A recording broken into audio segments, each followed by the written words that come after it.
twice, has never met San Francisco's shock. Shanghai Dragons are your champions. alexyOWL takes their place amongst the stars. Florida Mayhem are your kings for all time.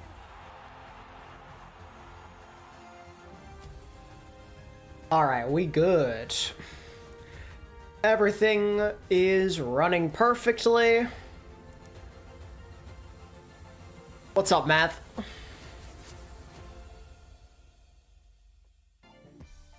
Welcome to the final day of main event. Final day of stage 1 OWCS, EMEA, and NA.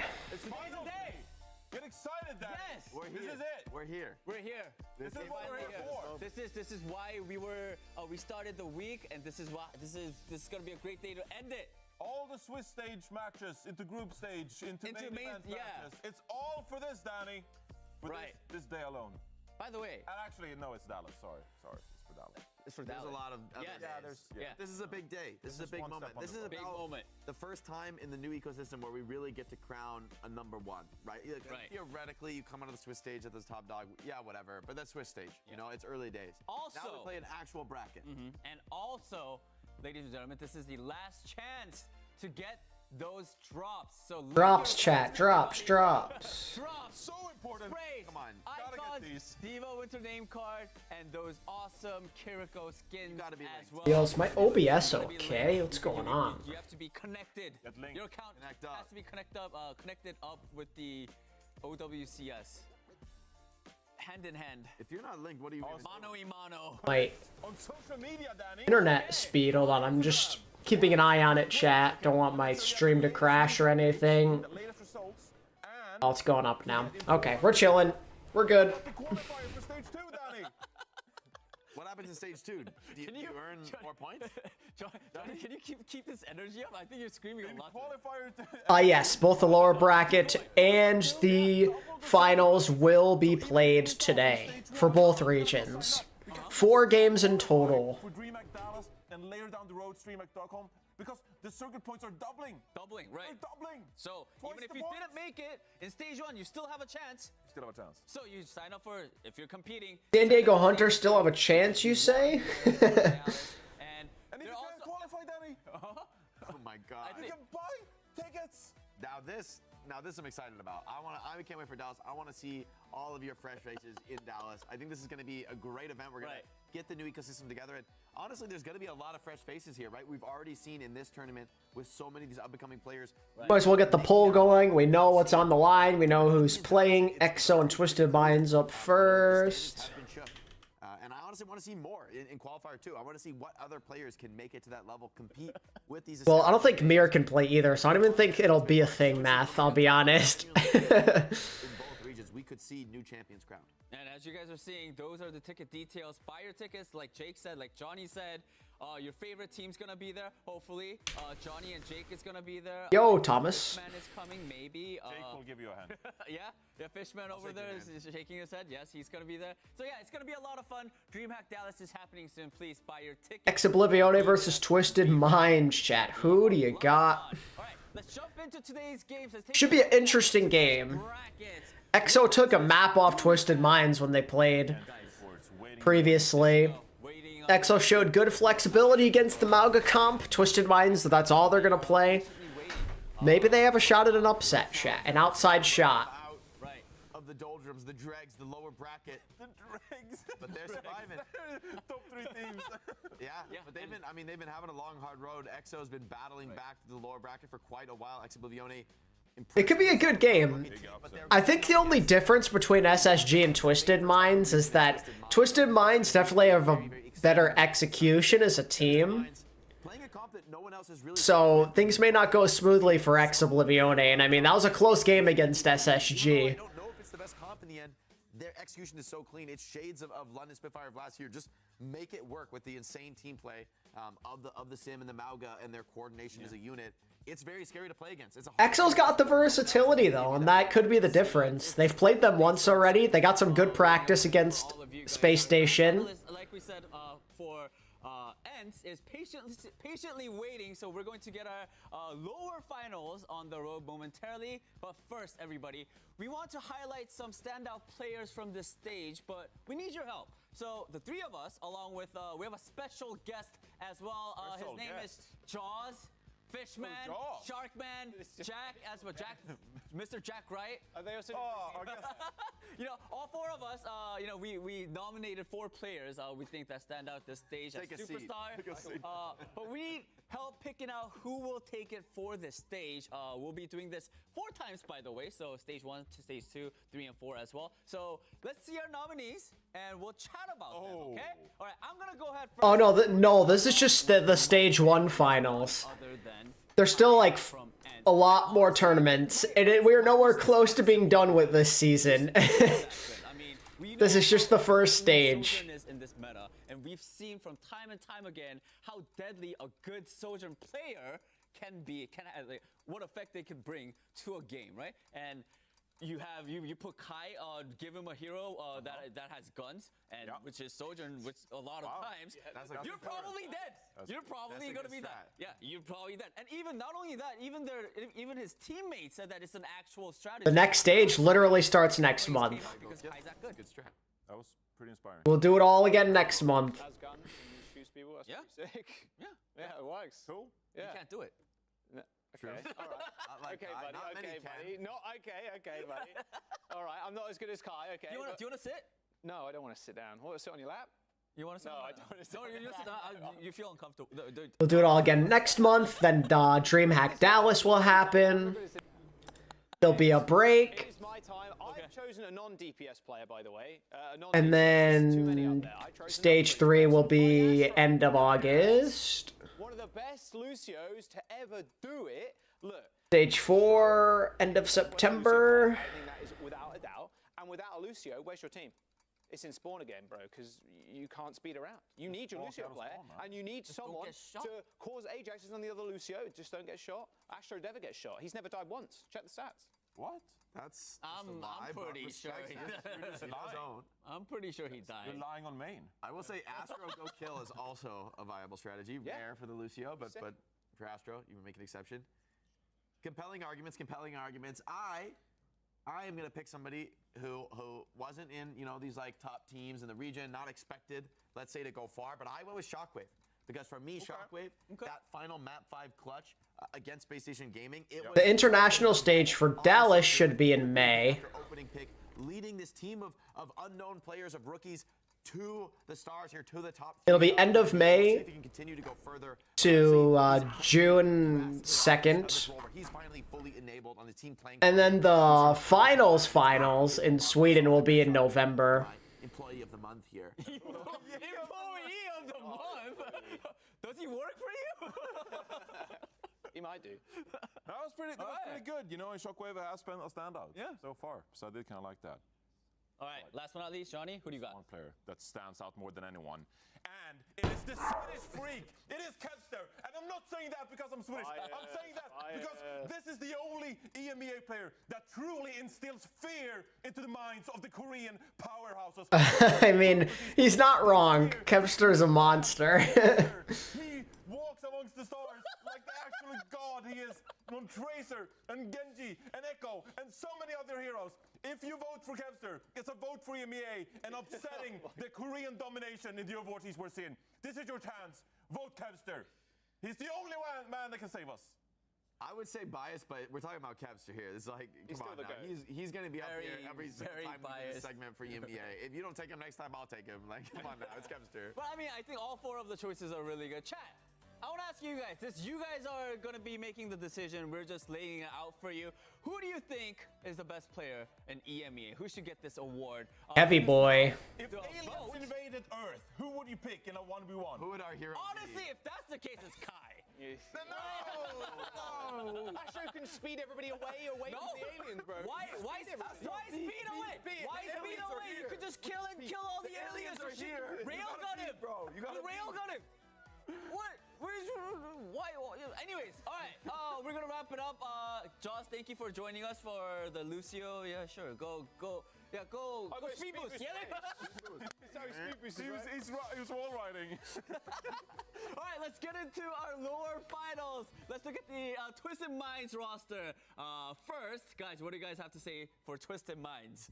I mean, this team has looked fearsome. Every time we've seen them, they've been playing off meta based on what almost every other team has gone towards in terms of this Orisa comp looking pretty dominant. They've been the one team still committed to the Mauga that they obviously... Yeah, they'll continue to play Mauga to the molding of many fans worldwide. TM will continue to do their thing. I highly doubt they'll change anything. That's never been who they've been as a team. Yeah, only 4 games. Like, anyone who's watched TM for, like, the last year or two, you know, if they have a comp they like, they're gonna play it. You best believe they're gonna play it, for better or worse. Is gonna take incredible prowess. Even against Ents, Twisted Minds made it insanely close. I think they still might continue to believe in this comp, still grinding it, and still just thinking their execution is on point. And I think, you know, with veterans like Kellex in the backline... The question's going to be, can their execution win over the flexibility of EXO? That's going to be the big question. Why do they like Mauga? I couldn't tell you. That's what they like. That's what they're going to play. I'm low-key down, Math. If you're still awake, I'm low-key down. I was playing last night on the Battlefront 1 servers. They're pretty good. Does this decide who loses to Ents? Well, this decides who advances to play them. In reality, yeah, probably who loses to Ents, though. I'm gonna try and have some optimism, though. Alright, Lee Jong up first, as per usual. But it could be an opportunity. There's a path there. There's a blueprint there. We know it's possible, but I think for me watching that... TM doesn't have a coach? Really? Is that true? That was Kevster and Kai at their limit to provide what they needed. And for EXO, if this team of lesser-known rookie players can do it... I find... Don't they have a lot of coaches? Am I, like, crazy? We're starting the series with Lee Jang, picked by Twisted Minds. No surprises, right? Anything... Yeah. No? Honestly, even Ents took the Rushmere with Mauga here. I think this probably is 2 of 3 points. Control Center and Night Market are probably going to be Mauga maps. Gotcha, Matt. Not be forced to 100%. Like, you know, we saw EXO win with Doom. Maybe it can happen, but... Wait, I really... That's the case. Like, it's a Wait, let's see. Mauga, but it's also a good map if you want to try to counter the Mauga with that. Looks like they have 1 coach. Ready for the lower finals? Yeah. All right, let's get this show on the road. Tossing it to the casters. Necro, Joss, take it away. It's Willie on paper, but he's streaming right now. Oh, okay. We're ready. About to get into it. You know, I've not cast interesting. all week, but it's been just a ridiculous region to watch. It always is super fun watching the EU powerhouses clash, Rose and Twist. I mean, they did lose Kareev. Kareev used to be coaching them, so... Oh my god, as well. Some of the most maps played throughout this entire bracket. It's ridiculous. So you'd imagine they're pretty warmed up. Yeah, absolutely. Especially having taken down such a tough opponent and space. I miss when they had Kareev, but Kareev's on rock now. Right now. But you gotta look at after coaching Boston for like a hot minute. As one of the top teams in EMEA, and honestly, the top 3. It's all right, chat largely in favor of TM. I think that is understandable. I mean, the DPS matchup here is ridiculous. It was ridiculous yesterday. Chat with, I mean, with that kind of percentage, that's a 3-0 for TM for you guys. I put that under me. I don't know why I did that. Go TM for chat. I get the feeling it might be a close game. DPS like rising stars for the last year and a half or I don't know if I want to say a 5 map or maybe I'll give EXO 1. I mean, EXO's kind of has the hot hand though. I'm gonna say 3-0 or 3-2 TM. Honestly. Tower first map here, Gardens Rose, as we unlock the doors. Oh wait, hold on. Wait. Wait, no Mauga. Wait. I might switch 3-1. If they're not playing Mauga, I'm going 3-1. I feel like this is where we really get to see what Twisted Minds are made of. Yep, the Mauga not to be seen, but the Ram with the Moira of all things. Which is a bit odd. I thought a little bit more Kiriko action, maybe no Batiste even with the Ram, but Moira. In case they said they had one language barrier was too much till they left. That's really unfortunate. Twisted Minds with a fast rotation, ex-Oblivione. They're going to take the house here, but they do end up losing point first. Alright, Exo's kind of in a weird spot. They're gonna play around their Orisa, and Quartz finds a pick. There you go. Yeah, Quartz finds the headshot on Crispy. Uh-oh. alexyOWL, they're in bad shape right now. They need to just die. Look at them not play Mauga, and they're winning. Whoever would have thought? It wasn't the longest fight in the world, but still. I mean, you're expecting Quartz or Cookie, like you said, Rose, to pick up. I mean, this is something they're pretty familiar with. They're good at the Ram comp. KSA is a based Ram. I like this switch up. Exo's gonna go with the Monkey comp. Yeah, we see Chase swap over to I wonder, I mean, I'm willing to bet Exo maybe weren't expecting this switch up. They're probably prepared to see the sim. Looking at some of the options that Twisted Minds have, you're just really looking at Quartz or even jumping on KSA here to show healing with the bubble. Canale with the based headshot. You can't argue with that one. Coalescence though from Slay, as soon as that rush did get laid down, and Chase in a little bit of trouble, has to jump high in the skies away from that Coalescence. A duplication of the Ram, but Max They gotta focus the copy. This could be dangerous. the plays that alexyOWL want to throw out, but honestly, a Ram on the point with the Nemesis form, the little warm, you aren't going to survive too long. Oh yeah, Quartz is a superstar level player as well, no doubt. Lose the point, invest 2 support ultimates, but they get 71%. That is the danger. The most surprising language barrier is Poco struggling to understand Boombox's English. Okay, that's actually kind of funny. Students of the Game versus Timeless match 2 days ago was crazy. Who do you think underperformed on Students of the Game? I don't think anyone in particular underperformed. I think it was just a really tight game, and a couple of fights didn't go their way, and that was it. I thought that was just genuinely a really solid game, where everyone kind of had their moments of popping off. I think it was more of a team thing than the individuals. Not really, Mock. When the playoffs come on, I'll watch some of the games. Like, I'll watch maybe like a couple hockey games a year, but I'm not much of an NHL guy. Already feels kind of disastrous. Playoff hockey does go pretty hard, though. I will not lie. The ability to coordinate as a full team of 5, as Chase is going to be coming back on sort of his like big ace in the hole, the Doofist. All right, Shockwave's there to touch. Sandbear comes out from alexyOWL, trying to stop Quartz from getting away with murder. Shockwave peeks around the corner. Okay, you got the pick you needed. Onto KSA's a good start, and now Cookie trying to get an angle on Quartz, trying to go for the 1-for-1. Crispy's there to clean up 3 kills, in fact, for the Lucio. Okay, you take that. Oh, did I say? Oh, my bad. I said upper instead of lower. You're right. Thank you. alexyOWL, they switch tanks. Not gonna have their Meteor Strike. Not the most impactful ultimate, but Twisted I don't know why I said upper.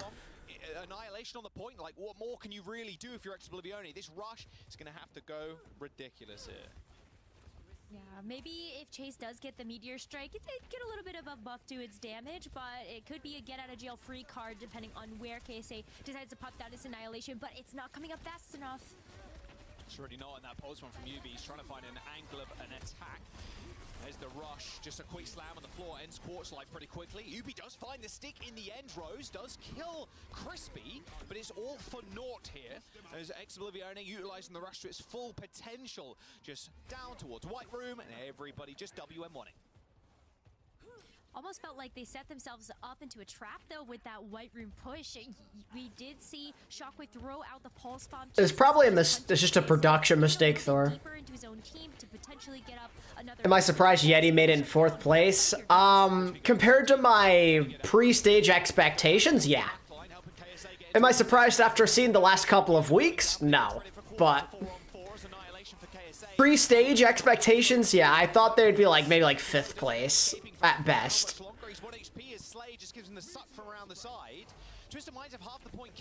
Yes, Twisted Minds is off the Mauga, and they're being competitive.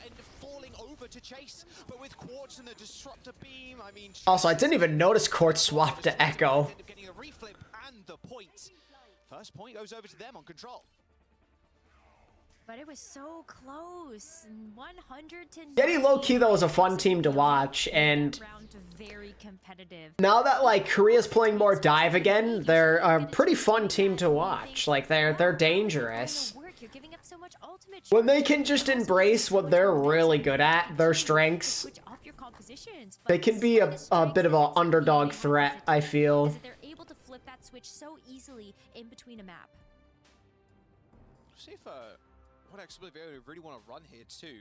Don't imagine Winston. This is very much a you hold on point, and one of the maps you can probably play the Mauga. I was so close to having the top 4 right in Korea, and like not the exact order, but like the 4 teams that I thought would be top 4.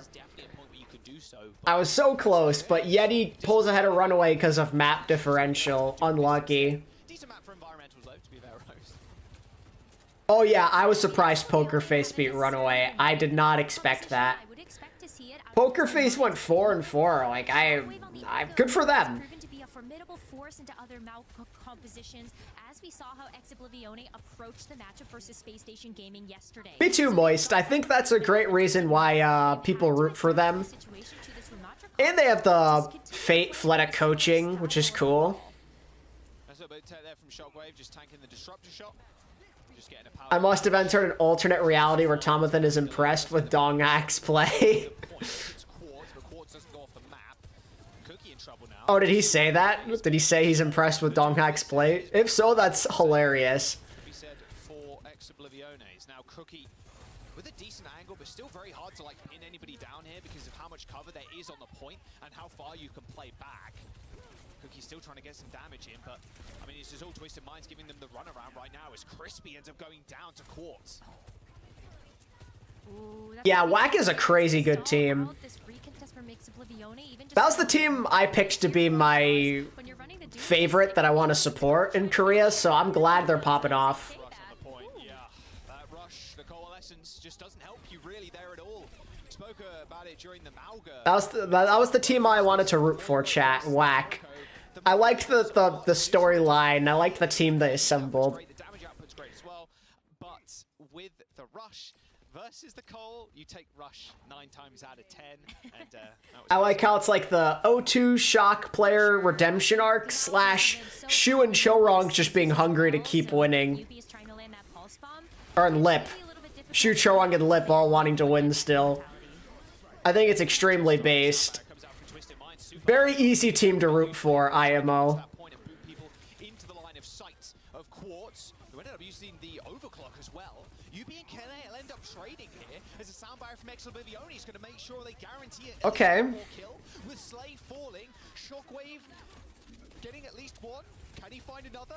I mean, Quartz is just so far deep. Oh my god, Quartz. Still comes up with a kill somehow.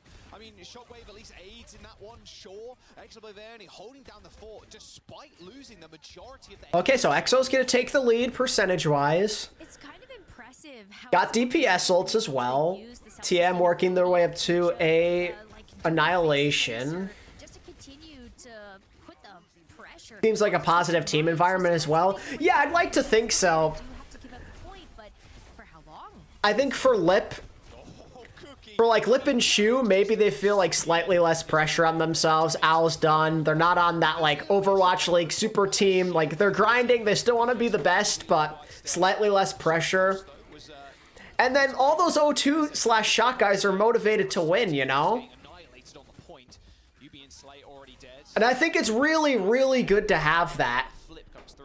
Which is maybe part of why they're having an edge over Falcons. They have those young, motivated, hungry players who still have so much left in the tank to prove after an unsatisfying year. Their one chance at Owl was kind of not that great. I don't know if I'd say failure, but a letdown. And they want to win and show why they were top prospects. Having that combination of young and old, it goes a long way sometimes. So again, 4v4, but that Annihilation's going to be a big problem for alexyOWL. They've got that rush, Rose, but a free capture basically for a 1-ult trade. You take that anything. Shu is shooing, so Whack is going to win, yeah. We'll see how that rivalry between them and Falcons goes. They'll be playing each other more. This is certainly not the end. This is just the end of groups. They'll have a couple more matches on the up-and-coming, surely. I worry about Falcons, though. Like, as good as they are, they're one of those teams that I feel can get boomed when they lose. Like, losing is just absolutely unacceptable. Also, Axel's gonna tie this up. I feel like we saw it a bit last year, right? When Atlanta started to play worse, you could tell it boomed like Chio and those guys a little bit. Like Chio and Fielder, like maybe played a little worse at times when things weren't going completely their way. Couldn't handle being pressured by good teams. Grabbing muffins? Gotcha, Thor. Yes, big question. What kind of muffins? This is life or death, Thor. Answer carefully. They're tied up on this map, and we're gonna have to see what other hero roulette we get out from both of these teams, because Jaws, it kind of feels like the Rematch from KSA, it just was vulnerable. Ben's got a really strong mentality after 2023. Yeah, the poke is sick. Yeah, that's true. But I mean more so some of their other players. My lawyer has advised silence? What do you mean? You have to come and chase us because we're so mobile, and Shockwave is a big part of that too, getting that one clip. Oh, now TM's gonna play Mauga. This is like the more Mauga-centric map. Part of the map. But now this is where the Echo can find crazy value. Yo, Keon, what's up, dude? Just melt that Mauga down. Quartz get just stunned right there if you saw that, and we'll have to be cognizant of how. This is where Shockwave can make a big difference. He's got to channel his inner Kevster here, or that can happen. That's a lot of assists in that kill feed. Did you trade with that focusing being killed? But the point is, oh, 100% moist. 100%. I think a lot of the younger players on that team can't really handle the losing. Like, I remember Gator talked about it a lot on Uncoachable. Whenever Atlanta lost scrims, they just thought they sucked and they had no chance of winning. Like, it's really hard to believe that that dominant Sombra dive team that just cruised their way through midseason madness thought they were going to lose going into it because they were struggling in scrims. Like, they've got a paper mache mental. Just easily rips apart. And they have a lot of those same players now, and that's part of the problem, I think. That's why I'm worried about, like, a future matchup with WAC. Like, how are they going to recover mentally? That's what I'm interested to see. Get back to spawn and maybe go for a small swap up. UB is close to the sim wall, but how much effectiveness are they really getting? Well, okay, 0 now because he's dead. Rest in peace. Yeah, hey, lemon muffins ain't bad though, Thor. Nothing to be ashamed of. Lemon poppy seed muffins, those go pretty hard. Always be a focus fire for this team. Having the teleporter is a great way for Twisted Minds to close the yeah, for some players, losing is just unacceptable. But with that barrier, as you were saying, a team like WAC is gonna be a bit more humble because of some of those younger team members who've never had the chance to really taste success at this level. There's a big difference there, and I think we're seeing it play out right now. That's part of why WAC are just on top. And why right now I think I'm definitely transitioning to them being my favorites in that region for sure.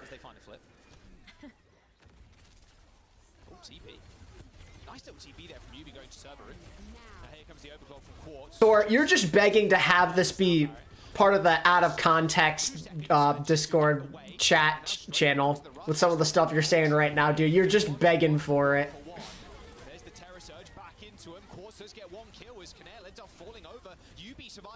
Oh, Penguin's already on it. As they end up trading their ultimates, like now they're straight back to the Kiriko. They rush in, and then Slay's like, "Well, we're already in this team fight. I've used my Suzu. There's not much we can do, especially okay. When Surge gets popped too." EXO and Shockwave only has the only ult for EXO. Big cage fight here could ruin them. Can KSA do it? Can he have a good ult? We haven't seen many of them. Okay, so you neutralized the copy, which isn't the worst. As Yubi gets focused out once more, really scared of Yubi really building up towards that level 3 beam damage. And their Quartz with the big shot. Focus fire is decent from alexyOWL, but it's not enough to see them through this fight. 90%. They'll have a touch though. It's not over. 90%. You can see Chase going back over to the Doomfist for a little bit more one-shot potential, and the rollout is a little bit faster. The 3 best teams, it's, I mean...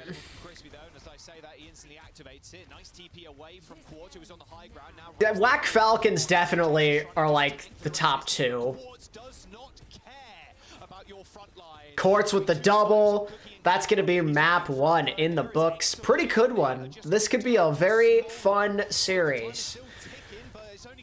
to touch, and they're not going to be able to get there. I mean, the number 3 team is entirely up to you. If you're a firm believer Korea's ahead of everyone else, maybe you're going to say FTG. Some people will say Toronto. Some people may be all in on ENCE, which I think is also understandable. I like ENCE a lot. They might be my number 3 personally. Taking back control maybe every couple of seconds, and that was. How do you feel that all of Asia only gets 2 slots at majors, but U/NA gets 3 each? I hate that. I think that is absolutely ridiculous. Korea is the best region for Overwatch in the world, and you're giving them 2 spots? I mean, no offense to the other Asia places, but it's going to be Korea that goes there. I think that's absurd.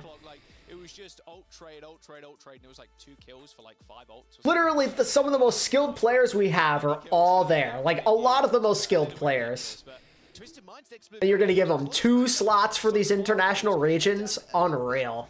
I don't know. I feel like Cookie and Shockwave aren't showing up nearly as much here. Maybe it's just Cookie. Shockwave's getting a lot of big damage with the Truth or true. Is just kind of doing quartz things, so it's a They have to nerf them somehow. NA should be the region of 2 spots. Agreed. Hard agree. NA is the worst region of all. They should have 2. Cookie just not having the shots they really need to land onto the backline. It's really much in the Sojourn 1v1, Quartz is winning that out.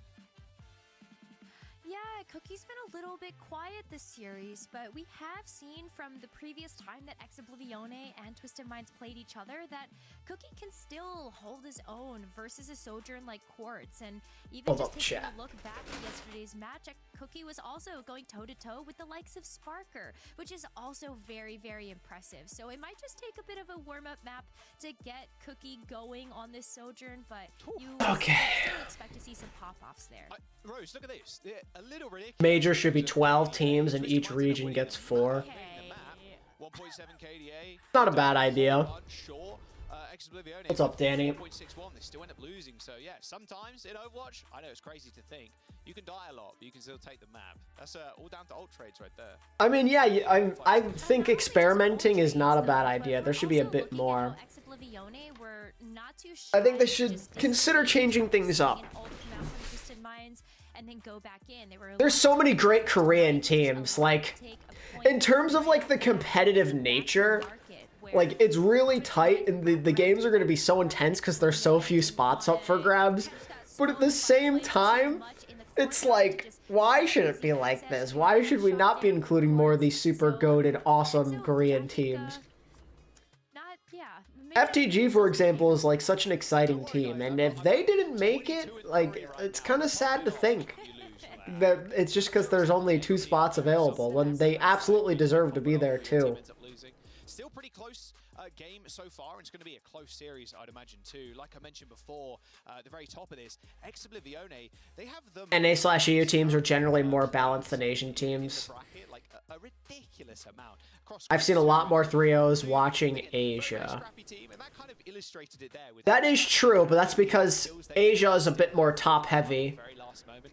I would add on top of that as well, it also screams good kind of macro game as well from Twisted Minds, a good stall too. Because if you're just stalling out for a long time, sure, your team's dying, but you're like getting more percent, and then it's like, well, we only need to win 1 fight. China quite literally cannot compete in OWCS right now, play with Georgie. That is why there's no Chinese teams.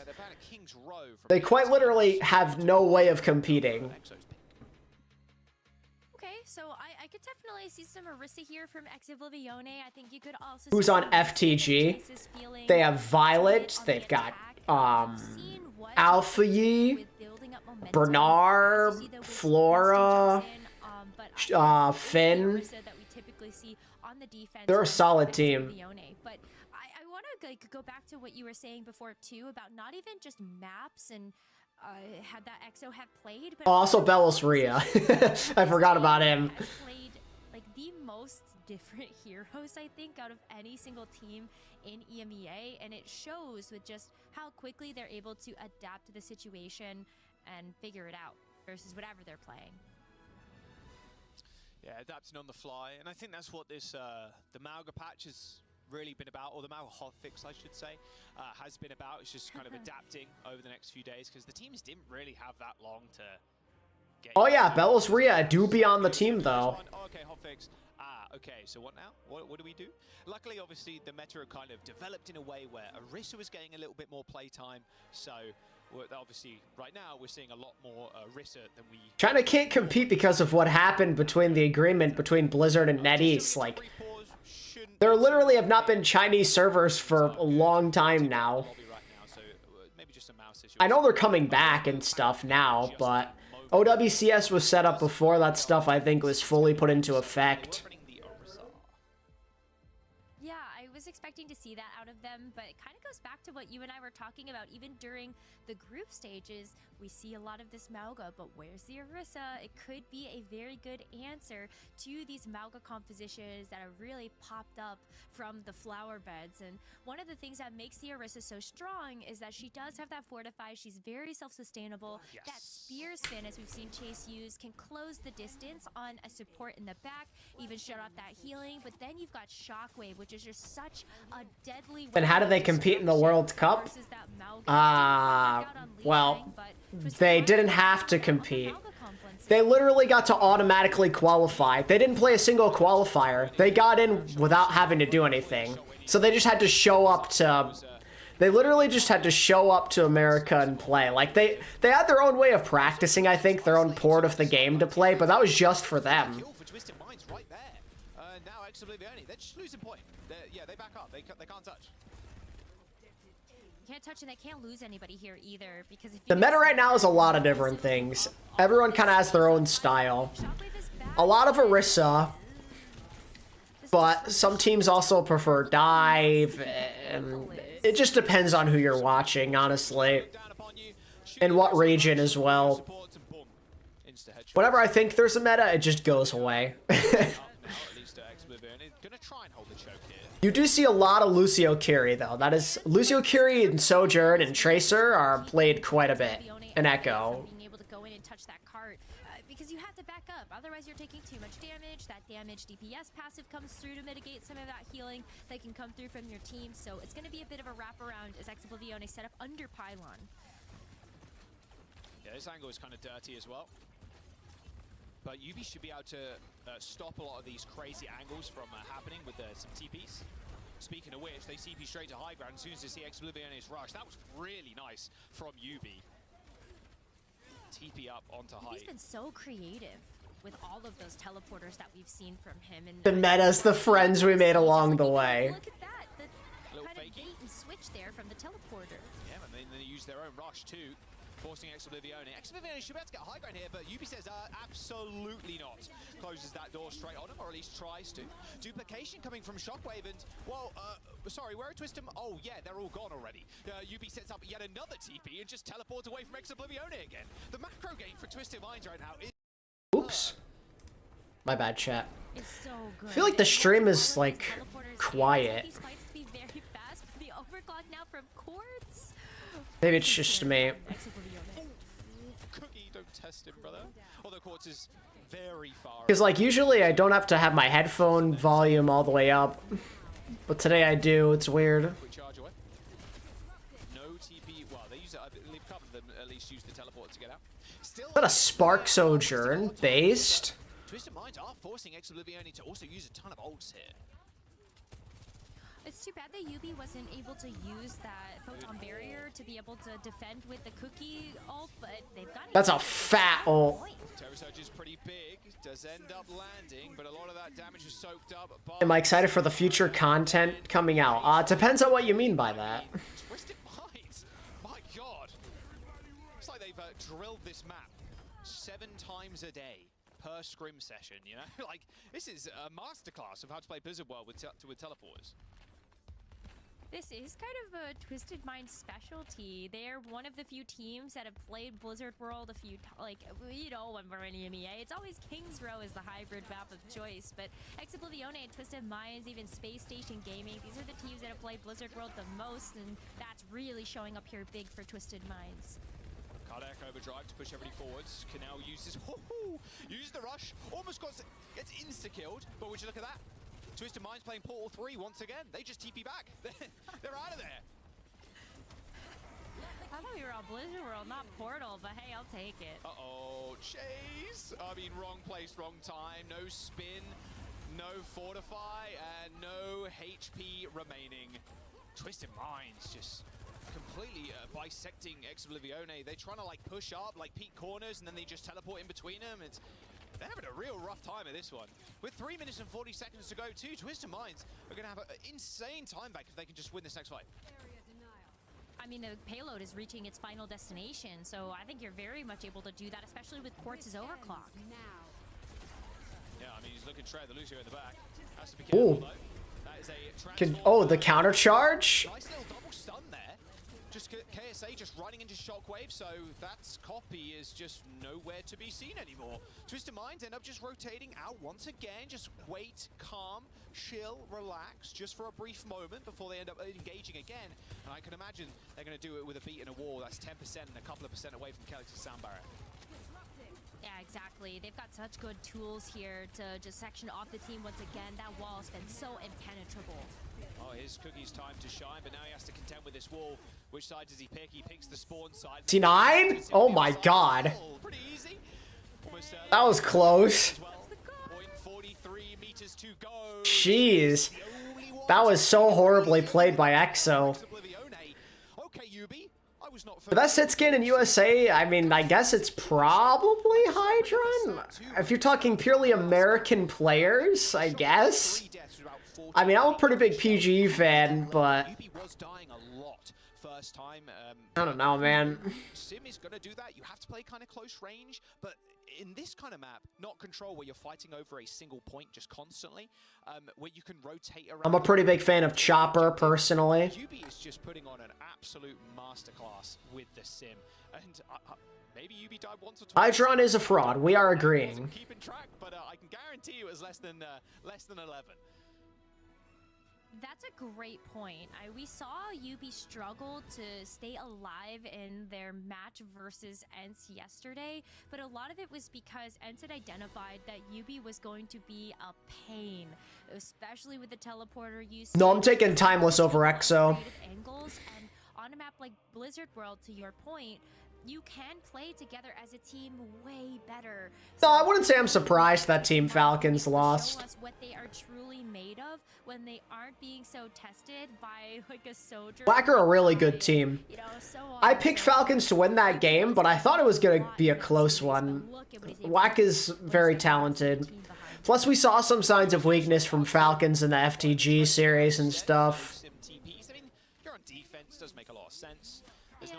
not too, I mean, if you really wanted to go with the Sim, you could like TP behind them and try and flip the map over and over and over again and try and cut people off, but alexyOWL only running a fast comp, so probably wouldn't have worked out. So Tracer seems like the perfect pick here. Tracer too. I mean, UB and Shockwave were dueling each other on their very first map of the series, so they might keep marking each other. But this is where Crispy has really had a chance to shine, is going with somebody like Shockwave, making that more of a dynamic duo. X also has Cloud, but they're not playing him right now. All right, KSA in a little bit of trouble in that bubble, so can't get a lot of heals. If they can Shockwave, apparently, just get smacked in the face. I mean, with how the series has gone so far, Too far up on the high ground. I'd almost prefer if they played Shockwave Cloud to match in like the Tracer Soj. Same with Slay. I mean, Chase could have ran away with that one. Slay was one melee off, ended up going down, but all good. Save. Yeah, thank you for the $5 super chat, man. 2 questions for today. Trying to collect their thoughts and regroup. Least favorite pizza topping and thoughts on Mono. Mono, people don't talk about him anymore, but go to tank player. Something that we've come to expect from One of the most consistent of all time. really clutched up so that alexyOWL. See ya. That was a kunai headshot with a couple of Tracer pulse pistol bullets at your skull. Unfortunate. And they're pushing for kills, which is always nice. Good stuff. For the pizza topping question, I mean, I usually don't get things I dislike on pizza, so like, it's a bit harder to say. I guess probably just pineapple then. Twisted Minds just keep up the pressure. alexyOWL too. They have I mean, I've never had anchovies, but I know a lot of people don't like that. To help initiate this fight, but Twisted Minds have 3 others that they get to rely on, Yeah, including the rush of their own. I think it's a good point. Like, look, Twisted Minds. Olives, yeah, a lot of people don't like olives. I like olives personally. Seven Twisted Minds listening though into this next fight. A minute and 40 seconds to go for alexyOWL.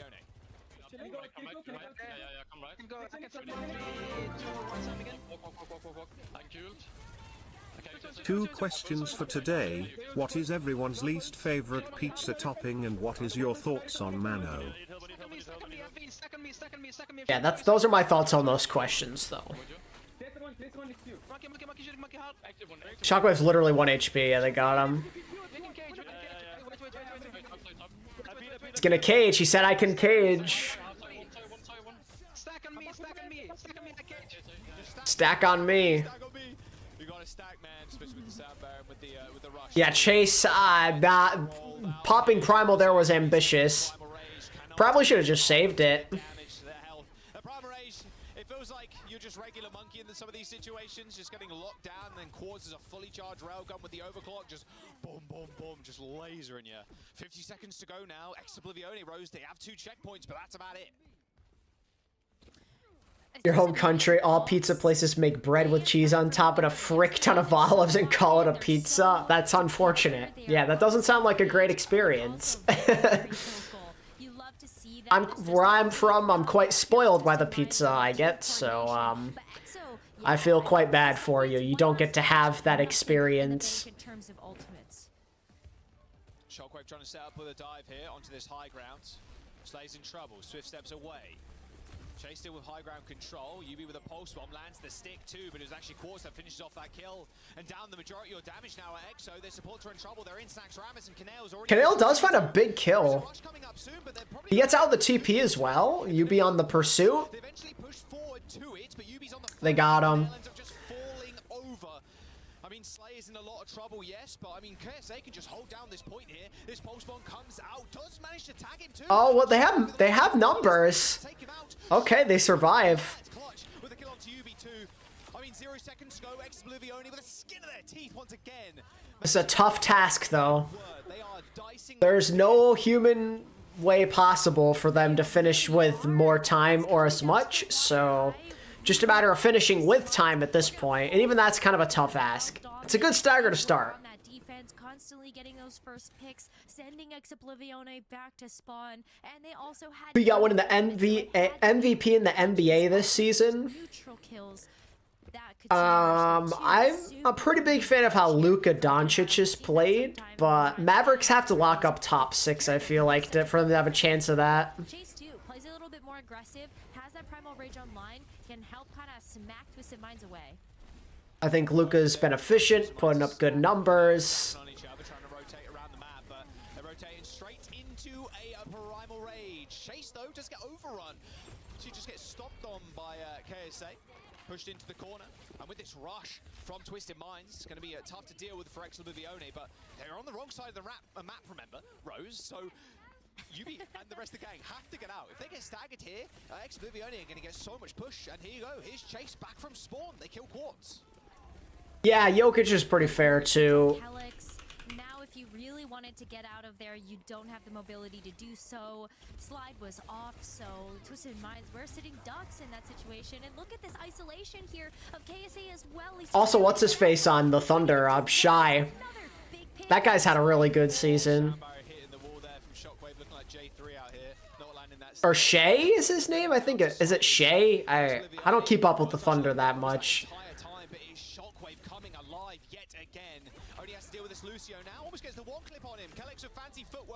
Quartz or Lip? Oh. Probably Lip, but I'm a big Quartz supporter.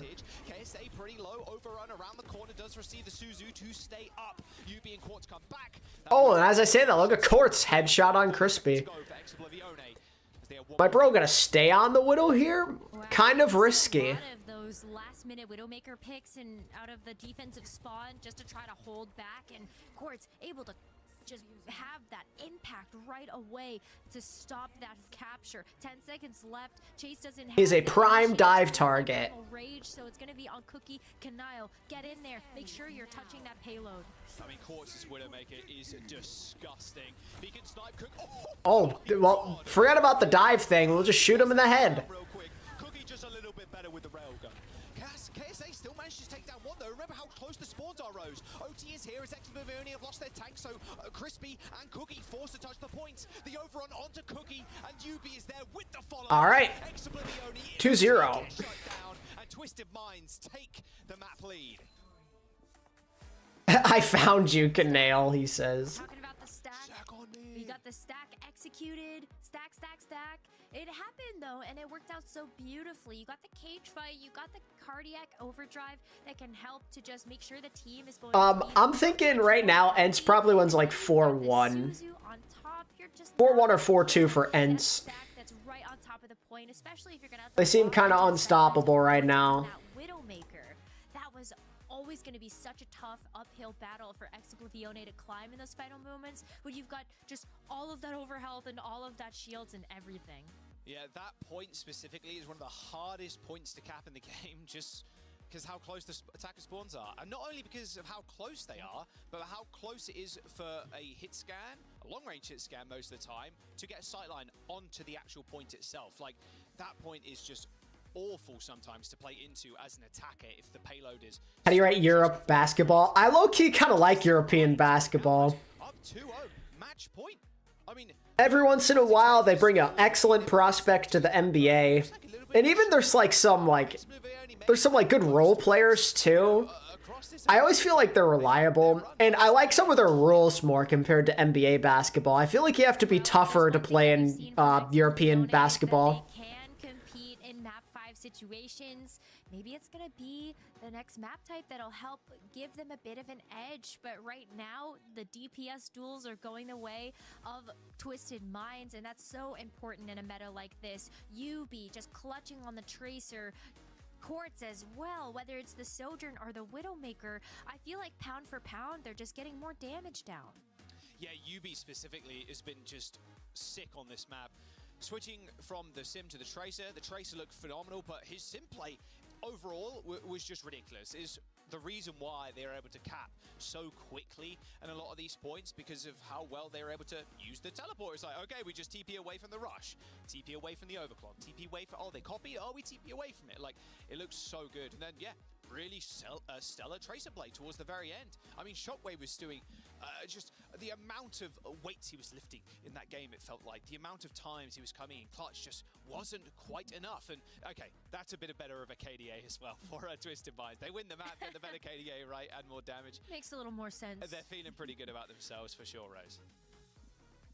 Yeah, I mean, I think that when I go think about these stats now with Twisted Minds having that KDA advantage, I then... What's the special rules or different rules? A lot of it is, I feel like European basketball is less catered towards offense. When it came down to the they don't call fouls as much, I feel. Defense can get away with more.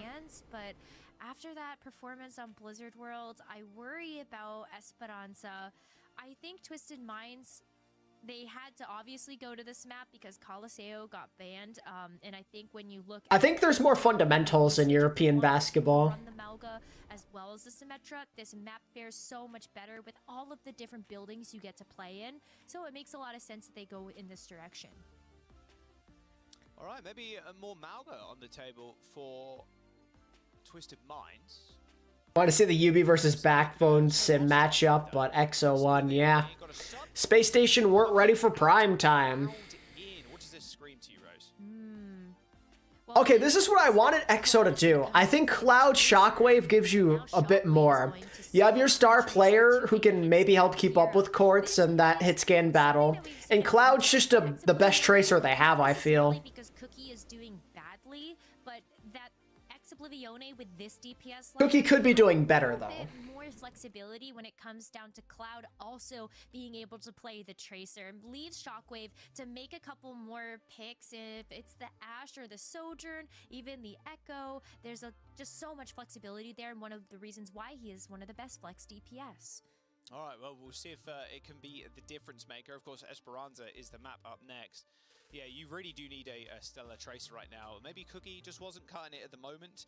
I mean, not looking too sharp on the Sojourn head-to-head either right now, but I mean, it's hard to when Quartz is just just Quartz, I suppose. Like, the guy really impressed during World Cup, and he's been impressing ever since. Definitely one of the best hit scan players coming out of the North American. I've been doing North America this whole week. The EU region is what I mean. So yeah, it's looking really great so far for Twisted Minds, and they're on map point. They're so close to locking their ticket into the finals, going up against Ents. But alexyOWL, you know, what does everybody say? Comeback starts now. We're going to get the reverse sweep. The comms, they got to be electric, they got to be fire, they got to just keep the spirits up, because being down this early and also in the losers bracket, it's got to play on your mental a little bit. But they're all pros. They've been here, they've done that. About to lock in for map number 3. Esperan'a, picked by Twisted Minds. It's always comebackable, Jaws. So true. It's always. If you're in your ranking. Wow, there's been no breaks yet. I'm surprised. No stalling. We're just getting right into the action. And you've totally got this. So alexyOWL, they've been able to do that in a lot of their map 5 situations. Sometimes the map doesn't go their way, and they're like, no worries, we got this. Next one, all good.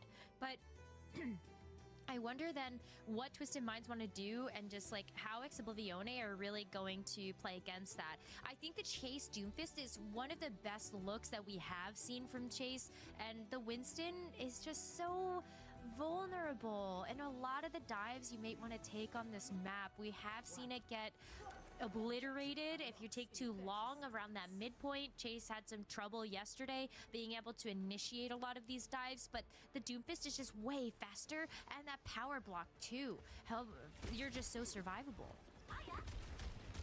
I really Back to the Ram for Twisted Minds here. I like it when the Doomfist. I don't like it when I receive the Doomfist slam, but when a Doomfist hits 5 people with slam, it looks quite cool. Looks quite sick. I really like the Ram, especially on this kind of map. Especially with Lucio. It's hard for really the Doomfist to do much, but this is kind of... I'm a little surprised to see Echo, though. I kind of want to see Shockwave match on the Soj, personally. But it's all about forcing Quartz to use Power Slide, forcing the Kiri to use Swift Step or Suzu. Exo need that range, though. Need to find an entrance here, and Quartz is so high up in the skies at the moment, it's going to be tough to do that. Exo does, Quartz has to play some pretty far off angles, just to avoid getting pounded into the dirt. Oh, goodbye, Chase. Yeah, they kind of lost this high ground. You saw Chase was trying to get on top of it, but as soon as Quartz puts himself... And the Exo players are in a weird place. I don't like this. That's a real rough spot to be in, and the Vortex does so much work. The dive's got to be perfect. Let's see it. Where are we going? Who we diving on? Just locking him down, bringing it back down to earth, and like he's walking in quicksand, right? Oh, well, I guess Yubi's the target. A little unconventional, but whatever works for you. Coalescence being used to try and soften up the front line of alexyOWL. Oh, the copy on the Ram. Yeah, pretty scary. Pretty damn scary. A free annihilation. Almost. You're close. 85% for Shockwave there. They managed to win that fight in 2 minutes and 49 meters. Not quite. And I mean, you didn't really need to use that dupe, but you still got 4 ults. You're happy with the push, but I think you're even happier if you're alexyOWL that you can match here. Point capture, because now you get a chance to... And you've got the double support ults, which is nice. A bit of an advantage there to potentially press. When you do get that first point unlocked, it just feels like almost game over in a lot of situations. I thought he was gonna die to his own pulse. Holy moly. Okay, almost died to his own pulse, but didn't see it. Straight up would have gone on right on to Tomathan's best and worst plays if that one happened. No, it is not. No, it is not. Continuing rush. Slaying a lot of trouble. 1 HP pretty much. Yeah, it's just Ooh! the slam. This Doomfist putting in some work. Tried to back up, but I mean the cooldown decrease with the Doomfist, that is disgusting stuff. Should be a pretty free kill on KSA. Dying pretty late there is not the worst thing in the world. You stall the payload a little bit, but alexyOWL going to set up super far forward. Haven't got the rush available to them, but they could just beat into them if they wanted to and force Kalex to use his. Ooh. Okay, Oh, KSA is actually going to switch off of the Rematch. It's going to be the Orisa now, and that is a little bit better. So you Twisted Minds is playing Orisa? Since you have the Fortify, but you are getting back to this point a little bit slower. Wait a second. There to help speed you I didn't think it could be done, chat. So that's where you'll see KSA set up, but Good Quartz That was perfect. Just peeking over the edge, knowing Quartz was playing all the way at the back. Chase pops the Meteor Strike, hunting for a target. Beat comes through. Chase, yeah, about 1,000 HP to deal with now. Twisted Minds gonna have to try and just stay alive, wait for this overhealth to burn off, but not to be, especially with this duplication coming out onto. XO gonna get the checkpoint here, pretty big. Can they get this kill? I don't think so. No, surely not. Oh, duplicate pulse bomb goes wide, but you might as well throw it out. And then this is the checkpoint for alexyOWL. Okay, they're in good stead now. Wow. Yeah, it looks great. It looks great for alexyOWL now. While coming up on that Doomfist, Chase has been able to play so aggressive, and they are marking these cooldowns. No fade from Moira, no recall from Tracer, no power slide from Quartz. Go after it. Oh, that was close. Staying alive with Shockwave. Only just still managed to get a kill. Oh, crispy! Oh my god. Oh, Eaton. That was ridiculous. 180 there from Quartz. Okay, so he ate a pulse. He ate a pulse. That's going to at least give them a little bit of reprieve. And they've also stolen the bot heroes. So alexyOWL are going to have to act, and they're going to have to act fast. UB does go down to a... I love how the strat, no matter what he's playing, is just bully UB. Coalesce is doing a lot too. My word, okay, Canale's super low. They're just gonna Skill orb? Oh my god, he had to burn Suzu for the skill orb. Suzu. We're chilling, we're vibing. Skill Twisted orb. Minds Skill orb. is, trust me, it's as scary as it looks, especially when it's fired by a pro. KSA super low. Here's the rush rose. Canale just on top of the point now. It's going to be a rough fight for Twisted Minds. With Slay already dead, yeah, it's already over. alexyOWL just in completely different sorts right now. They look There's a better look from these boys. map number 2 to map number 3. I'm liking how this DPS swap feels. Regain control of those forward spawns too. Well, the nice thing about the Doomfist is that you don't have to go against the other tank. Like, you kind of ignore them.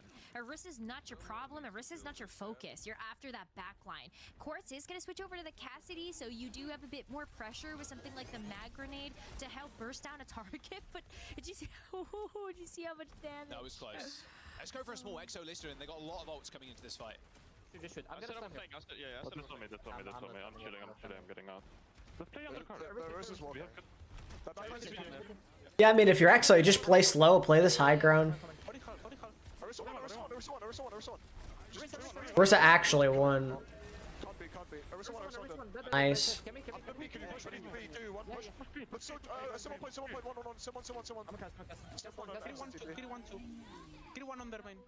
Nice, good shot.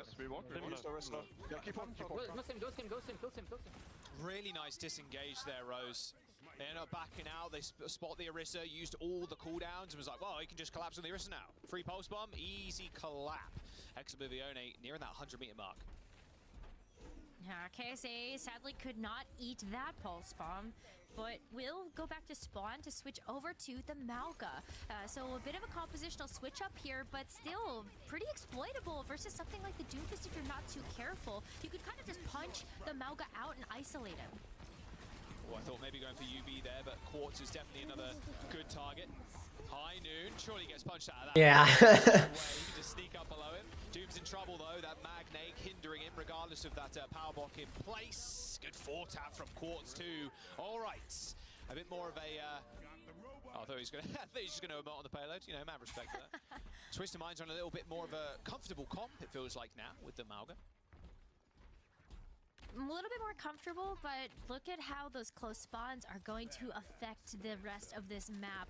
alexyOWL respawn just like that. They're back in the middle of the fight. They can play in this neutral, but Twisted Minds still have their work cut out for them. They need this first checkpoint. There's only 2 minutes left, really, so win this next fight, win the next one too. I was really smart from Cloud there. Triple blinking onto the point to stop it from getting too far. It does get away from them, but they've already killed Quartz. Very immobile. Oh. Oh my god, okay. Well, Little flick of the wrist. One plays wrong time for the Tracer too. Okay, Slay's just kind of holding it down with the Kiriko. Yeah, you can do that sometimes. If you hit the headshots, of course. Checkpoint. Okay, they end up capping it as well. alexyOWL, they're still finding kills with UB falling over. And remember, alexyOWL still have the lead here. So Twisted Minds, regardless of them capping, they've still got a long way to go. That's going to be Twisted Minds backing up as well. They do unlock those forward spawns, so it's going to be another neutral fight in the middle of Esperan'a. But this bridge territory is going to be so important. And it's going to be UB switching over to the Symmetra as well, so Teleporter to also go in. Okay, okay. I thought he TP'd in that pulse. Blizzard World. Again, Quartz is already dead. Shockwave is him, though. First, TP, a little bit of fake he wants to get onto the high ground. Chase gets chased, ironically enough, by the Sim. I mean, realistically, you want to get out of there anyway because of that rush. But now Shockwave trying to turn the tides of the war here. KSA, I don't know what he was doing there. But Shockwave is ready and waiting for him with that power slide. They're still juggling the point here, Rose. And this is very good for alexyOWL. They're burning time. They're waiting for spawners to come back. They know Twisted Minds can't push. No, I mean, you're still looking at Twisted Minds having to win 2 team fights in a row in order to take the lead back from alexyOWL, and they're running out of time. 40 seconds left now, sub 40, and alexyOWL can just play defensively with this bot. They don't have to throw everything in the kitchen sink at this one. They just have to win the fight. This is the last one, potentially. Yeah, they can make this last fight guaranteed, right? I mean, 20 seconds ago would be last fight anyway, but they can just guarantee it OT, just holding up here. They don't need to push. They don't need to press the issue. They got 40 plus meters in the lead right now. 10 seconds to go. KSA nearing that cage. And that teleport is going to put them under. Oh, it's not looking good for TM here. Alex has to use. Oh, not fast enough. That'll be the map. The carry for Twisted Minds falls over, and alexyOWL are just roundhousing Twisted Minds. Series ain't done yet. Maybe TM found something here, chat. Or EXO found something here with this combo. Are going to take us to a map number 4 now. Sometimes it takes just a little bit of a change up there. Maybe get a fresh perspective, a fresh player into the roster, and Reverse sweep? That'd be crazy. Not entirely too far-fetched, though. DPS duo. We know what Cookie can do on the Sojourn, right? We've seen it in action time and time again for the main stage as well as the group stage. But when you do have Cloud in that roster, you get to play the Tracer, and then Shockwave gets to go crazy on basically any hero under the sun. So fantastic stuff from EXO, and it looked so good. Yeah, I mean, picking off Quartz 3 times in 3 fights, like, they're picking them off first too. It's not even like just randomly throughout the fight. Like, that is perfect play from alexyOWL. Like, Quartz is one of the star carries for that team, and you got to shut him down at some point. And why not first, right? If you can get a stick, if you can get a railgun from across the map. Very different alexyOWL right now as we go into map number 4 next, Rose. Surasa is going to be up next. Ooh, that's exciting. I feel like Surasa just flashpoints so much chaos and really plays into the strength of both of these teams. So I feel like that one's going to be an absolute banger. But when we look at just how much impact all of the DPS players had, it's really no secret as to why they were the target focus of both of these teams. Even UB, right? With the Symmetra or the Tracer, UB was such an annoyance in the backline. And having the Symmetra felt like it was a really big boon to this Mauga composition, but it also left some of your teammates vulnerable if you're not able to stack on top of each other, and especially when you have to play the payload. Quartz isn't necessarily able to do that with something like the Sojourn. Like, Katie, yeah, gap is wow. What map is next? Only 40 meters separated them, but it was EXO really just kind of taking over the game. Surasa as well. Surasa. We saw EXO get a clutch win against said Maga comp yesterday on it. Oh, wait, no, I think they lost that map, actually, didn't they? But no, yeah, I think SSG won that map. I mean, so they lost that map against the Maga comp. So we'll see what they end up wanting to play on this next one, but Twisted Minds might have the edge here with how fast and how good they are as a team rotating with the Sim TPs.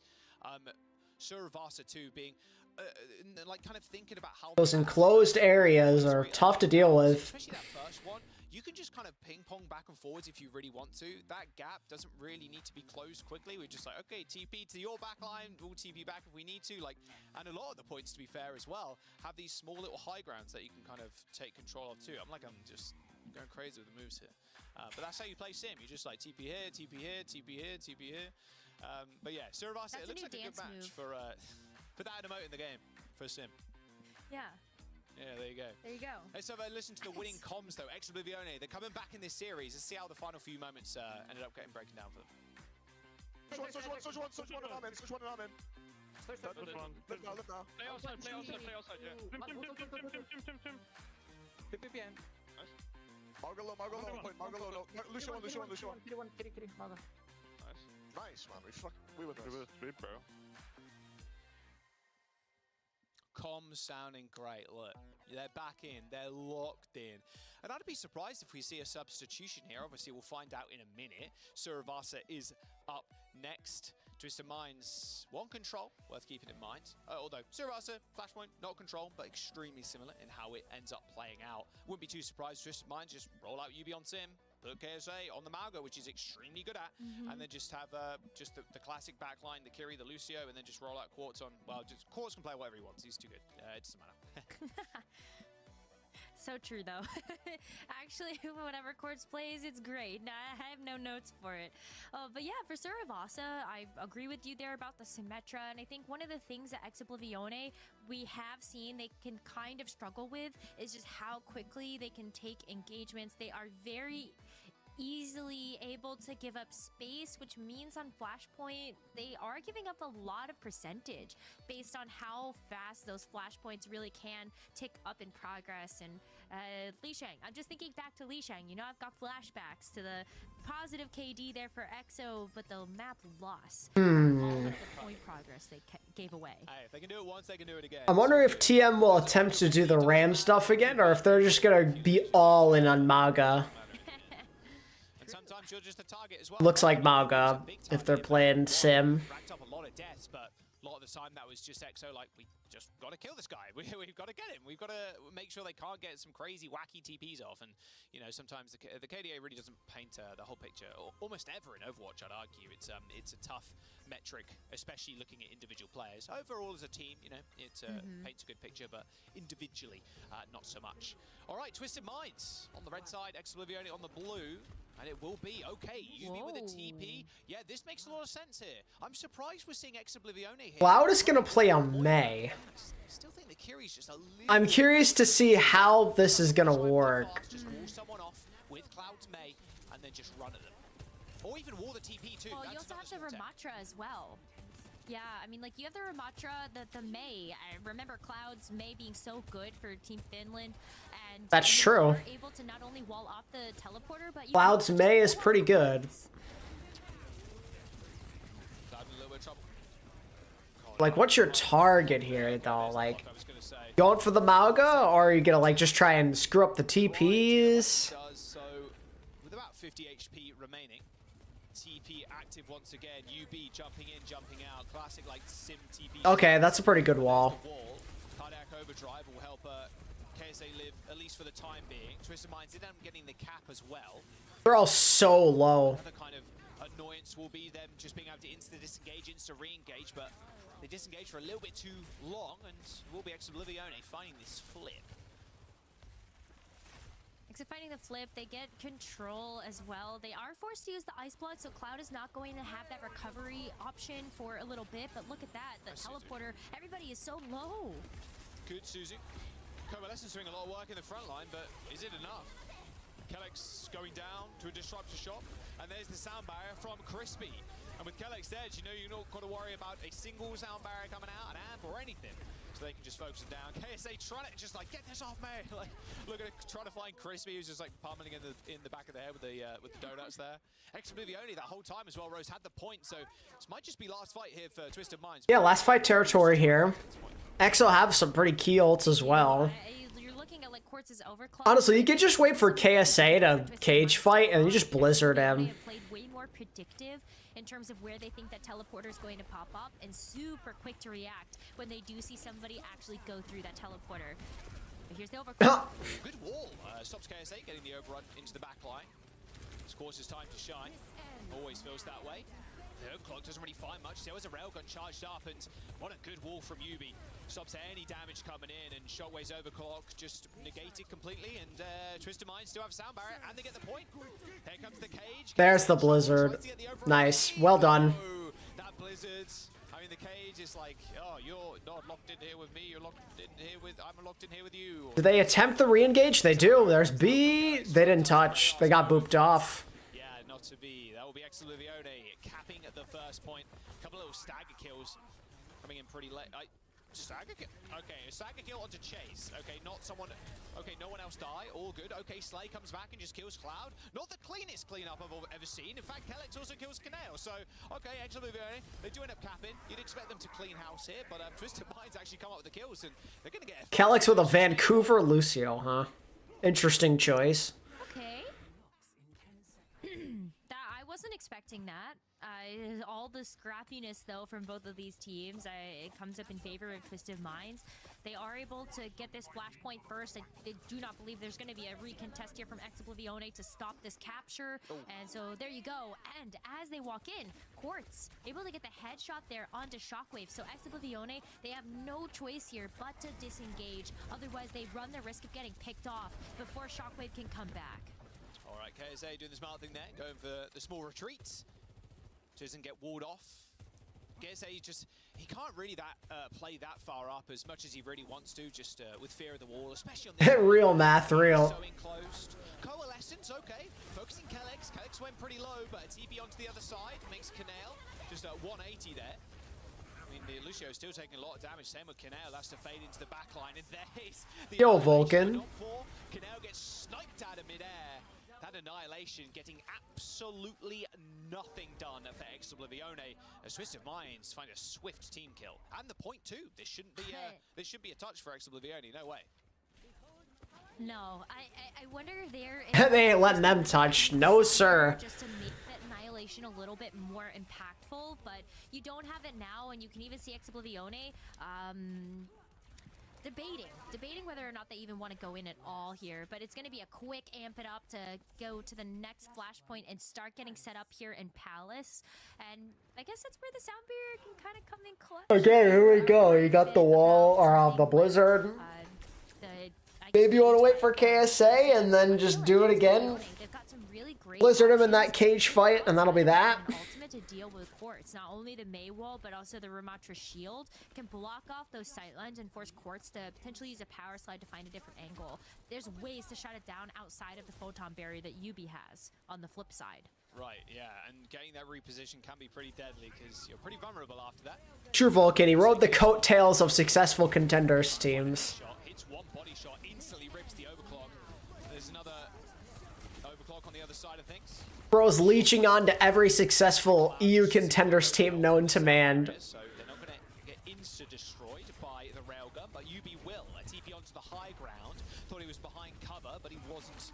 Not quick enough at the very least. KSA overrun into the back line as Twisted Minds now. They do they do end up getting a couple of little kills here, but it should just be the cleanup. There it is. alexyOWL capping this point first. Cage fight, though, for Twisted Minds. They can come back in and use that, but as we saw from the first time that KSA used that ultimate, Cloud just pops the Blizzard on top. It totally negates the ultimate. We actually saw that combination of ultimates when we saw Oh Yeah go for the May and the Malga themselves, having the Blizzard to combo with their own. Don't remind me of Oh Yeah, and how we don't get to see their beautiful Junkrat gameplay. Love it. Yeah, this rush versus the Coalescence, unfortunately for Slay, it's not online just There's the Blizzard again. It's too easy. I mean, that cage fight's really nice if you can provide support to the Malga, but Cloud with just the ice wall completely stops any sort of healing or speed or whatever, Suzu, whatever, from getting through. Kill him, and again, this might be the last fight here on this point. There is still a chance to touch. They aren't too far away from it, but it's going to be. They weren't earlier. They played some Ram, and we actually saw them play a little bit of Orisa on Esperan'a. They have played a lot of this still, but not fully. We've seen them make some changes here and there. To ensure a victory if they want it. That's not good. Okay, might be okay though. Turret MVP for UB there. Yeah, I gotta say, Shockwave on this Soj is making such a big difference. Like, Cookie, I feel like, wasn't having that good of a time against courts like it. There was a lot of shutdowns, but Shockwave is more than holding his own. Leave it up to your star player, am I right? More disrespect that way, you know? More BM. I like it. I think so. It pops up in the Elam feed that it killed you. Very funny. Maybe not for Shockwave, but still. Well, alexyOWL, while they do have to give up control of that flashpoint, they get to come in with the Annihilation, this time with the Sound Barrier at its back if he wants it. Plus, Shockwave has another overclock, this time without UB having that Photon Barrier online. Shockwave just carrying behind this pillar. Same with the Oh my god, Shockwave was so low. Crispy saving Shockwave and Cloud. However, once again, this wall from UB is going to be... Chase is getting melted, bro. Really good focus fire from TM. Jeez, Vulcan, okay. Wait. Oh, damn. Slay with them flicks, though. They should definitely be getting paid overtime, at least a little bit. Shockwave ends up sliding up to high ground. There's a Doom Fist for Chase to try and get yet another touch. It looks fairly even until Quartz said no. All right, potentially game point here. Surasa 1 point away from taking the series and locking their place in the grand final. Can they close it out? Oh, this is so close. Once again, Cloud looking for him to just insta-blizzard KSA when he ults. The Doomfist now getting changed back over to the Ramatra to make their way over to this tiny little flashpoint. We've got Ruins. This is great sightlines here for the Sojourns, but alexyOWL have more tools in their kit with the Ramatra and the May to shut off Quartz's sightlines. Alright, want to put on the pressure pretty early. Or you can just kill Cloud before he even gets a chance to use it. That works too. Sure. Cloud ends up going down to some straight Cheerios, some donuts, whatever you want to call them. This point's going to be so hard for them to take now, especially without Cloud. Their only real tool to try and stop KSA getting away with murder, right, on the Mauga. So My thoughts on Mauga? In the lore, like as an Overwatch character, I think he's a Chad, but watching him in esports competition is kind of sleeper. And by kind of sleeper, I mean very sleeper. That gives Twisted Minds just so much flashpoint progress, knowing that alexyOWL have to regroup.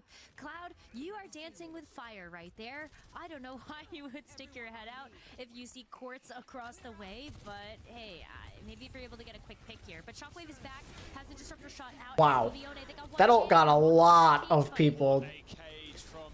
God damn. That cage fight was nasty. KSA, you did it. Finally, a good cage fight. And the stagger is the Life Weaver! Oh my god! Wait, that was sick! There's one person to touch for alexyOWL, but they're not going to survive all too long. Crispy's on there. Oh, they can't touch. Damn. That's it. That Life Weaver swap, though, was clutch. No lie. That was sick. That's the most use I've ever seen Life Weaver get in a pro match that isn't Japan. Idea of how they wanted to play out those points, the Symmetra pick right away, the Mauga as well, stack, and that Rematch composition just wasn't enough. Alright, so TM, Twisted Minds, onto the finals. Onto the finals for rematch against Ents. Near to the point, it was like, okay, lock him down, and then Quartz is just sat on high ground with the railgun. It was perfectly played there from a Twisted Mind to lock in their ticket to the finals against Ents in just moments. I mean, wow, what a series from Twisted Minds. It looked like alexyOWL had a little something there on Esperan'a on the push map, but not to be. Twisted Minds with the W. 3-1, the series score over. Why does Japan play Life Weaver? I have no idea. Because they're cool. Thank you, Joss. No, I mean, they play Life Weaver Hog because they're goated. TM I don't expect to adapt. I think they're probably going to lose this series pretty convincingly. Ends are just on top. In this series that I really liked is number one, whenever they do play the rush comp with the sim, right, they're ult kiting. We talked about the casters. When the ults come out, something like Kitsune Rush, so powerful when you're able to fight in it. But Twisted Minds doesn't give their opponents that opportunity. They're TPing out, they're speeding out, Mauga overruns out. They have so many options to kite. And so many of these ult cycles from the other team that should be dominant team fight wins, they just get nothing. You know, you're fighting your demons because Twisted Minds won't give you any type of value on the ult. So I think that's giving them a ton of value. And then I think even more important than that was the adaptation of bringing out Yubi on the Tracer when it's those Echo dive comps, right? We saw Kevster and Kai against Ents, where the Echo and Sojourn are just free casting on you. They're doing so much damage. Oh yeah, Japan is extremely based for their compositional choices. To start to contest that. Kevster's not gonna They're be able to do cultured. much on the Echo when there's a Tracer constantly hunting him down.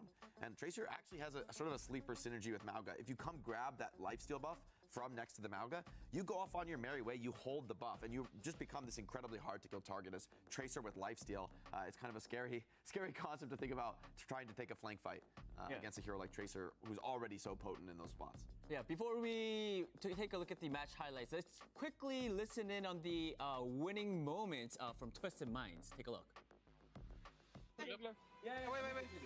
Yeah, I can do it. I have to be out. I'm fine. Yeah, I'm fine. I just shoot him. How washed is Jake? I mean, pretty washed. Second. Consoy. 41 on you. Second. I mean, he's gonna kill me. Make it one. Taking him now. He's on me. Right here. I took it. 1 HP. Lucio 1. Nice. 9. GG. I mean, great stuff all around from Twisted Minds. I think that the DPS duo is just deadly, and that last boop at the end was amazing as well. Yeah, I mean, this is a Twisted Minds team that is looking better than they did yesterday, and I do give them a pretty good chance against ENCE Esports now. Twisted Minds were the established #1 in EMEA going into OWCS, and I feel like yesterday ENCE Esports kind of dethroned them a little bit. But a chance for revenge here now. You gotta keep in mind, Twisted Minds, last year, they dominated in the European region. And so they've held this European crown for so long now. A while, it's true. Now with maybe some of the Overwatch League players coming back, like Kevster, Kai, for example, giving them that chance to take down a team like Twisted Minds. But in this series, though, we do gotta say, good job to alexyOWL. Right. Top 3 here in OWCS. Huge. Yeah, I mean, EXO getting top 3 is really good. Really, it was a competitive series. You know, we were on that Flashpoint map on Surasa, and we're like, hey, maybe this could go to a map 5. They're really going toe-to-toe against a team like Twisted Minds, right? And a lot of these players haven't been established tier 1 Overwatch esports players, right? Cookie, Crispy, Canale, they were not in the Overwatch League. Shockwave, obviously instrumental for this team in that carry role as a damage player. But this is a feel-good story. These are people who were given an opportunity here in OWCS in this open system, the Swiss format, leading into the group stage, and they got an opportunity to compete against some of the very best teams in the region. And they did one heck of a job. Now you get top 3, lots of circuit points there to maybe qualify for DreamHack Dallas in the end. So really, you gotta give credit to alexyOWL for making it. Double points for stage 2. Double points too. I think EXO is definitely going to be back hunting for those with great performances from whether the lesser-known players or established vets like Shockwave. I think they have a lot to build on. I don't think they really need to go back and make too many changes. Maybe Get a little cold. I'm gonna put on my hoodie, chat. Looks great for Twisted Minds, but EXO on the Put on drive my was very sharp with a lot of threats, a lot of hoodie. very good flexibility from Chase, really keeping these things together. I do feel like, though, for Twisted Minds, the addition of Kelix on this team, every time we hear him in the comms, I mean, he's keeping things very calm and clean. And these are the clutch moments, right? This is you winning a huge series. So to be able to, like, stay calm, crucial. That's a great value Kelix adds to the team. Yep. Yubi player of the match? I don't know about that. I feel like he had some tough moments in this series. How great his Tracer was and how he's going to be playing an important role for the Grand Finals match that's coming up next, right? It's so interesting. I think he really is the linchpin of the team strategy today, and I think he will be as well against ENCE, because if he's on Sim, the whole comp is going to play so differently, right? Even though that's the only hero you have to change from the Mauga strat to be playing, whether you're playing Sim or Tracer. With Sim, you're playing around these ult fights, you're playing around TP disengage. This barrier wall is incredibly potent when you fight around it. Really enables Mauga to not worry about his lack of, damage mitigation when he's got a shield wall to play. However, sometimes that Tracer, I think, could be a much stronger pick, especially if the enemy gets too greedy with these DPS. They want to run... I think so, Sawyer. Even just one Tracer in the comp Now you start splitting up a lot more. Maybe the Kiriko follows your Tracer in. These flanks become deadly. That could open up more of the map for Quartz to work with, and we've seen what he can do with just a little bit of space. So these two picks, the Sim and the Tracer, it seems subtle to just change one hero, but really this opens up the comp to play two completely different styles of Overwatch with only one hero swap. Historically, that is a very potent tool to have in your pocket as a team, because the enemy team might need to completely 180 their style and their heroes, and all you're doing is changing one hero back and forth.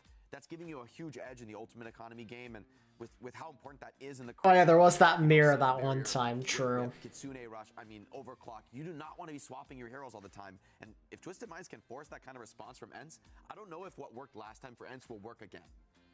What do you think, Johnny? Do you think it's gonna work or is it not gonna work? I mean, we'll get closer to that finals matchup in a little bit. True. But you know, I'm a bit cautious about putting Yubi on Tracer facing off against Kevster.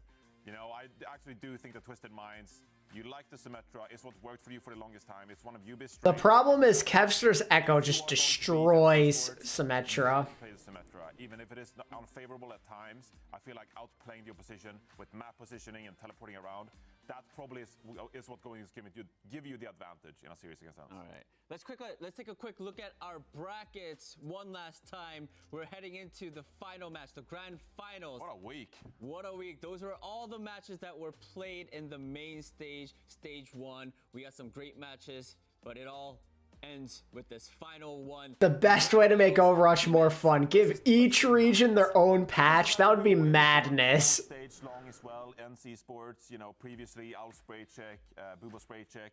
Imagine if you gave Korea like a Life Weaver patch. That'd be so funny. The success we saw from Team Finland at the World Cup, picking up the likes of Kai and Kevster, an incredible damage line. Now you face off again against Twisted Minds, who has held the crown of EMEA throughout all of 2023. So a matchup in the making, and we're finally getting it here in the grand finals. And it's just like it's a rematch just from yesterday, and like now we really don't know. You know, can ENCE beat them again, or is it going to be Twisted Mind being crowned the champions, right? All right. Before we go into that match, we're going to give a little bit more time for Twisted Mind, because that was, you know, I'm pretty sure they need some rest before they go into. Yeah, go touch some grass, drink some water, get ready. Just talk about Overwatch. Sure, why not? While we give them some time to, you know, recuperate. Remember, you guys, chat?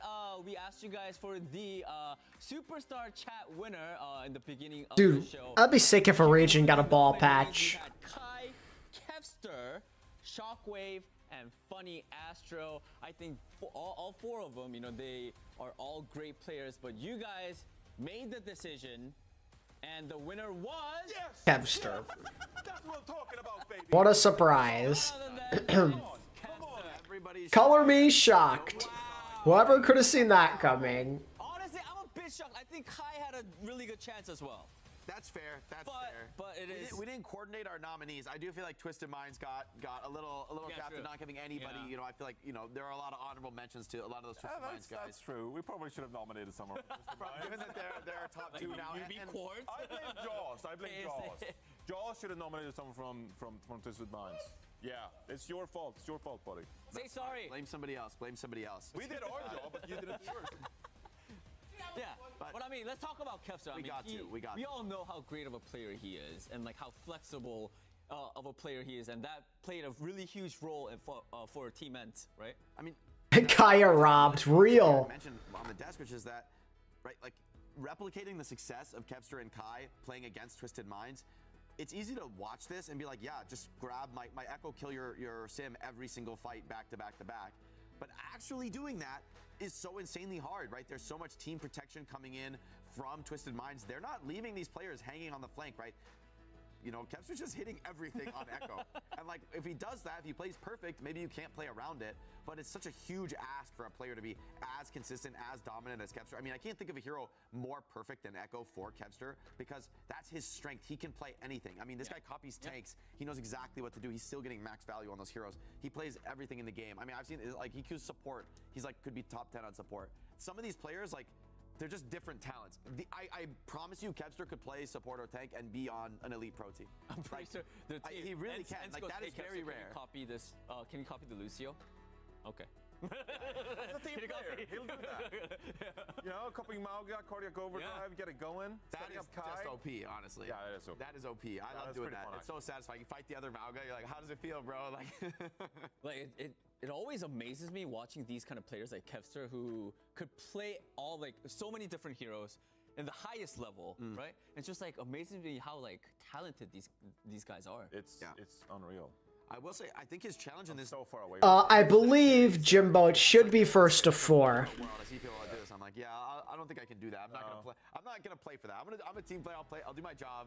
We can apply ourselves as hard as we possibly could. No, we'd never even get there. You gotta start. We gotta go back in time about 10 years to be at that is level. true. We're old heads. Well, you're gonna say that I could go back 20 years. I probably still can't do that. You gotta believe in yourself, Dan. But Kevster, I think he's got his work cut out for him next series. Yeah. I think Twisted Minds has retooled a little bit. Japan gets early access to He Venture. needs to 1v1 beat Kevster on Tracer. I don't think that. The empty seat is kind of off-putting. Jake needs to like slide his chair over ever so much, so like here. Some of the damage off the field. No more echo copy Mauga on the field. Much less spam damage. No focusing beam. No focusing beam. Some of these kills, like even if you're just dueling Kevster and you don't die, that could be enough. That could be enough because Twisted Minds hits very, very hard with their rushes. And I mean, I think they've adapted really well. I think what they've shown is exciting to me. And I think we might get a close grand final, even though ENCE took that upper bracket final. Yeah. All right, everyone. The time is almost upon us. We're going to crown our first OWCS stage champions with the EMEA Grand Finals up next. We'll be back right after this break. Jake hates Danny confirmed. Real.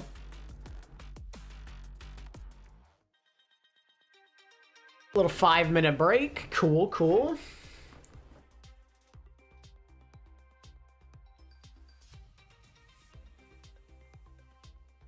Yeah, Chad, I think I just got to give this to ENCE, though. They look really good. They seem to have a good grasp on how to just stomp out this Mauga comp. And Twisted Minds, this was a good little warm-up match for them against EXO, but not an easy series by any means for them. So I am going to give this to ENCE. I'm thinking either like a 4-1 or a 4-2. I'm leaning towards a 4-1 for ENCE. I think they're going to stay in control, and they're not going to look back. Kevster and Kai are just in the zone. I think they have the better flexibility. They just know how to stop this Mauga comp with the Echo, and Kev can just play Tracer as well if needed. I'm all in on ENCE after what I saw yesterday. You're hoping for a sniper duel? Unlikely. I'd be down, but unlikely. I feel like with how Kai and Kev are playing right now, I just can't go against them, though. Kevin Gaming and Kai Sinan. Nice.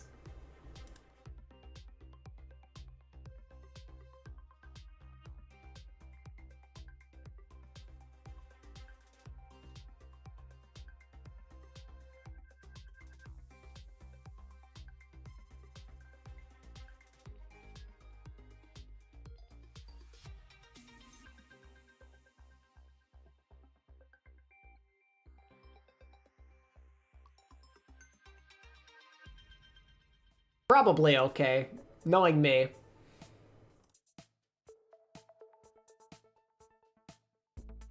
Knowing me, the game will not even be close, and like Twisted Minds will just roll them.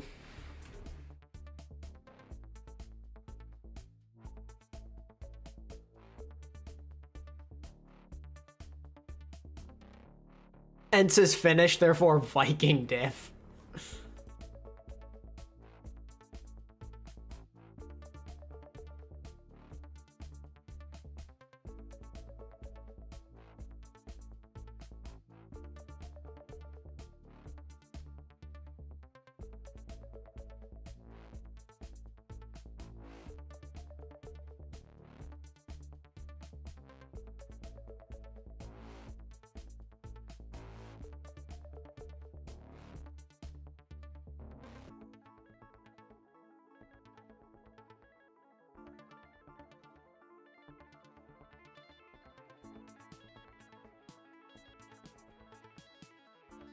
What 5 heroes would be my dream meta?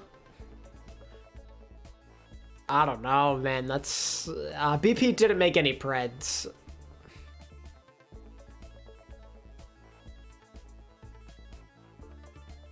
If I had to pick 5 heroes to be in my dream meta, I love Ana Lucio, so probably something to do with Ana Lucio. Ana Lucio Tracer. With like... I mean, I kinda want to see Rhine, it'd be funny. Like a non-boring Rhine meta. Like, I wanted to go back to the simplistic days, like, of what I knew back in, like, 2017. Give me Ana, Lucio, Tracer, and then, like, Genji or Soldier with a Rhine.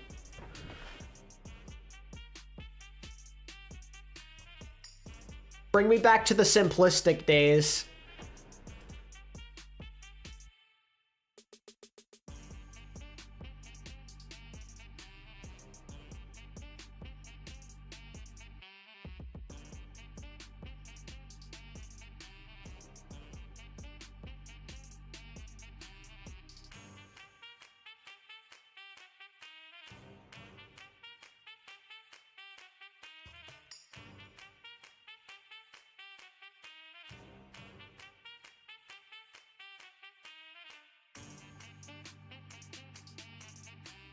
Yep, that is partially what we saw in, like, Al Season 5, except Monkey.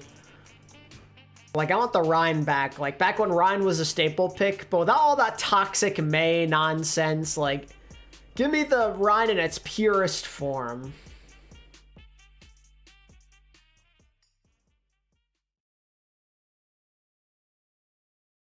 Oh, I have to mute my stream? No. We're good.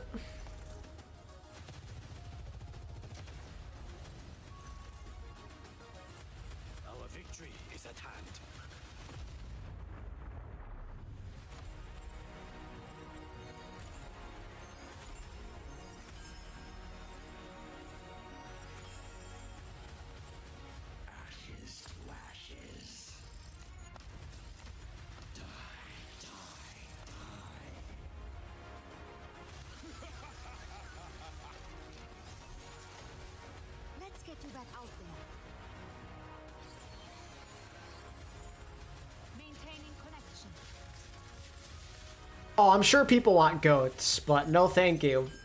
For me personally, I'm good. I'll pass.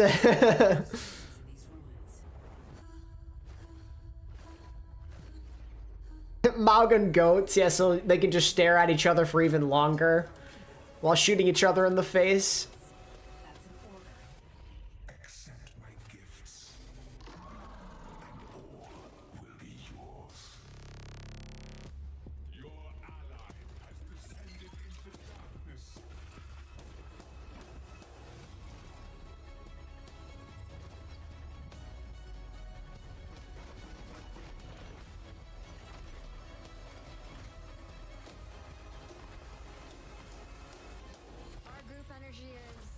Interesting. Very interesting.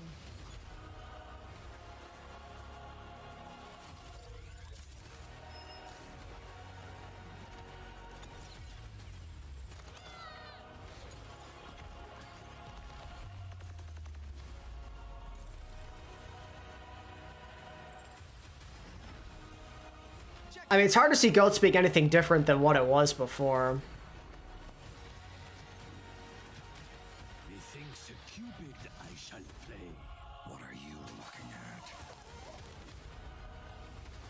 Rhine Torb Soldier, nice. I'm down.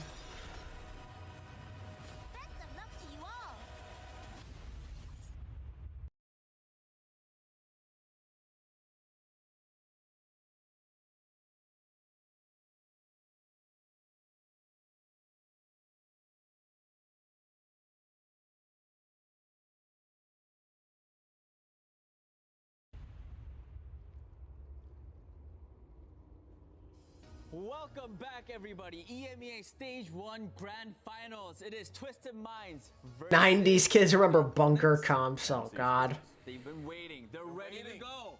They're ready to go. I mean, and also, this is going to be a little bit different from all the other matches because this is best of 7, right? Am I Grand correct? finals. I think Venture's coming, like, More matches. soon, isn't she? And Or also, guys, aren't they coming this is gonna soon? be a close match. Chat, you need to submit your predictions. So, who do you guys think is gonna win? Is it gonna be Twisted Minds or is it gonna be Ends? Let us know in chat. Do the preds. Put in your votes. All right, let's start chatting about each team one by one. Starting off with Twisted Minds first. Twisted Minds. They've been phenomenal. I think we got to talk about. We've talked about the DPS to death. Venture comes out in season 10. Here, I want to talk about KSA. I feel like he's been lights out on the Malga. He's been the one player pretty much in the world, right, left standing in these elimination. Sojourn, never met him with Sojourn, it's just better. Yeah, we're just saying in our dream scenario, what would we want to see be played? And viable. So I think his play has been critical for the team. The flex to Ram really caught alexyOWL off guard here on the first map, and I think gave a lot more potential to the team. Showed that even though Twisted Minds plays a ton of this Malga comp, they can play they have a lot of options in terms of their hero competency and flexibility. So they're not a one-trick team. They just feel like this is their best look at the moment. So I feel like KSA, he's a huge part of that, keeps his opponents guessing. And then Slay as well on this Kiriko. I mean, he's had a couple huge moments, crucial pickoffs, and when you're playing this Malga comp, you know, you're very strong in the frontline rush, but sometimes those flankers can get in and get the best of your backline. So Slay has had to fight for himself a number of times and has come up looking very scary on the Kiriko. I think that pushing away those flankers once or twice, killing that Lucio when he comes in for a play, he's going to have to think twice next time. And that hesitation could really be punished by players like Quartz and Yubi. I mean, you mentioned about I just want to go back to KSA being able to play different heroes. I think it was KSA who played Sigma during World Cup, right? Yeah. And he was really good at that too. So like you said, they're not only one-tricking Malga, they have a lot of different options. Let's talk a little bit more about Twisted Minds. Johnny, give us a deep dive. I heard that you have a illustration. Yeah, so we've seen a lot of Symmetra from Twisted Minds, and I just wanted to showcase 2 examples. I heard something about early play testing, but they don't have much time. The new season's gonna start soon.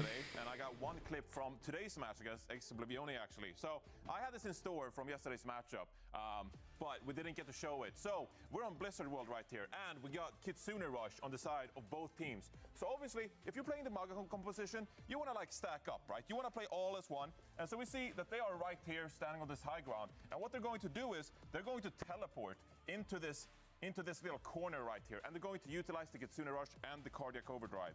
The problem is they like to do a lot of 5-man teleporters. So as we go ahead and play this out, we'll see that they go in, but NC Sports, they're ready for this, and they're actually going to rotate around this death ball coming in from Twisted Minds. And instead, you can see here, pause. You can go ahead and pause it right here, and you can see like the positioning we're seeing from NC Sports. They already have 2 different lanes set up, so they have 2 different kind of angles that they're shooting here. Now, I do want to point out that something probably goes wrong here, but as you can see, KSA, he's far away from his team. There might have been a call to like, hey, we should disengage, we should teleport out, and not everyone did it. But you can see the idea here that because Kevster actually has this duplicate, they can actually turn this fight around with Cardiac Overdrive and Kitsune Rush themselves, and then Esports is going to win this fight. So NC Esports ready for this. You can go ahead and play it out. NC Esports, they are ready for these teleports coming in from the side of Twisted Minds. Now, something else you can do with teleporter though, if you don't want to 5-man in, this is a clip we saw from alexyOWL, the same map, and what you're seeing here is that they're actually going to use the teleporter to put Quartz on the high ground. So now you have the rest of your team, you're doing a big rotation around here, and you're going to push the cart. But meanwhile, you have Quartz playing this high ground with a different line of sight, a different angle, and that is going to make it harder for alexyOWL to play this. So Shockwave, he is on this echo similar to Kevster yesterday, but you can go ahead and play this out, and you can just see how Quartz is sitting on this high ground from a different angle and just putting pressure on alexyOWL. So given that NC Sports, they respond so well to these big teleport rotations coming in from Twisted Minds, maybe you can utilize the teleporter more to put Quartz in a position to poke the echo more and try to get these off angles. And maybe that could be a recipe for that's always kind of been the key, like otherwise Kevster just ruins what they want to do. Quartz needs to have a big game and seriously pop off and pressure Kev, but there's only so much he can do by himself, and that's the thing that scares me. Scary team, right, Jack? Right, Jake? Yeah. Yeah, I I mean, same as last time. We talked so much about Kevster and Kai. I think these are household names at this point in Overwatch. But I really want to highlight the veteran presence of crimzo and Masa in the backline. I think they're going to be crucial. Usually, those are going to be the players who call these rotations. Are we going to flip the map? Are we going to come from a different angle? What are we doing to respond to those TPs? The pressure is going to be put heavily on crimzo and Masa. When that TP comes in, you've got about 1-2 seconds to make the right read and get to the right position before you get team wiped, right? So it has to be perfect usage of the speed amp from Masa, TPs and saves from Crimzo on the Kiriko, or the decision to just turn the fight around, commit ults, and just take the engagement where you stand, as we've seen in your example, Johnny. So I think a lot of pressure on the supports to make the right calls. And on Vestola, if he does play the Surasa, I mean, I think he is going to be pretty uncontested, able to get in and potentially shut down Quartz and Yubi. So I think the DPS on the side of Twisted Minds, they're going to have to face down an Orisa who, when you do play the Mauga, sure, sometimes with a Sim, maybe you could cook the Orisa, but a lot of the times, if you're going to go for those TPs, you know, getting booped off the TP, if you're not very sharp, 5-man TP all at once, you're getting booped off by the Orisa, one DPS caught alone, and that's just food for an Orisa, right? She's hungry. So honestly, for Vestola, I think he's got his work cut out for him. He needs to disrupt some of those TP plays before they come through. There's a lot of individual playmaking potential there that really could shut down Twisted Minds plays before they get going. And so I think Twisted Minds, the pressure is going to be on them. I do think, though, I think this Tracer swap, not going to play the whole series, certainly. But if you can just force Kevster off Echo, you just take it to a Tracer mirror, normally that, you know, Kevster's pretty happy with that. But I think against the Mauga, this Echo is a crucial piece. Without the Echo, you lack a lot of that kill potential on Mauga. The focusing beam, the copy on the Mauga, very potent skills. And if you just take those away from Kevster, yes, he's terrifying on the Tracer too, but the hero kit is just a little bit easier for players like Quartz to work around. Your team. Yeah. All right, well, let's take a look at the first 3 maps that are going to be played for Ents and Twisted Minds. Here is going to Well, 5 heroes would be the worst meta for you. Literally the Mauga meta we saw last week, and there's your answer. That was awful. Ton of Nepal so far. Well, what do you guys think? Look at what's available to them. What are they Right? cooking? It's Nepal or it's Ilos, right? So Ilos is probably the worst Mauga map in the entire Koth pool. So this is honestly, this is Ents forcing them, you know, with the Lijiang Tower ban. If anything, that's the most surprising.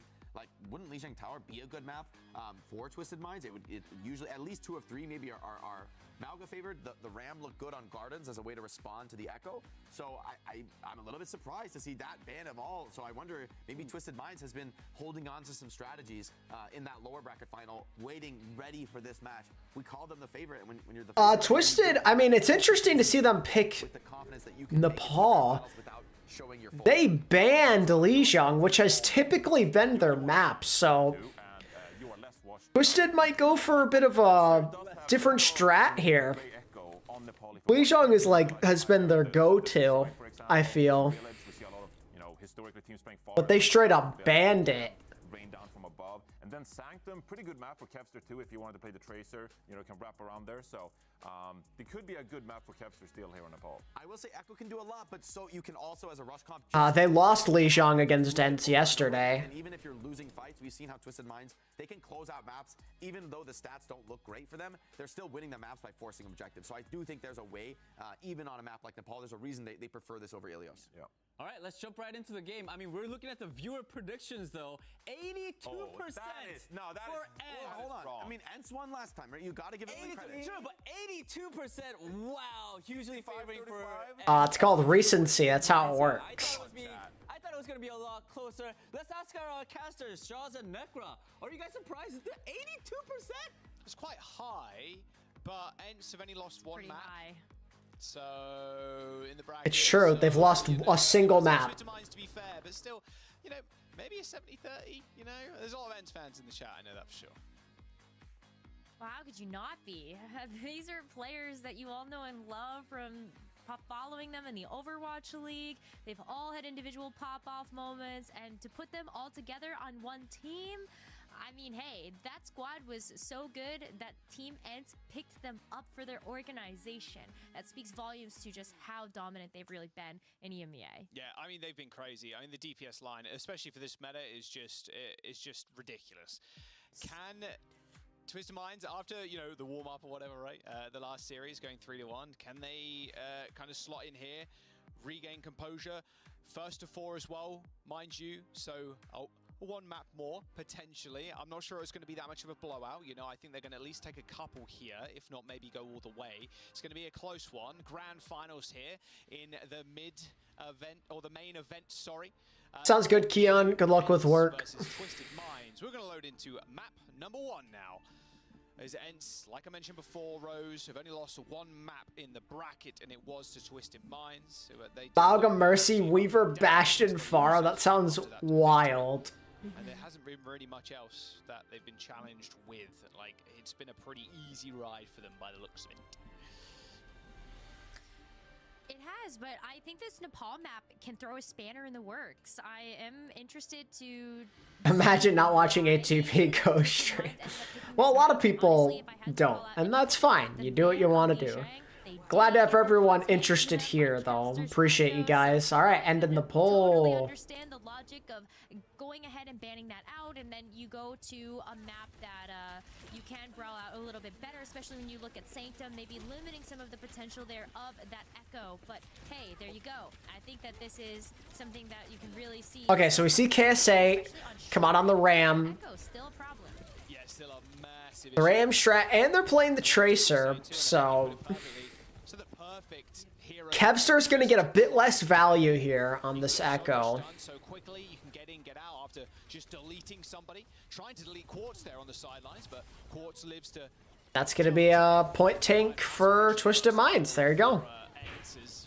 Twisted Minds starting off strong. First cap, okay. So is Kev gonna go and swap now? It's gonna be the magical question.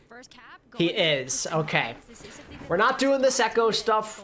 They're not gonna play Sim. We're going Tracer. Play as a team of 5, and that is something that Twisted Minds put on full display in their previous match. And so they are going to make a swap. Vestola going over to the Orisa versus Rematch. We really like to see this matchup because it comes down to those cooldown usages between the Rematch and the Orisa. And Vestola's Orisa has been marking down the backline so well that it might... Man, Vestola's getting... Woo! A little bit harder. Vestola went sub 10 HP there. Railgun headshot from Quartz is going to buy them a little bit of time. That's a 3, 2, 1. Their soul. We'll see if that does make a difference. There's now Kai and the rest of the team just surging onto the point. Do it with just the one ult. That's clean. That's what you're looking for. Just hold the arms up, but there's not enough healing, especially when 5 players events were just shooting at him. A recommit here. Slay with a Cole. They are stall. Wait a second. Yubi with 2?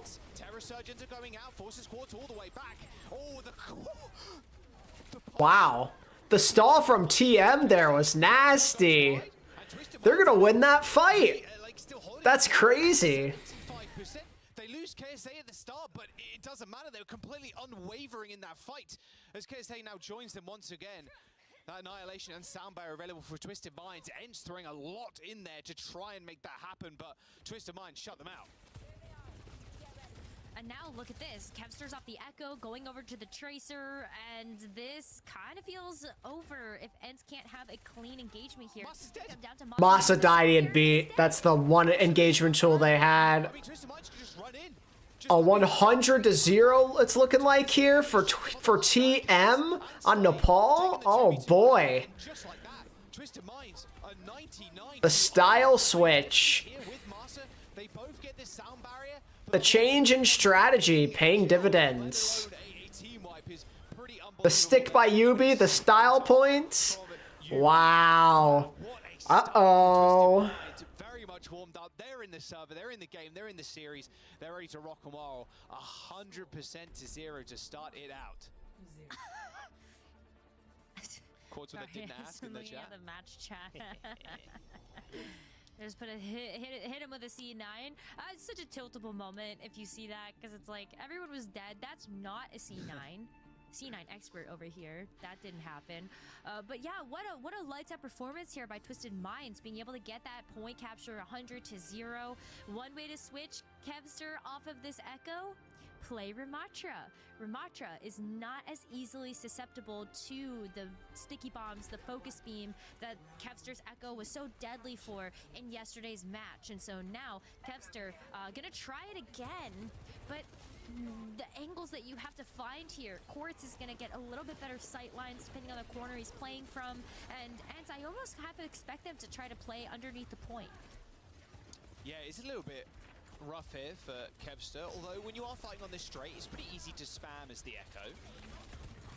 Nice little spear spin there from Ooh. Vestola. Vestola's kind of isolated here. He's probably going down. Doesn't chose to use the railgun just yet. Ends up Or maybe not. Kevster of all people, but Kevster And then they bought just enough time for Kev to do Kev things. Puts himself on the point as well. It'll be the first cap. Oh my god, the sticky bomb tracking Kellex through the skies there as he descended onto point to try and stop Kevster from getting away with anything, and then end up capping first. Interesting to see that they're so willing to go back to the Echo after it didn't work too well before. It is ridiculous. Maybe they figure there's a bit more room for Kev to operate on this part of the map. Oh, so clean, and like especially if you're able to get a big pick onto a support, a DPS, like it just blows up Twisted Mind's game plan there when you can't go in as a full team of 5, you can't stack like they want to. Oh, KSA's in for a world of trouble. Whoa, that was a sick dupe. Headshot kill onto Kellex. Reset after reset. As Twisted Minds get team wiped and Ents continue to hold. No free railgun from Kevster, but he's already done his damage. TM though is the massive advantage for this fight though. I mean, if they don't win this one, that would be very, very problematic. Gonna have 50% of this point as Twisted Minds make their way back in. They do have some really good tools to work with. This coalescence, especially if Ents want to take this high ground fight, that's an easy trigger to pull. Force putting themselves on the point, try and get an angle to Kevster on the back, and an angle. There you go. Fine. There you go. Twisted Minds now. Just the one ult too. Doesn't really get much better than that. Oh, Kaiser up for the challenge, although Slay's not exactly making it fair with the heals. Nice little flip from Twisted Minds. Get a chance to play aggressively now too. Now off the Echo again. And the sound barrier combo that Twisted Minds have, you can just hold a little bit closer to the spawn, and you're really not giving up very much there. Twisted Minds have so many ultimates coming up in this next fight as well. Let's get a quick listen in.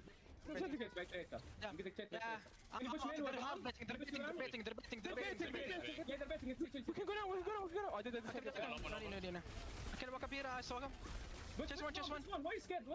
I'm a tracer.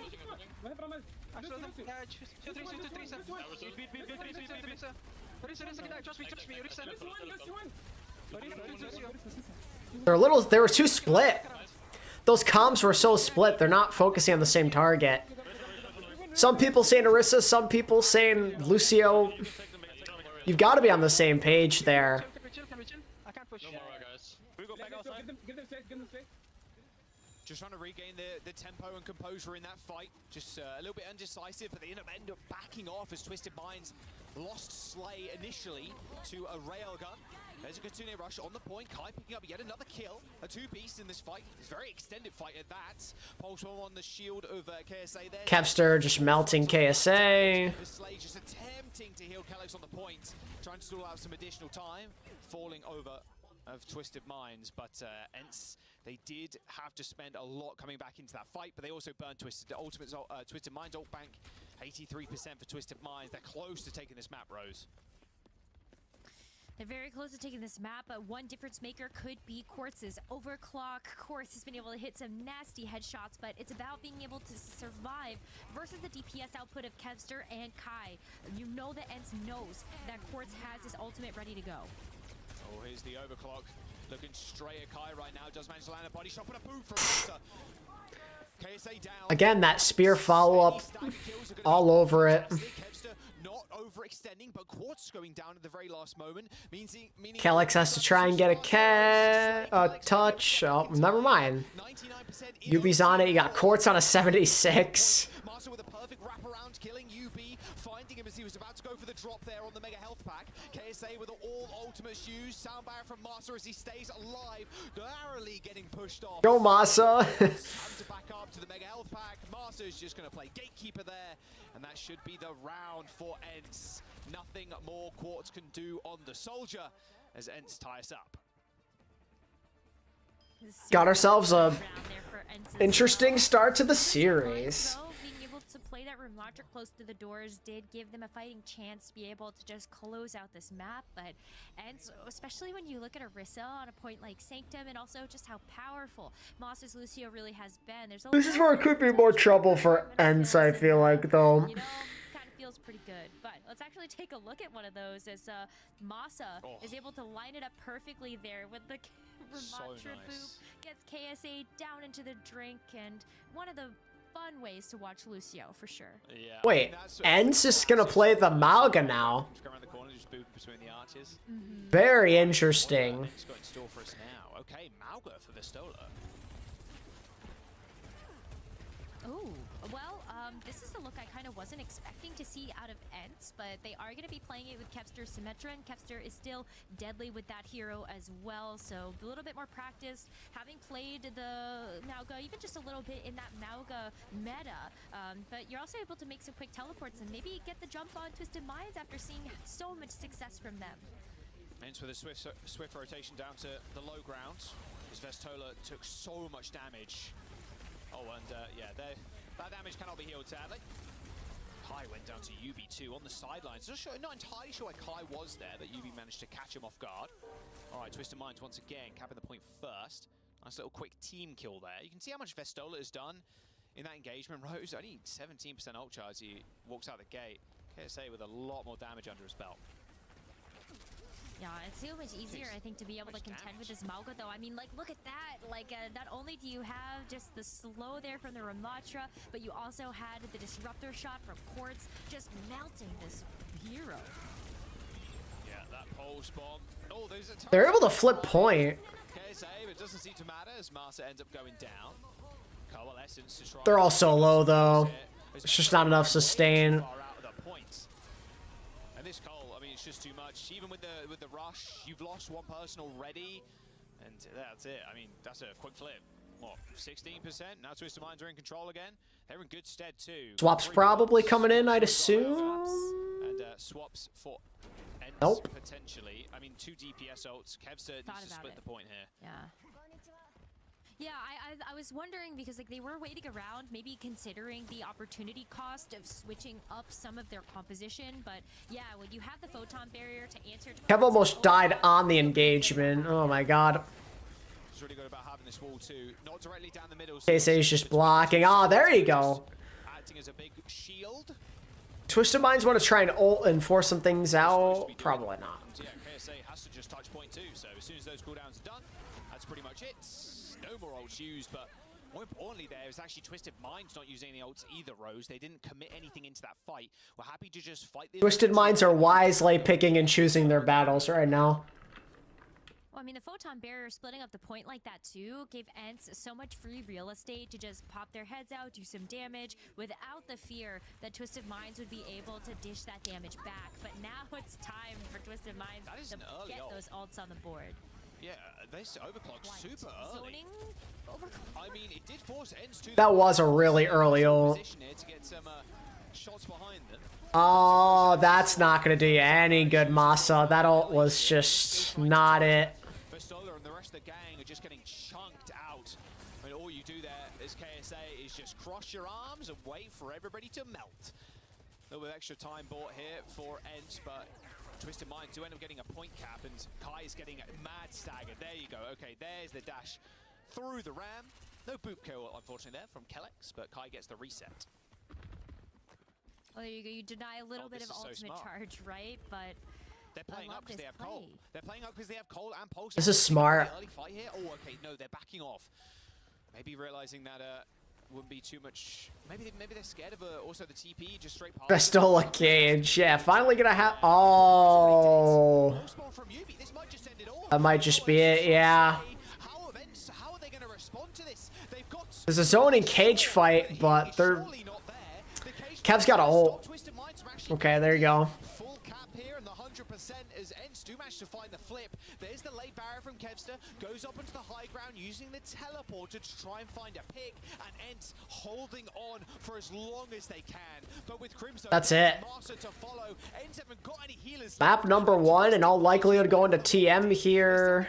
Ents off the point, but they've got the heals and the damage to do it, Rose. They do, and now you're gonna chase down these picks as well, as that's gonna be a big pick onto Kevster, finishing off this hold. Everybody's just trickling in. Masa's beat. Twisted Minds.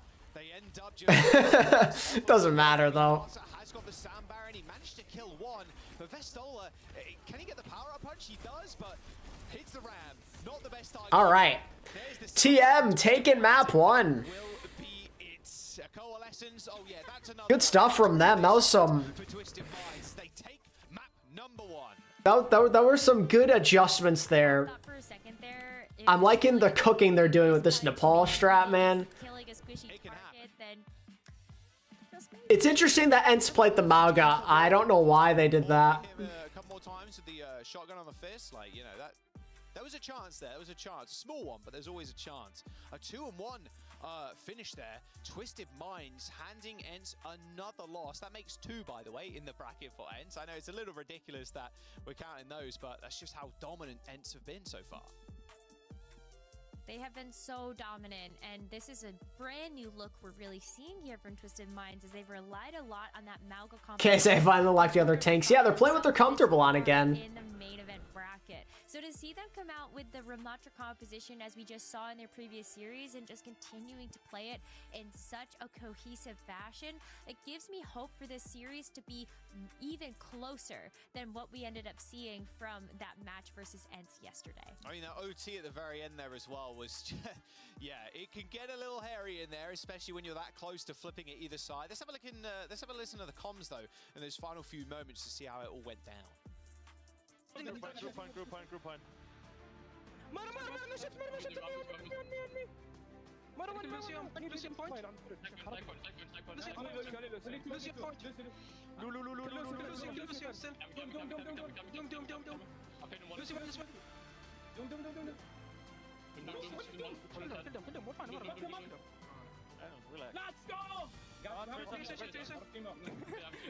Let's go! Let's go! The early let's go, and then it's like, no, it's not over yet, it's not over yet, but really it is. Everybody kind of knows it, and then the let's go again. You love to hear it. So good, and you could tell there's so much confidence in their voices from being able to just keep those picks, the focus fire, just everything. Like, they're really on the same page today, which is night and day from what we listened to yesterday when they were really flustered in their matchup versus Ents. So you love to be able to see this turnaround from them. And Yeah, getting off that sim Mauga is like making a world of a difference, chat. Yes, they are. And that game as well, yesterday. DPS from Ents are being contested more. Kevster not finding the value he's looking for in the Echo now, so gonna have to see what Ents attempts to do in the second map. First to 4, not a first to 3, like our usual match format. So that is worth keeping in mind. So we'll definitely go the extra distance if, well, if Twisted Minds let Ents do that, or, you know, vice versa here. Yeah, I mean, I could totally see this map going the distance here. Full 7 maps, maybe? I don't know. No more 4 Overwatch in my server, please. But I think what we need to see out of Ents in order to bring them back in this series is just like clear communication. There were a lot of times where I felt like the focus of Ents was just a little bit too split, and that's something you can't really do if your opponent is playing as a full stack of 5 on top of each other. It just doesn't quite work out that way. And even when we were seeing on Village, just the different angles that Ents was trying to take, they were just not getting those fights together fast enough to be able to actually win on that round. All right, there are the stats from the last map. Damage mitigation, they're not too much of a surprise because Ram for Twisted Minds can just hold up that block and then just sit there and then... Hollywood. We're seeing a lot of different maps this go around. Ents' choice, a ban of Blizzard World for Twisted Minds and a ban of... And this time, so Twisted Minds banned Blizz World, another map that they lost on when they played them yesterday. This philosophy is so interesting. Twisted Minds are playing those mind games. Scared of Yubi, who's going to whip out the sim, I'd imagine, at some point, and then just, you know, Monkey's great. Hollywood, in theory, is something Ents should be better on, I feel like, but we'll see. Yeah, exactly. It's like jumping into another dimension. Exactly. If you want to look at it that way. But yeah, these bans have been so interesting to me because Twisted Minds have looked so good on Blizzard World. I'm shocked that they ended up actually banning that outright. The map pools for this event have been interesting to watch, but Hollywood is another one of those maps that we haven't seen a whole lot of. So already back to back, 2 low pick rate maps. Yeah, I'm a little bit shocked we're not seeing more Kings, but fair enough. You know what? Fair enough. We played a lot of Kings in the group stage. It's time for something different. Yeah, I know. That's what they all say. All right, Ents on the defense. Gonna play the Orisa. So, no I see that Ents is still just sticking with the Echo. No, okay, yeah. No one's falling for that one again. We saw once on, what was it, Midtown the other day? Yeah, I think it was Midtown coming out of the spawn. And we've seen it once. We don't need to see it again. And more Ram here for Twisted Minds. Ram, more Orisa here for Ents on the defense. A very good defensive pick, but Kevster on this Echo, I still want to see if this can find value against this Rematch composition. You've got so much burst healing coming out from this Moira. A lot of burst damage though coming. Could go either. If you kill Masa here, you're chilling. Good on Slay though, but Kevster is still taking names and numbers. Can they get Kev? No, but Slay is rolling from. Okay, just Moira things, I suppose. All right. Slay is doing Moira things, yeah. Kevster kills your whole team, but Slay can just hit there and hit the right click. Slay with 4 kills. All right, you take that. Slay casually kills Force the Moira. Happens. You love to be able to see just a free Coalescence right off the bat. Court's though going over to the Sombra. Very. Ents is gonna play Mauga again? Faster, but why are they so interested in playing this Mauga? With Kai's and Kevster's off the Echo already. So yet another time here that Twisted Minds has forced Kevster off of that aerial. I really don't like the Mauga on Hollywood. I'm not a fan. Behind Twisted Minds, but it's also Pistola going over to the Mauga, really confident to be able to take this brawl. It's kind of unfortunate too for Ents where they feel they need to play Kevster on Sim. Like Echo and Tracer are so much better at like just sheer carry potential and carrying the actual game. This early coalescence from Slay after those kills and the damage he did, yeah, they're not going to get held and choked too long, so they end up winning that fight. But I mean, it is a little bit of a shame because the Sim, it can carry using TPs and stuff, but Kev's, one of the reasons why he's so great is his just raw ability to just fight in the neutral and just kill people, like on Tracer, on Echo, on whoever, right? And so seeing him on the Sim, not exactly the star power potential that Tracer could offer, sadly. But, you know, quick TPs to the high ground, so at least Ents can kind of jump on Twisted Minds now. And it takes so long for that Symmetra damage to come online too that it does not have the same carry potential. Like yeah, this ain't it, man. Yeah, that's pretty rough. Kevster goes down first. Marsa dodging out of the way of that pulse bomb. Still with a sound barrier to utilize if they want to use it. There's the beat from Twisted Minds. Oh no, don't do that. Beat from Ents here. And the annihilation from KSA can just sit on the point if he wants to. I mean, Ents is just going to fall over here on the second point. KSA can just sit here. Kevster's back. Oh, no, he's not. He's back in spawn again. I mean, Master's back. Oh, no, he's not. All Twisted Minds right now. This is a completely different series, chat. But KSA can just hold this one down. TM showing the quick adjustments. 5 minutes in the time bank, going into third. We've seen crazy. Not good. This is super quick, and this is giving me even more doubt that the Mauga Did Ents and TM switch notes? I guess so. With this Ramatra, we already saw this on Nepal, how this matchup went for Twisted Minds, and it's like, okay, yeah, it's a control map. Maybe it's going to be a little different when you're on hybrid or a payload-oriented map, but it's not working out so far. It is not working out at all. Here's the team fight win that Ents needed. So maybe even this one up, settle the score. Oh no. Even when they do something right, this just happens. A double kill as Marsa gradually descends to the ground. Good to know, Big. Straight 9 feet under. There's the cage fight as Quartz was trying to get a little cheeky with Ents. Pulse bomb thrown on in, round the corner. But it's Kevster. He's back with vengeance. Kills Yubi. Listen, sometimes I just need to put it out in the universe that it's not working, and then I cast a curse it to give that team success, right? That's sometimes how that works. Yep. But It's taken a while for ENCE to get these ultimates online and to find value because of just how quickly Twisted Minds have been initiating these fights, so you don't have the same type of setup. Ooh, they're just gonna back right out. Really good disengage if they can keep KSA up. Yeah, it's clean. Gotta ult out. Didn't have to use anything in return. Come back in. You got 2 support ults coming up. So as soon as Twisted Minds end up using the call, I'd imagine they use it, or they use it first. They just try and push them all the way back, buying as much time. Oh, if they got another disengage, man, that would have been crazy. Still have a while to go though, with 3 minutes remaining for Twisted Minds, but you can tell just how much damage Kevster's able to do when you've got this beautiful setup. Those turrets are always going to be helping to find value to help Kevster stay charged up, and he is microwaving people. Alright, cardiac overdrive there from Vestola as he pushes forward, but that coalescence is going to split the team at least somewhat. Sound barrier for both sides. Pulse bomb though on Vestola, who is super low. ENCE have no tools left now. That pulse bomb connected, so that overhealth didn't matter at all. 2 minutes and 30 seconds to go, half the time back down, but Twisted Minds, they got that 3rd point in their sights. No sound barrier. KSA could farm Annihilation, just ruin them here. No, and this is the same problem that ENCE was facing on the end of that 2nd point, is that KSA has this Annihilation, and it's right at the end of the road where ENCE do not have any choice except to walk into it.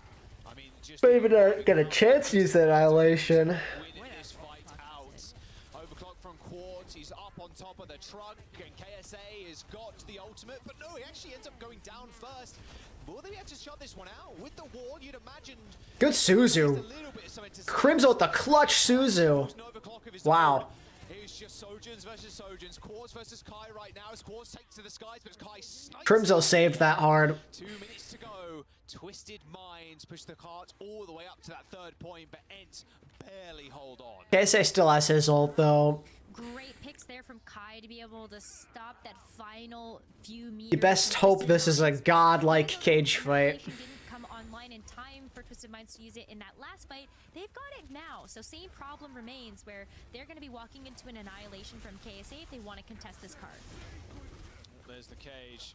I don't like how early that cage fight came out. Yeah, that's a guaranteed fight win, especially in a choke point like that. ENCE have done a fantastic job of wheeling this time back down. A 5-minute speed run for Twisted Minds on their attack, but struggling to get this last. Next fight could be very ugly. In this stage, like, it's rough. It can be pretty bad, especially as KSA has to step up and then just gets microwaved by Kevster. Yeah, this 3rd point is way better for the Symmetra because of how much setup she's able to get. All of these corridors, you're always in range of those turrets to be able to help not only get some damage down, get the slow, but also help charge up Kevster. But can this Annihilation actually get the job done right now? You've got the Coalescence at your back. KSA can go pop the Annihilation, but you also have this rush you gotta contest with now because of how ENCE have charged up these ults. Yeah, look how much damage KSA is taking. Okay. ENCE ended up playing that pretty well. I was kind of scared for them that fight. I didn't know how they're going to deal with the Annihilation, but they didn't even have to burn beat. This is where we've really seen ENCE start to clutch up. And I mean, if Kev can get this ult with a little spam here, maybe he can cut off part of TM and with a shield when these beat. Let's see.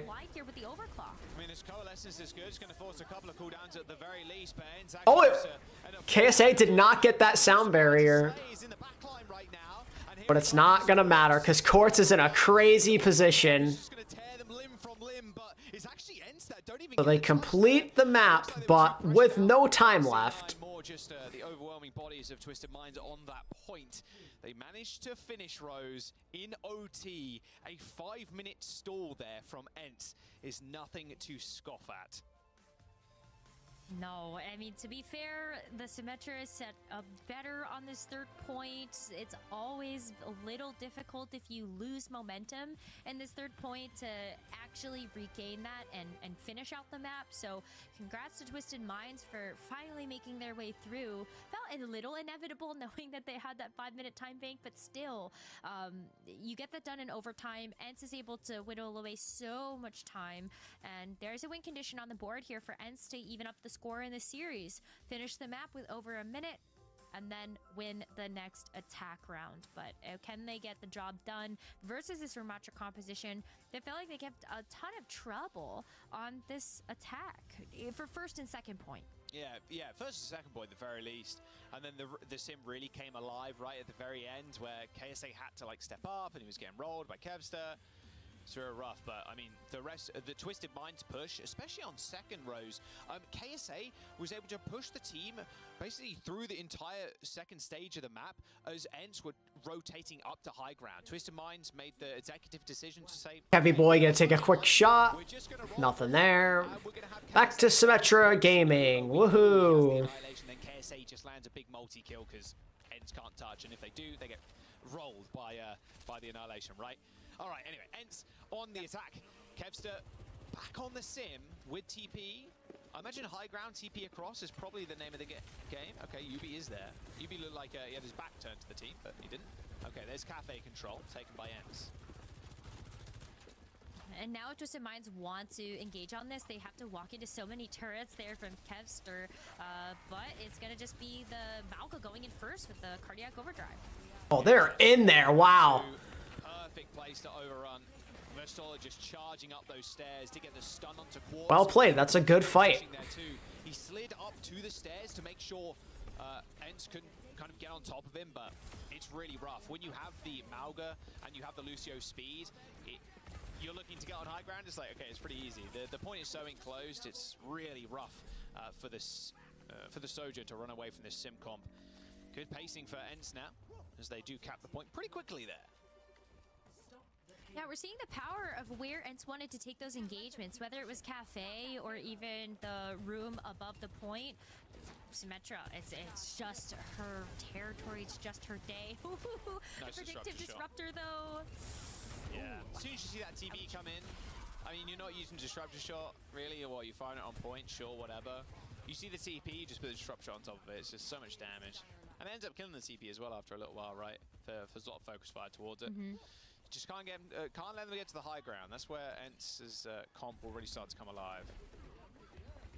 Yeah, but Twisted Minds, they kind of had that done to them yesterday too, with Ents being more predictive of their teleporter usage. So I think that Twisted Minds have really learned from their own mistakes and missteps and putting that into practice here. Well, there's the rush. Gave spoilers. What kind of spoilers we talking? Like, did the plot get ruined for you, Bake? With this coalescence, but look at how much damage they've got. And the overrun too, just landing that brief stun, just drops the Mauga holding his hands up, or holding his arms up.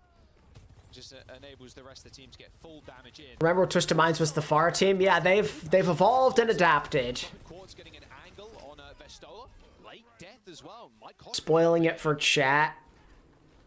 At least able to come back in with a Gotcha. I don't know if anyone particularly was like paying attention to that, so I think it's all good. has those turrets, you know where they're going to be coming from. Set up a little bit of a car wash, and oh, the disruptor shot too.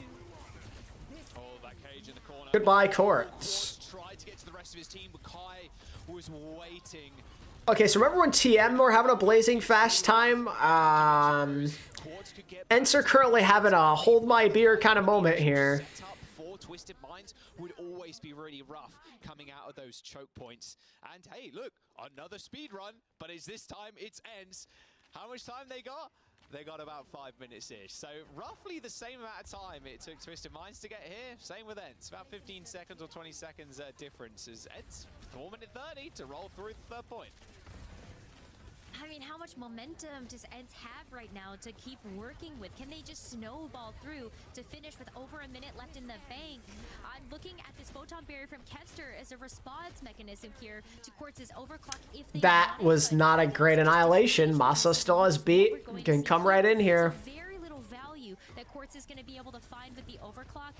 But that will set them back a bit with Yubi's pick onto Crimzo. Yeah, big pick from Yubi there. You could see that entire time. Quartz was so paranoid of the... Why did Calyx use ult?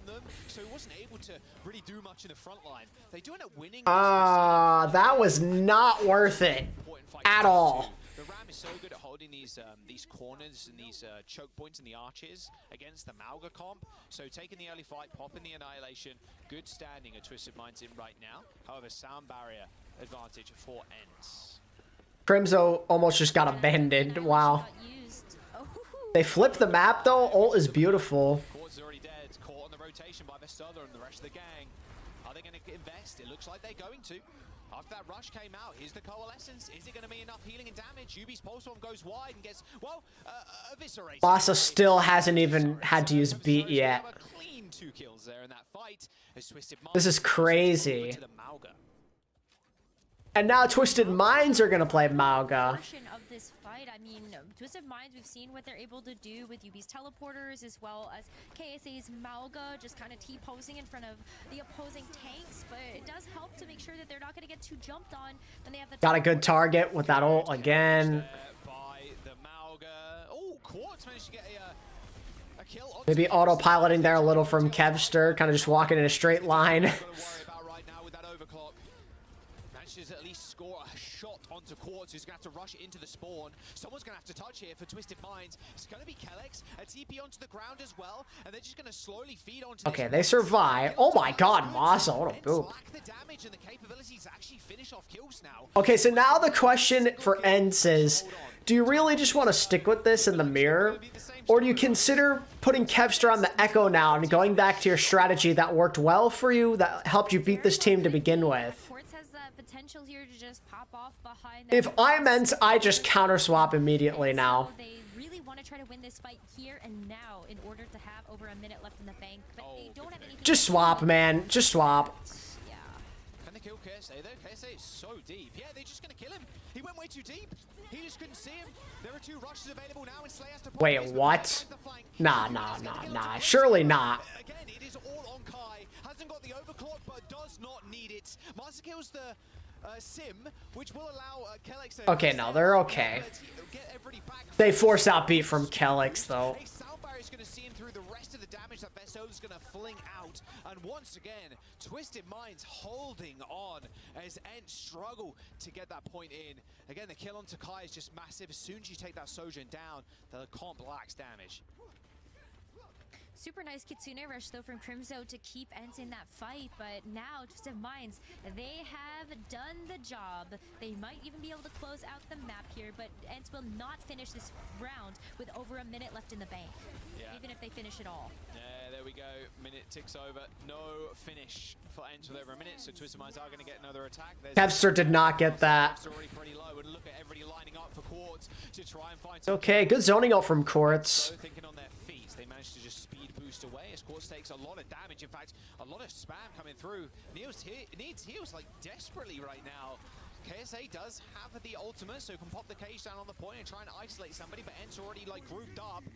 Both of the cage fights are going out. Taking a lot of damage. Crimzo unable to heal up, and without the DPS, without the tank in the front line. But Twisted Minds are winning this out. Over here, Twisted Minds only have to battle against 20 more. Unless Kai can clutch it. Kai with a 2K. Oh wow, Kai with the 2K to get it across the line.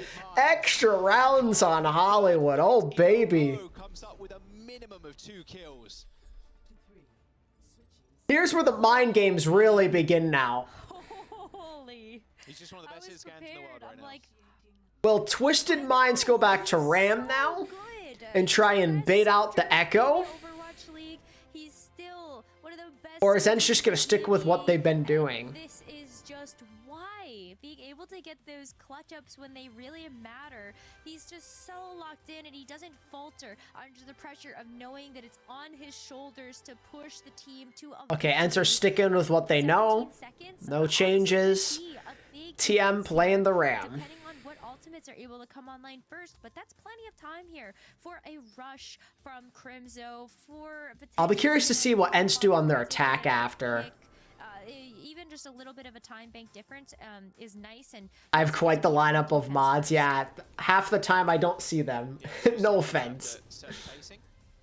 With that single minute, and Ents running the Mauga again. I mean, look, their Orisa, when they did defend that other time, just didn't really work out too well. I mean, Twisted Minds, and more specifically, Quartz and Yubi. I mean, Yubi's been opening the fights a lot recently on the Tracer.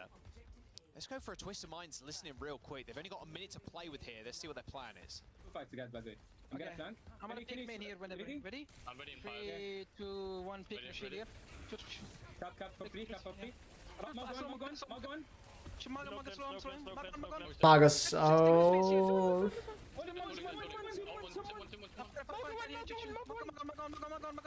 Magus not one. Nice,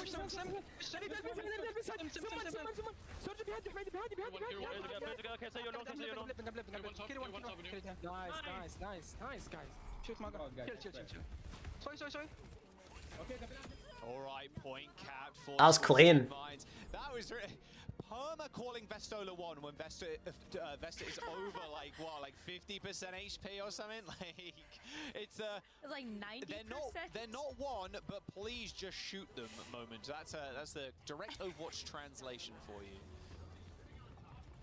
Yeah, oh man, sometimes it just be like that though. I just want to get an early contest here though, so this card doesn't get too much progress. They're not coming in with too much though, and UB Quartz, oh boy. Oh my goodness. This could get a little scary. Apart of the seams here for Ents. Losing Crimson that quickly is not good. Kevster and Vestola at least pick up kills, but their spawns are so close. Plus Kellex dying means he can taxi. TM have all the ults too, man. Ents are gonna have to go for a full regroup. Man, this Snowball is on the way potentially here, chat. We need to see some Kai or Kevster heroics if they want to avoid watching TM get all the way into point C. With Kellex slowly working up to that sound barrier, it could just be a late barrier to win the fight. A good early coalescence. You saw Vestola dashing through the entire team there with that overrun. Quartz is high in the sky. Oh boy, Quartz with 3. From Quartz's railgun, 3 kills, almost make that 4 as well. This is surely the it for Twisted Minds. This fight. Oh lord, it's looking kind of Jover for Ents on this map now, chat. Ents, they got a couple of ultimates here, Rose, but it was all Quartz all day for Twisted Minds. And can they even come out of spawn to touch as a full team of 5? They're not gonna touch this, no. 2 more points for TM minimum here. They are trying to draw the line in the sand so deep into enemy. Every time I say TM, I start thinking about Pokemon. Fair. Here and now, Vestola has the cage fight. Kai with the overclock. Yeah, they're trying to count this as fast as they can, trying to get on that point. This has to be a clean wipe, man. I mean, honestly, Twisted Minds, you go down here, it does not matter. Okay. And 17 to try and make it to But this is... They have put up a heck of a fight.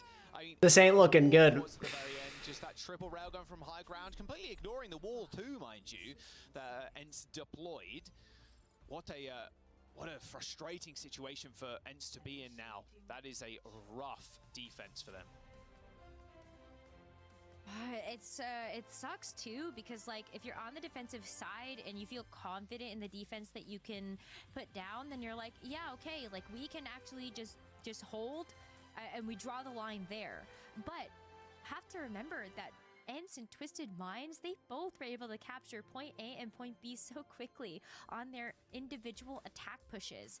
Maybe we should have always expected that Twisted Minds would be able to go that far and get that second point capture, but Ents have so much work cut out for them. They're gonna have to make these engages very quick, and they cannot get picked off. That would spell disaster for their attack. Yeah, see what they're going to rock up with. Probably just the Mauga again, if I had to guess. Or, you know, maybe the Orisa. I think Kevster's... okay, a little Hanzo, maybe a little peek with the arrows or whatever. But I really want Kevster on a carry hero here. I really want him on the Echo or the Soj Tracer. Literally anything, right? I mean, obviously Kai's going to play Soj, but... Let's have a look at what Ents have got to say. I mean, they've got a Ents are gonna go back to the Orisa, so Echo probably. Sim. Okay, there it is. I think we swing out main. Yeah, we play wide angle. I'm starting top, I'll play wide angle. I'm looking to spear. Yeah. Search bottom right, search bottom right. Shoot. 3. Search one. I'm walking.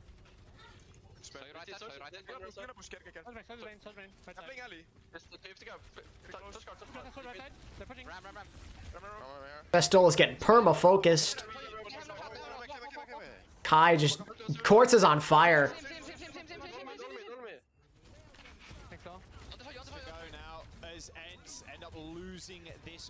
first fight as Twisted Minds. Gonna be a panic touch as well. Yikes. Looking like a TM 2-0 lead to start. Barring any miracles. Heal me, anything, try to follow up on a pick. They are able to get UB out, but UB is at the teleporter. He's going to be back in this fight, no problem. A little bit of healing here to try to take some poke to get this rush online, but it's going to come down to a neutral pick. Kai needs to find the neutral pick or they're screwed. Ascends the high ground.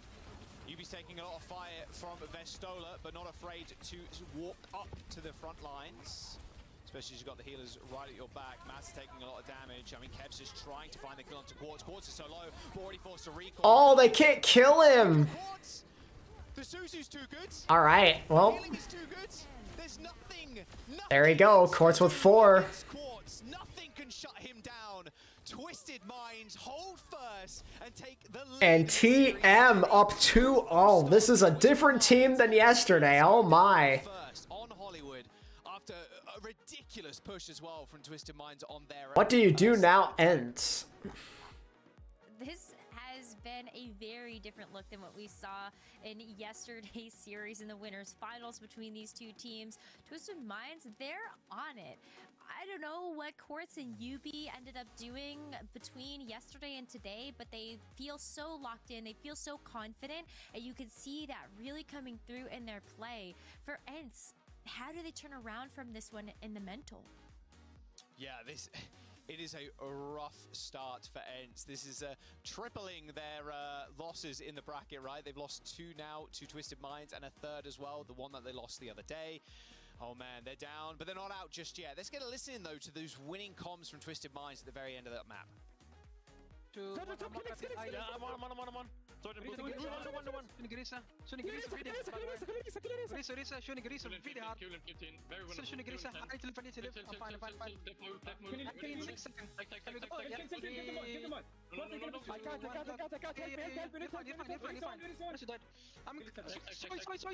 Sorry. I'm chasing Soy. Can you go Soy? Soy dead. GG. Capoeira on point. Capoeira on point. Come still. No, I'm joking.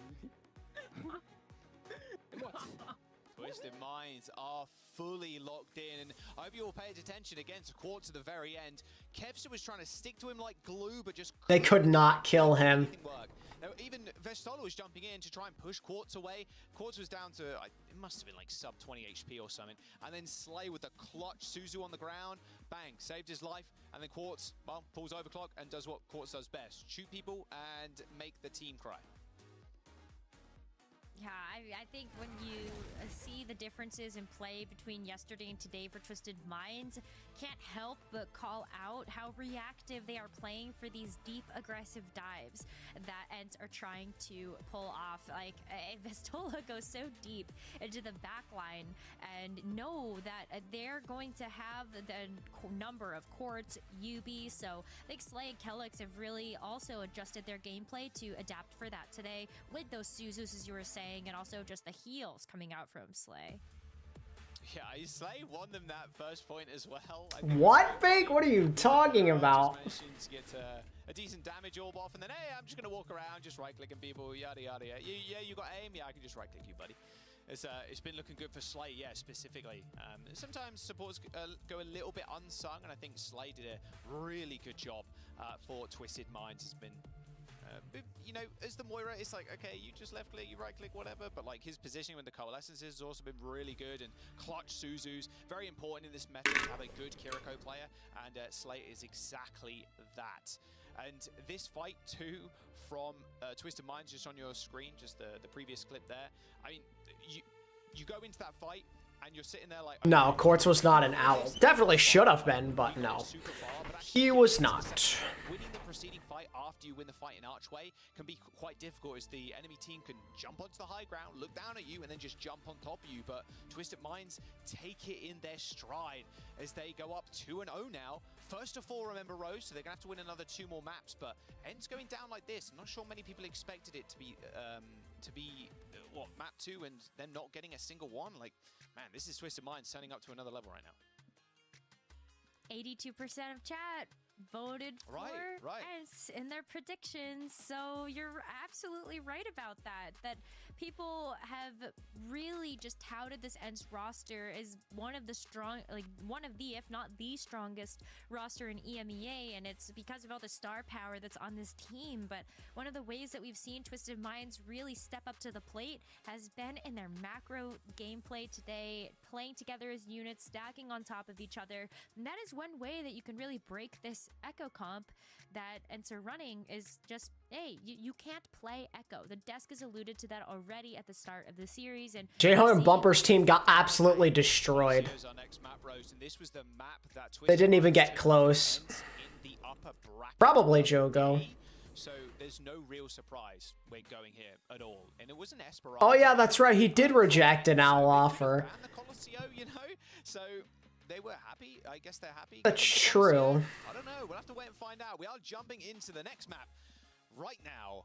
Map number 3 on your screens. Going to Bush, going to Colosseo. Twisted Minds up 2-0 against Ents in a 1-4 format. So we're definitely seeing Surasa, but Twisted Minds definitely feeling themselves right now. Can they just close it out in the next couple of maps? Very much feeling like it. I'm honestly a little surprised we're actually not seeing New Queen Street. Like, if We have math expelled for everything. I love how we're going from Danny to math. What's going on? These game mode types, I don't know.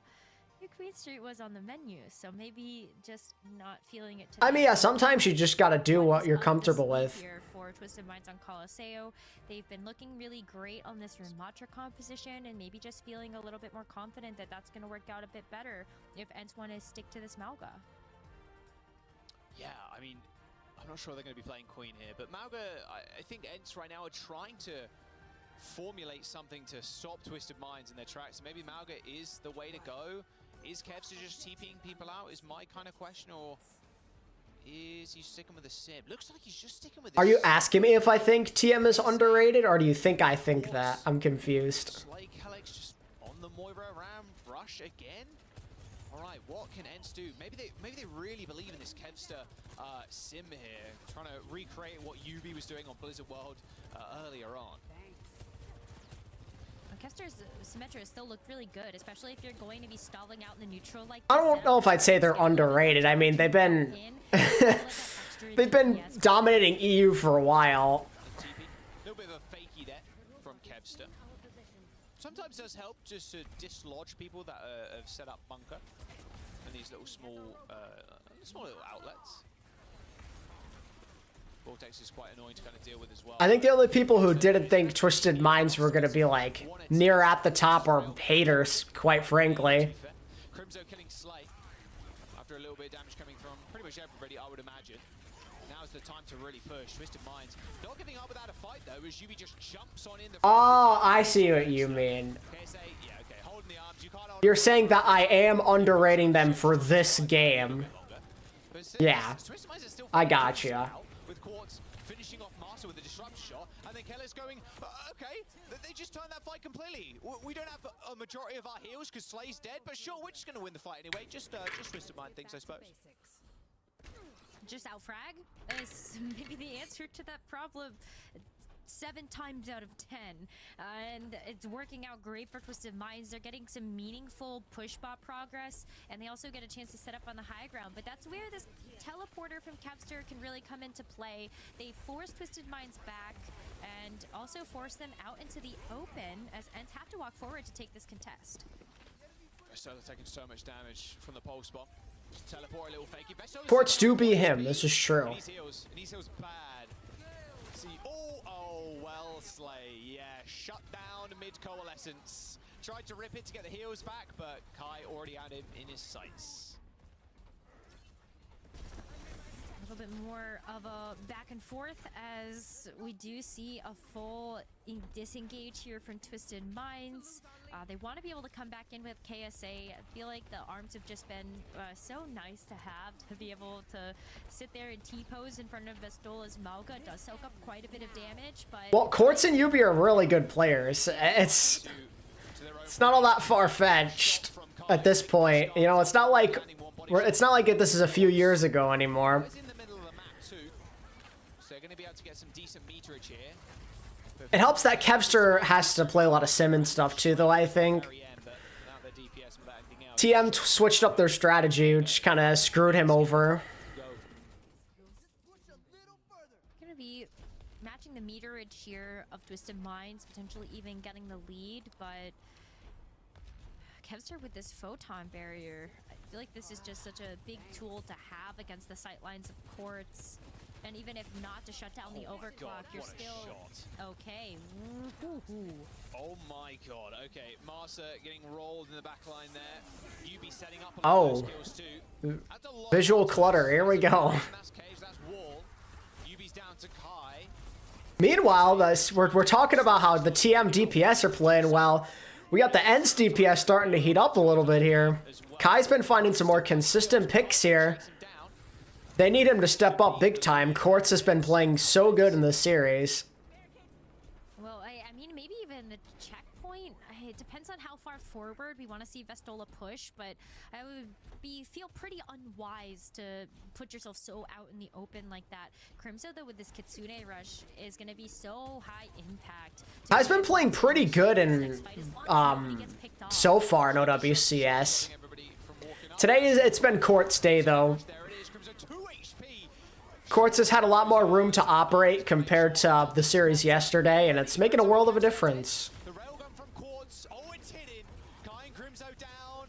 And Vestola's not long for this world. Team Sweden flopped because Sparker and Kevster were on ping, and the rest of their team was very bad. It got shredded, but it also missed Crimso. Crimso didn't get any of that overhealth, so he was still sitting at 2 HP, with Twisted Minds being able to go in and feel comfortable knowing that they had the coalescence behind them. So I don't know where Crimso was in order to not get that sound barrier, but we are back to this neutral as Twisted Minds start to push this bot away from Ents, but Ents do have high ground control. UB just doing what good Traps has done, just being annoying in the back line for the time being, and then setting up Quartz. Trying to find some heads to click on right now. Oh, he finds UB on the high ground. Body shot, and then Master finishes off the kill. But KSA just in the neutral, just with the staff. Just kind of demolishing Kevster and Kai. Just a few headshots. It's quite annoying when you get hit by the ram, to be fair. And with the Annihilation, it's going to be even more annoying for Ents to kind of deal with. Nice little 180 punches. KSA finds... Worst player on Ents? Oh, it has to be one of the supports. Vestola's really good. They're going to take the lead. Checkpoint also in their sights, and the Annihilation is even better when you are so close to grabbing that checkpoint. And maybe even just going into watch the oh, that'll do. No Suzu to help. Checkpoint, easy clap. Checkpoint for sure. Yeah, it's going to be just a little bit of a stall here from Vestola, but there is the checkpoint. Don't even need to use the Annihilation, but such great predictive play from Twisted Minds to know where the teleporter was going to be. You saw KSA wrap around to be able to lay down that AoE damage, and then UB on the flank to nail that pulse bomb.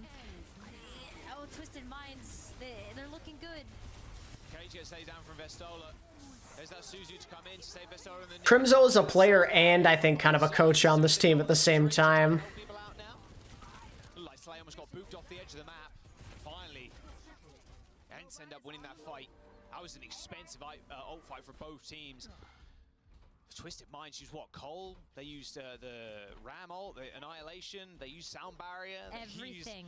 The Overclock. It's rough though, because you know, Ents, they need to win a couple fights in a row, and that's just so hard on push. Kai too, just shooting down at everybody who's trapped in the cage. That's a lot of collateral damage. It is, and Photon Barrier here too for Ents. Great tool to have for this next fight, especially when Twisted Minds are at that ultimate disadvantage. There's the wall. Now Kevster can get all charged up, but Twisted Minds are going to try and get out of there, but a quick teleport, but a good move. A really good move from Kellex. Stops them from getting on top of the rest of the team and actually boosts them into the sightlines of Quartz. Just hook, line, and sinker for the Sojourn. All right, Twisted Minds hold the ball yet again. Was Prophet's greatest strengths as a player. He was so clutch. The barricades either way, and it's all about just trying. He had great mechanics. Maybe 3. Checkpoint very, in favor. Prophet was very clutch. I think that's the thing that people look at the most. Alright, they have the cage fight coming online here for Vestola. Kai with another overclock. He's been pumping out damage. Oh, you cannot die like Wow. He's dead. Disrupt a shot, a couple of straight, you cannot go down like that, Kai. Enter of Ilos, their main source. 3 in EU and 3 in NA, and then 2 from Asia for DreamHack. The Coalesce on the high ground, flipping the point, and the Kai dead. Yeah, he's dead again. Died in spawn, tried to come back, and Court said no. Yeah, this is looking like this map's Jover. And the rest of Twisted Minds, they do end up falling down to the ground here, but they're just finding pick after pick. Ends are scattered right now. Twisted Minds take the checkpoint, get forward spawns, and move on. Courts woke up today and chose violence. Yeah. Yeah, only 2 Asia. It's a tragedy. Coming up with a ton of ultimates in this fight. Actually, 4 on the board for both teams. So expect another ult fiesta here as we start to approach this. Yeah. Ents will have to reverse sweep if they lose this map, and it's looking like this map's done. Oh, yeah, this map's done. But I think Ubi's going to be able to get out and live, and same with the rest of Twisted Minds. Oh, not quite. Ubi caught in the very end of that cage fight. Are Twisted Minds are they going to re-engage? They might just want to take mid-fight here and just burn out time. Yeah, just mid-fight. You have such a big meter advantage in terms of having that checkpoint already activated for your side. With 40 seconds left, Twisted Minds just have to play defensive. And with all of the ultimates that they still have held onto, they might just be able to close out the map here and now. That's going to be 4 with Slays Coalesce coming up soon. TP up to the high ground, ready early Suzu usage there. As they try and flip the map again with that teleport. Annihilation, Rush, Twisted Mind support, their backline has still got 2 ultimates, they can just chill. They can chill here, they can make a swift rotation. Okay, this... But they don't need to worry about the rush, they don't need to worry about the overclog. It's pretty chill. Okay, getting a pick there is nice, but you still have to get checkpoint here. And you've got to win more fights on top of it.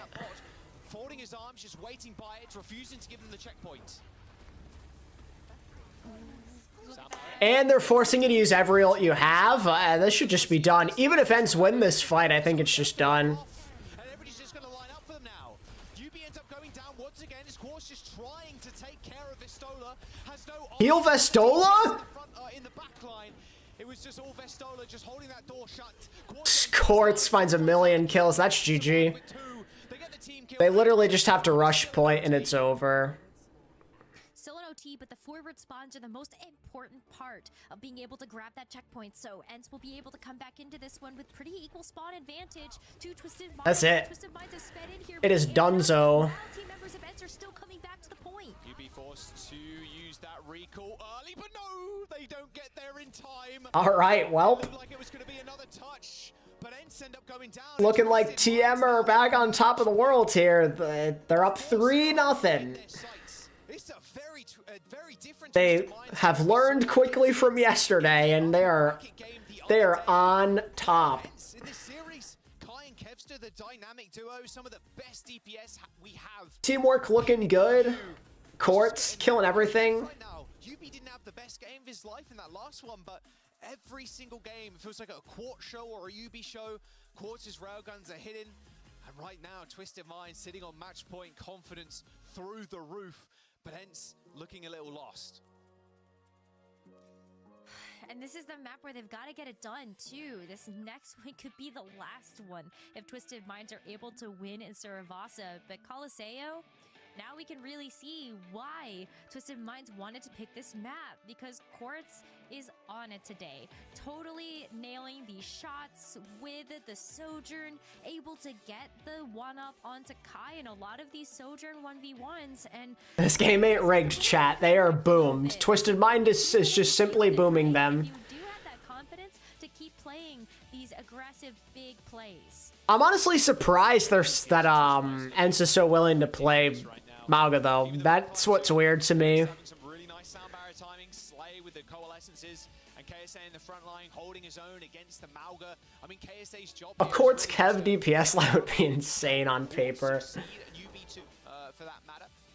So nothing like like 5. I'll be back in a second, chat. Like the Just gonna timings are really good. Just put this in the sink, take a bathroom break, and then I'll be back in a second. so much damage thrown at you that KSA has to cycle the cooldowns extremely effectively, and he's doing just that, keeping himself up, keeping the team up too, and with a first to four format, Twisted Minds now on map point. They're ready, they're locked in. Surasa is the map up next, but Rose, is this just gonna be, is this a classic like Overwatch finals moment where it's just a 4-0, it's just that's it, and it's just done like that? Like, it feels like it, Rose. It really does feel that way, and so as we look forward to this fourth map, ENCE have to figure out something with this Rematch composition on the other side. I'm getting flashbacks to the World Cup and just how good Saudi Arabia and KSA were with the Rematch, and it just feels like run it back. They know what to do and they are executing. Yeah, exactly that. Right, before we jump into Surasa, we're going to give everybody a quick breather. We're going to jump to a quick break. Do not go anywhere. Potentially the final map after this.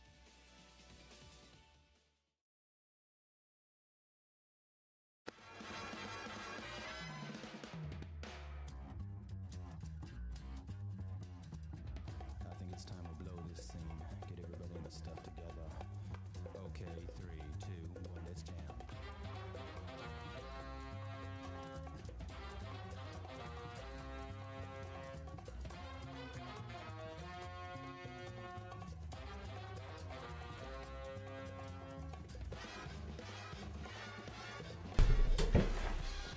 Oh frick, this song's on rip.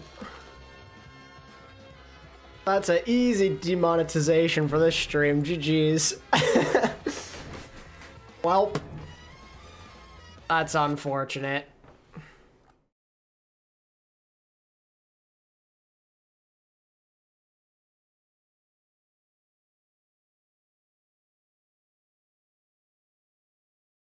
What did I miss? You missed Twisted Minds steamrolling so far, up 3-0 on match point with a chance to get a clean sweep to win EMEA Stage 1.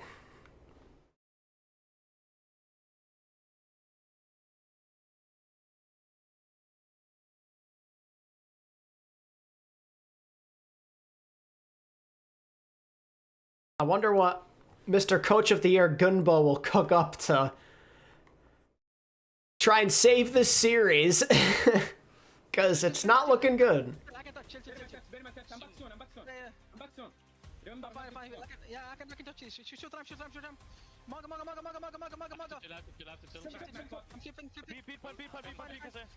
I just don't know what happened to... Why did no one help Vestola here? Like, they are shooting him in his face and they're not even... Oh my god.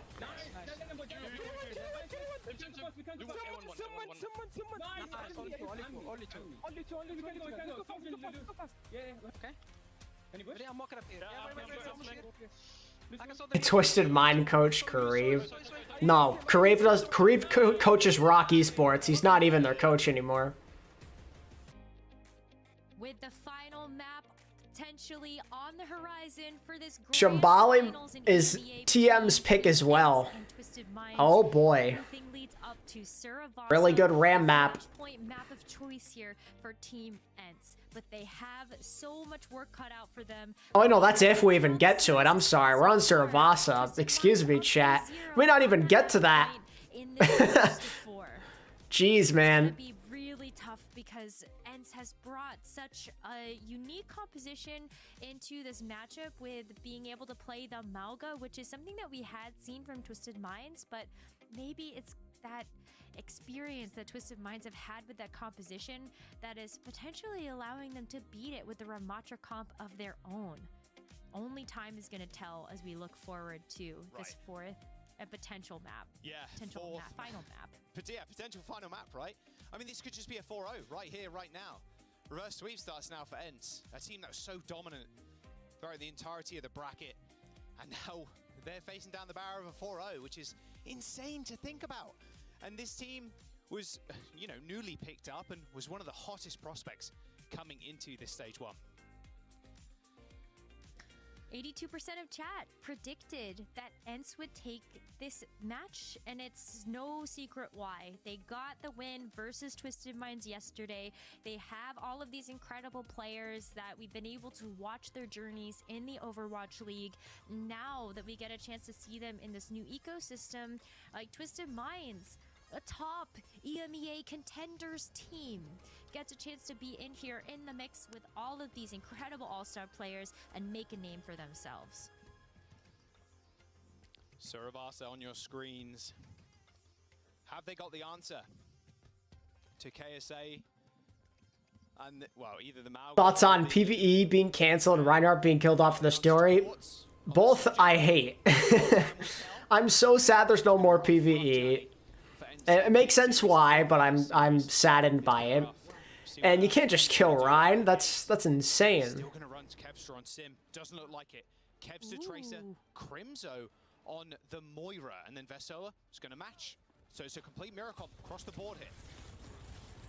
Well, if this is gonna be a way, Maybe that's why Ryan sucks, because they planned to kill him off. That's the 5-head conspiracy theory. Maybe that's why he'll never get buffed. Dominant on, and it's time for Vestola to show up on yet another hero that really fits into his wheelhouse. Oh, Flashpoint is unlocked, and already Quartz has the high ground. Someone has to dislodge him with that. I mean, Ryan's already dead in game. Now they could have it be in canon too. From Kai as he bites the dust. And Marsa, his head gets clean.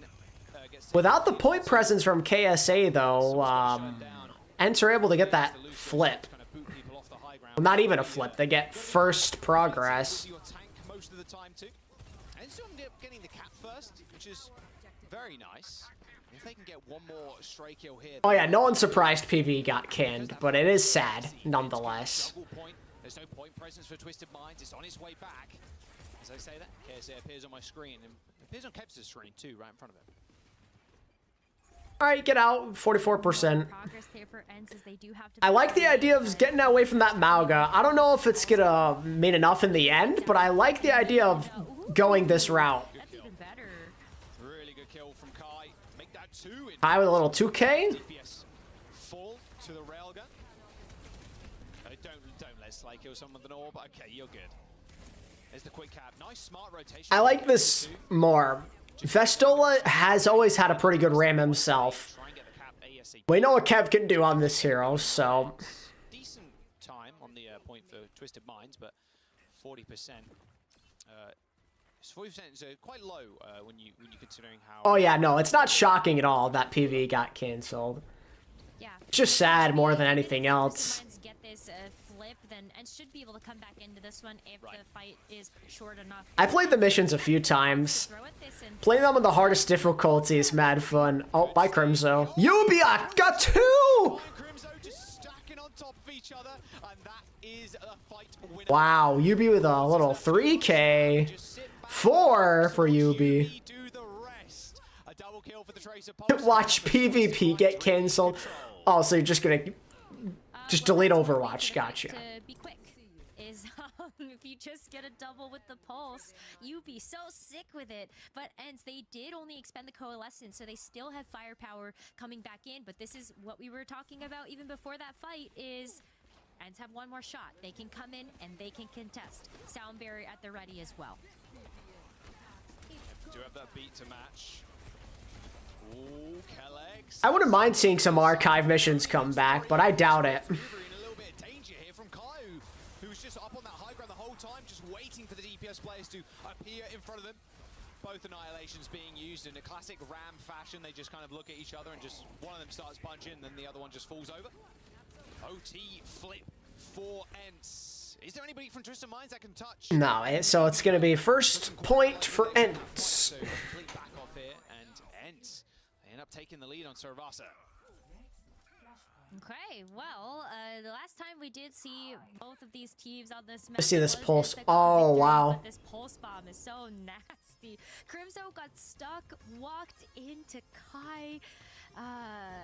maybe just Fade not online there to be able to I think it was get away like from that damage. 1 second away from like coming online too. Like On the bright side, with this new setup, from Ents, their DPS are consistently finding picks now. You do get a bit of a priority position on the point, but they managed to catch Twisted. It seems like not only, you know, is Kev waking up, but Kai has a bit more room to do his thing now, especially he's got a shield to shoot behind a little bit from time to time. Capture and again, just Ents being able to get the better of Twisted Minds. Whether you lose the series or not, I mean, this is what you probably should have been doing. Able to play a little bit closer to Twisted Mind spawns.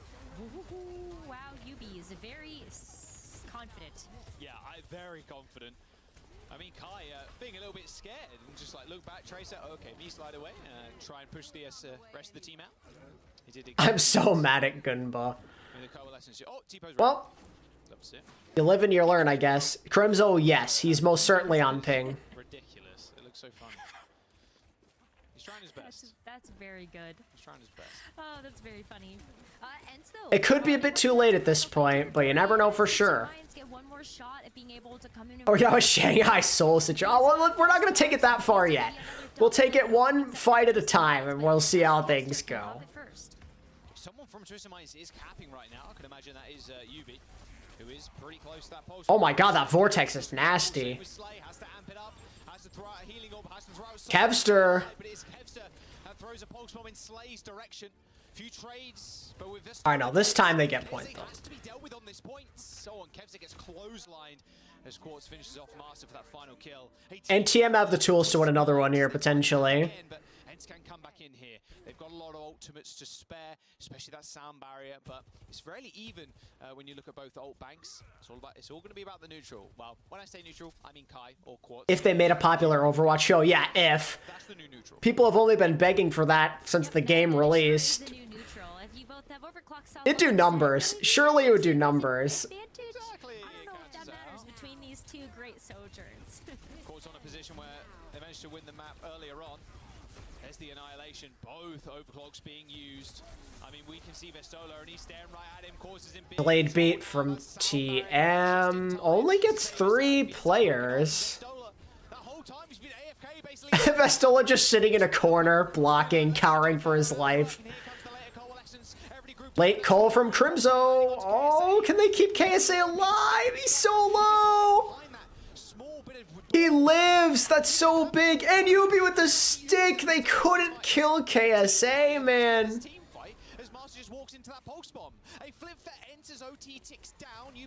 KSA so low again, though.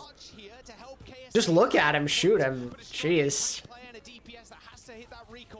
It's looking pretty dismal for Twisted Minds right now, as that overtime will tick down as Yubi eventually ends up getting finished off.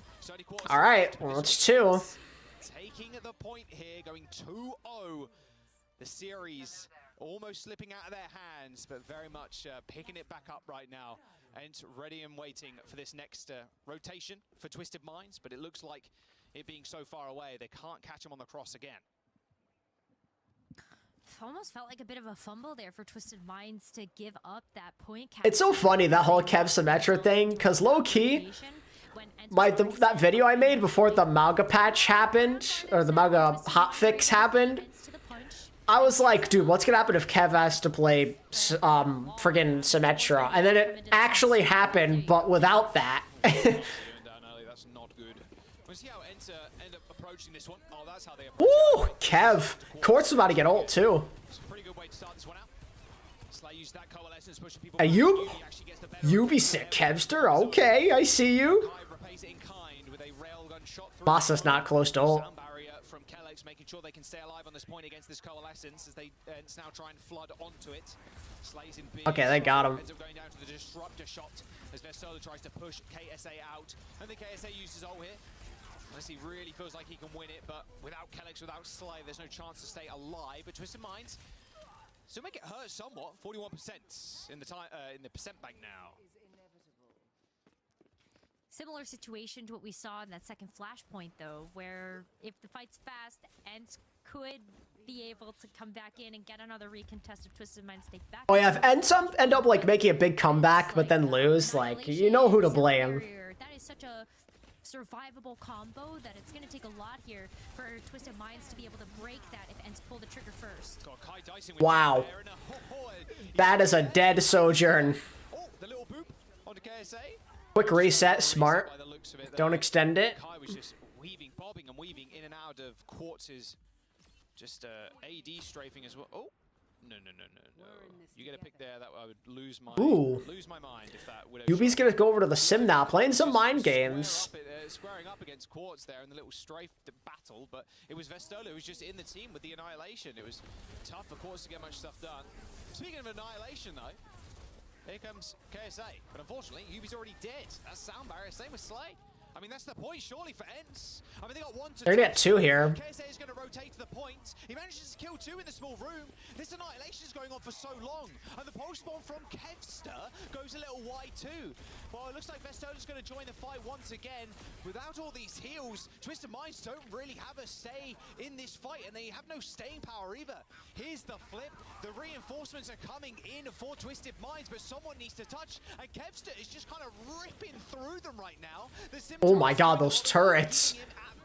But Vestola is just being a door guard right now in front of Quartz, making sure Quartz can't get an angle on the backline. And now Kai can just use the overclock for free. That coalescence surely ends it here as Twisted Minds try to get back. Woof, alright. They're on the board, not a sweep. Twisted Minds go down and Ents find their first map. Ramatra! We love the Ramatra from Vestola. It's like, what a big difference maker that tank choice has made for Ents to be able to get back into this one. So much engagement pressure when you're able to just walk forward, and it's a different utility than what we see from the Orisa and obviously the Mauga as well, but it looks so much better. So much better. Just looking real good. Maybe taking a lead off KSA's boot, you know? I mean, you don't mind that at all. Going to the halfway point of the series now, what could be the halfway point. Still Twisted Minds on match point. Ents have to be perfect. So first of all format. They could just shut it out in the next couple of maps.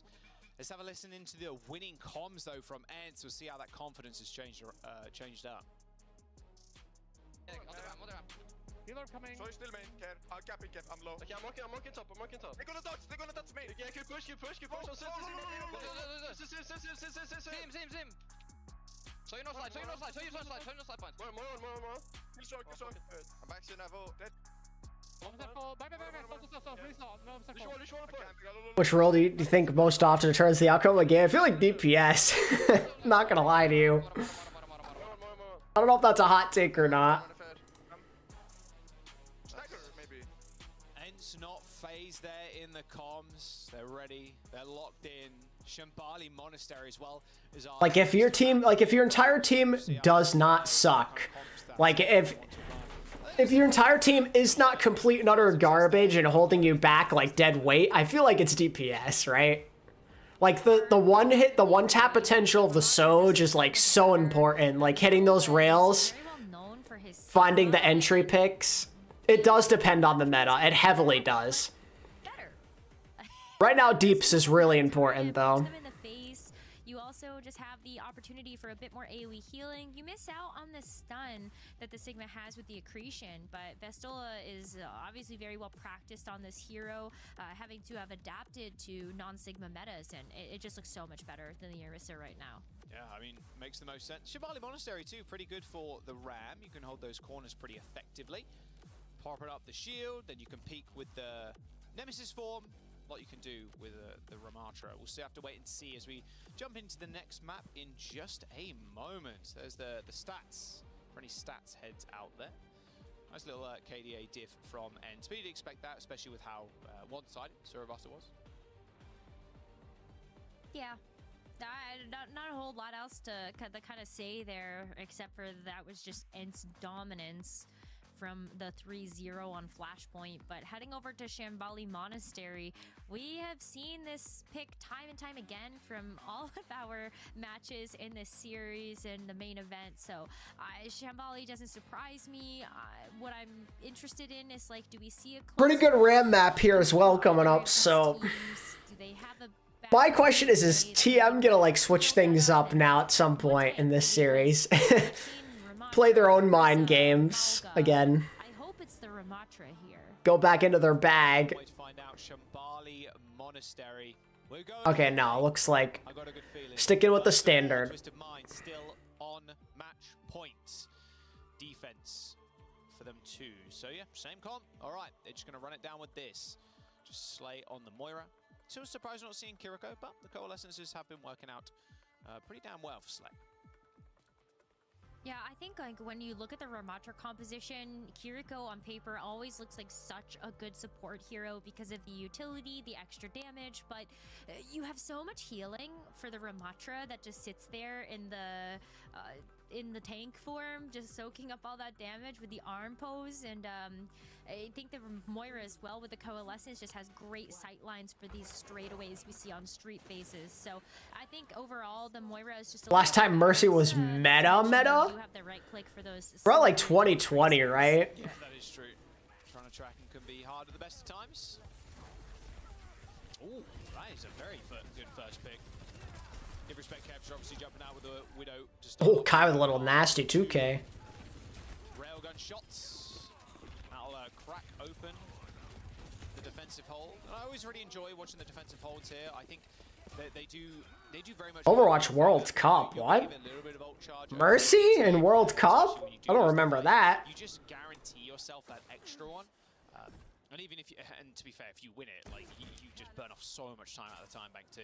So Twisted Minds, no surprise, they want to hold super far forward. We'll see how fast they want to go. They should be able to hold this on this corner, especially with the Lucia. Yeah, I was gonna say. Kai taking a lot of damage. Yeah, they're gonna hold this really close because, as you said, want to get those two contestants. So this is the best corner to do that. Second one. There's a Vortex on the points. Yeah, that's the one. The Ash damage boost, like one tap, like 2020. 2020 playoffs Mercy was playing. Down UB right now. Both DPS pairs end up trading. So Kai, UB dead. So it's Traitor versus Sojourn now. Wart's narrowly missing Kevster's head, but here comes the sound barrier. Kevster with a pulse bomb does land on the floor, but it's going to be Twisted Minds backing all the way up to the caves. Okay, that's pretty good for TM though. This go time. No more speed. This is where things get a little scary. This is the fold hold. This is one of the full hold maps for a reason.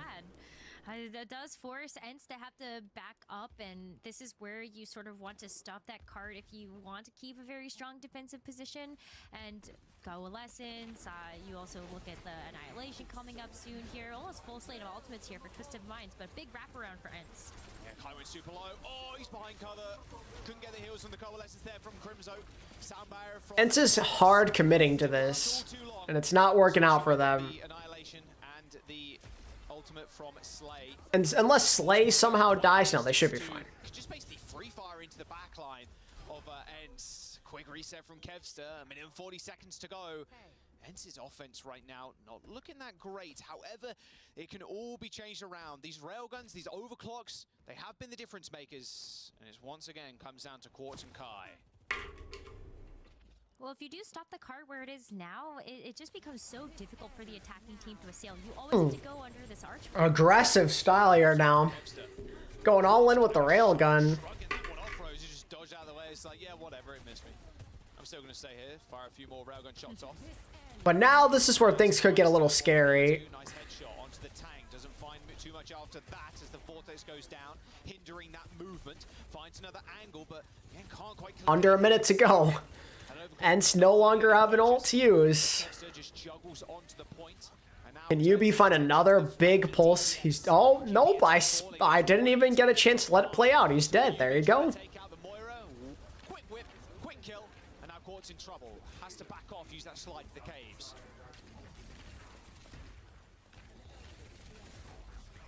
A little bit of a Just got a block on point. We're blocking. We're blocking. They don't want to give up this point. Also with 30 seconds left. Okay, so it's so low. UB found another. Dude, UB's going crazy.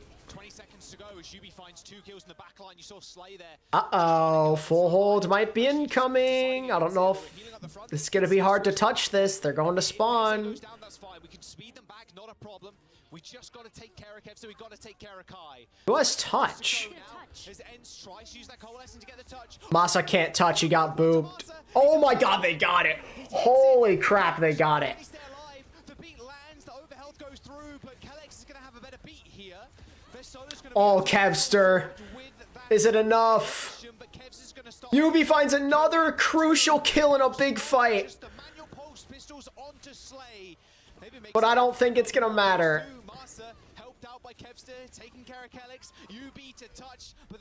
Woo! Sigh of relief.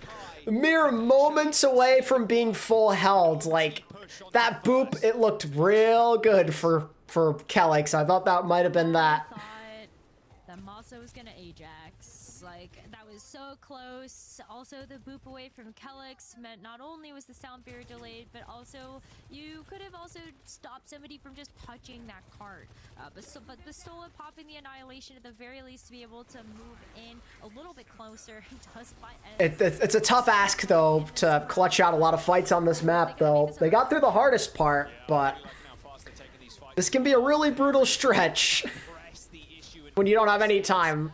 To the very extreme and just pushing every single corner, every single opportunity they have to kind of get in their face and find kills. They are taking it. A late death onto Crimzo too is going to cost. What about Lucio? Masa, easily. I'll take Masa over OG any day of the week. Pretty cheeky here and just holding this first corner if they really wanted to.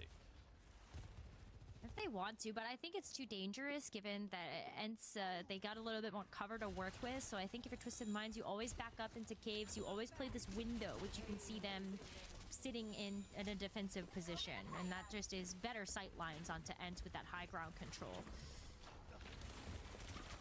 Kevser juggling the payload. UB forces him to recall, so both Tracers don't have recall anymore, but Kevser has a pulse bomb. Gets booped away. Kev, get out of there! Has to get out of there. He's no recall, though, I don't think. He got... How did he kill Yubi? He's like 2 HP. How did he find a kill there? That is insane.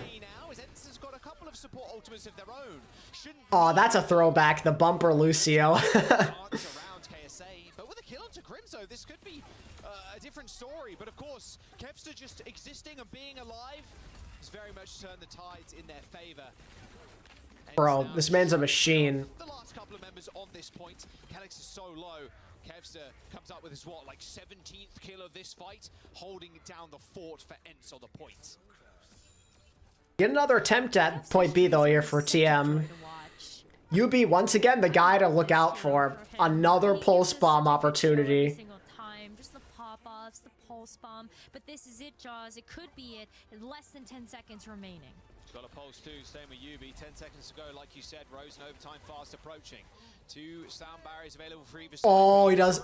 Nice. Swift railgun shot, and UB goes down. Twisted Minds carrying behind this pillar, trying to withstand all of this pressure that Crimzo is just exerting right now. Speaking of pressure, Also, I want to use his whole... Okay.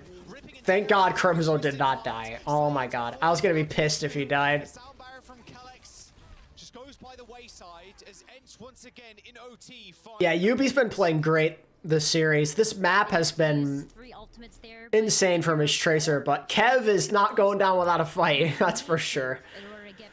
As expected from Mr. Kevin Gaming. When you put him on Tracer, he does things. Go figure. Maybe able to open up a window, and you can see the angle that he's taking is easy sight lines onto the main point of this third.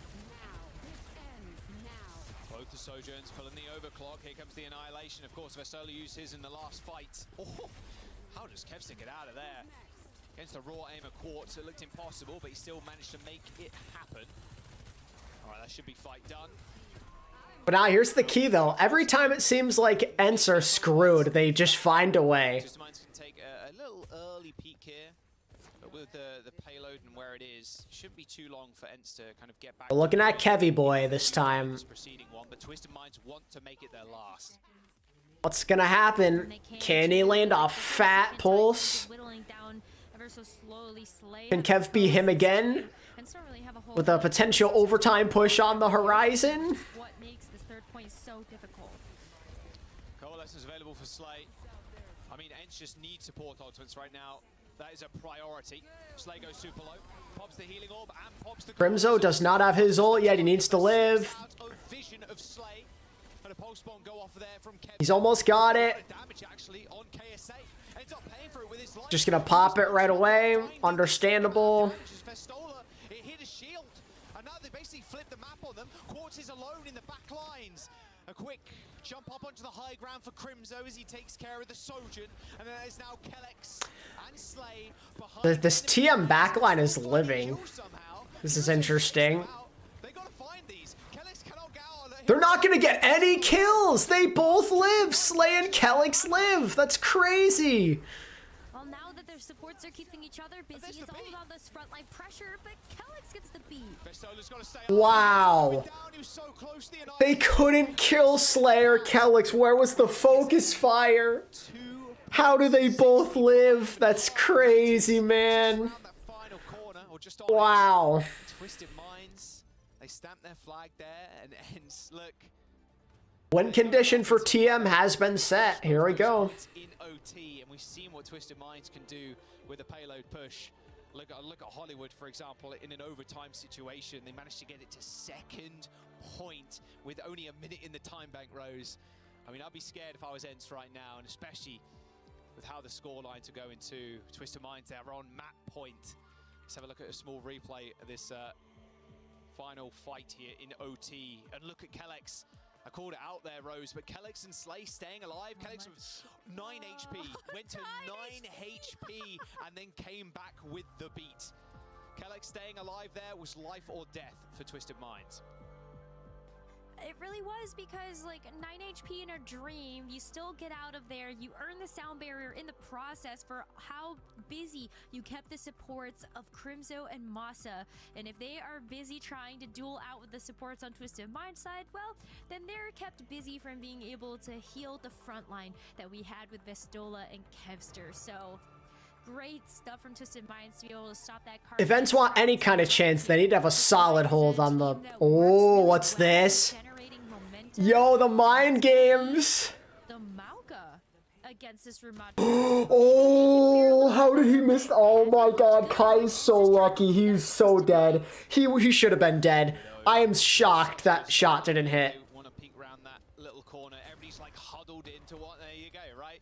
Everybody's just kind of huddled here because they don't want to get in the sight lines. Kevster and Kai, though, still come up with kills.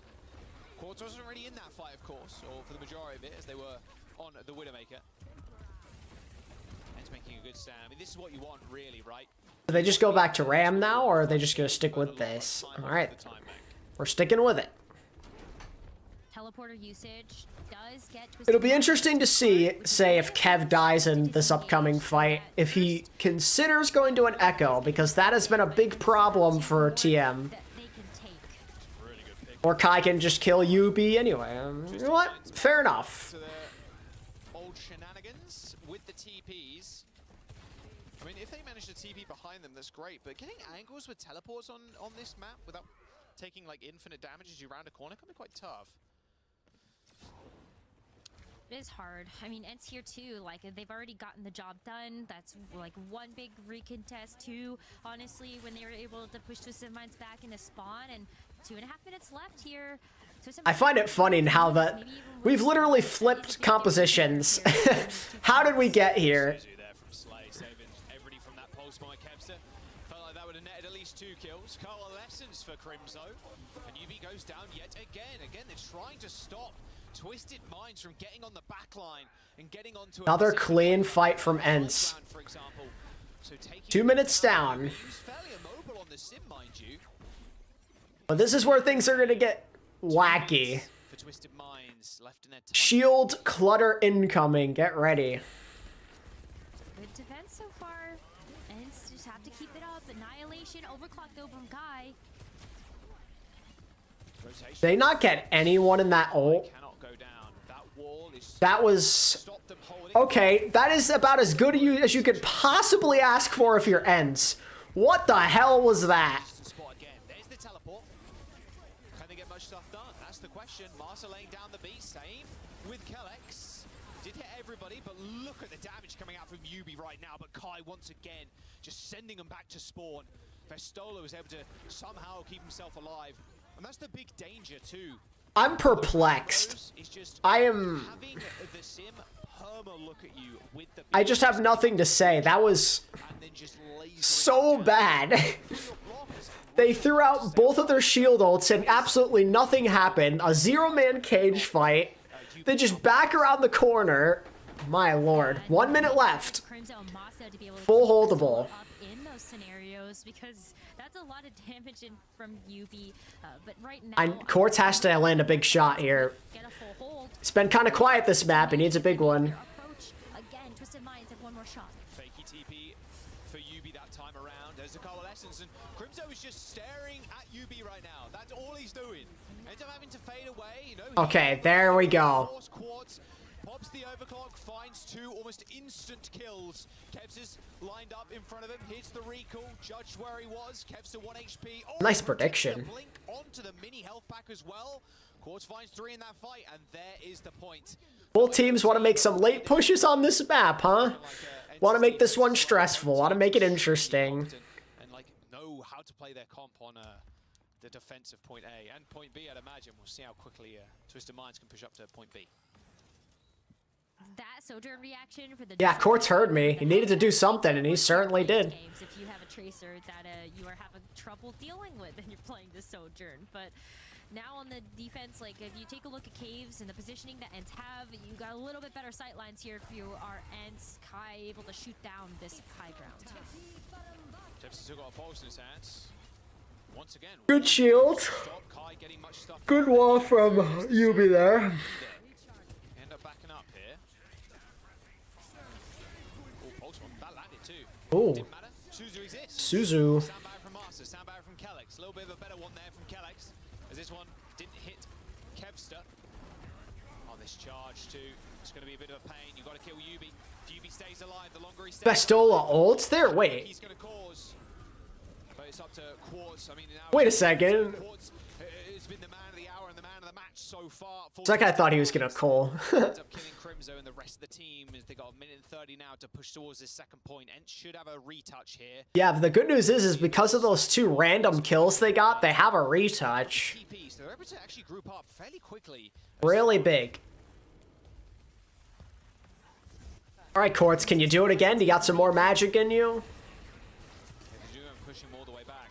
Here comes the rush from Slay, pushing them around the corner. Coalescence is off in a second. Crimzo using that healing orb to sustain everybody up. And now Quartz can try and get a high ground advantage. Hits one. Kai! He's okay. Woof. Just taking him out as he tried to dash towards him. If Quartz wins that, maybe 180s gets another kill, but shot. Stagger. And Twisted Minds have one more fight now to try and get this. Should have staggered Slay harder. 40 seconds left, not much in the ultimate bank. KSA should be the first to an ult for Twisted Minds there with that cage fight, and that is a great ultimate to have to be able to put right on top of that payload. But Ents, like Masa, if he's able to get even just a little bit more damage, may have the Sound Beer as a good result. Alright, KSA. We need a not whiff of an ult if you want to keep this map alive.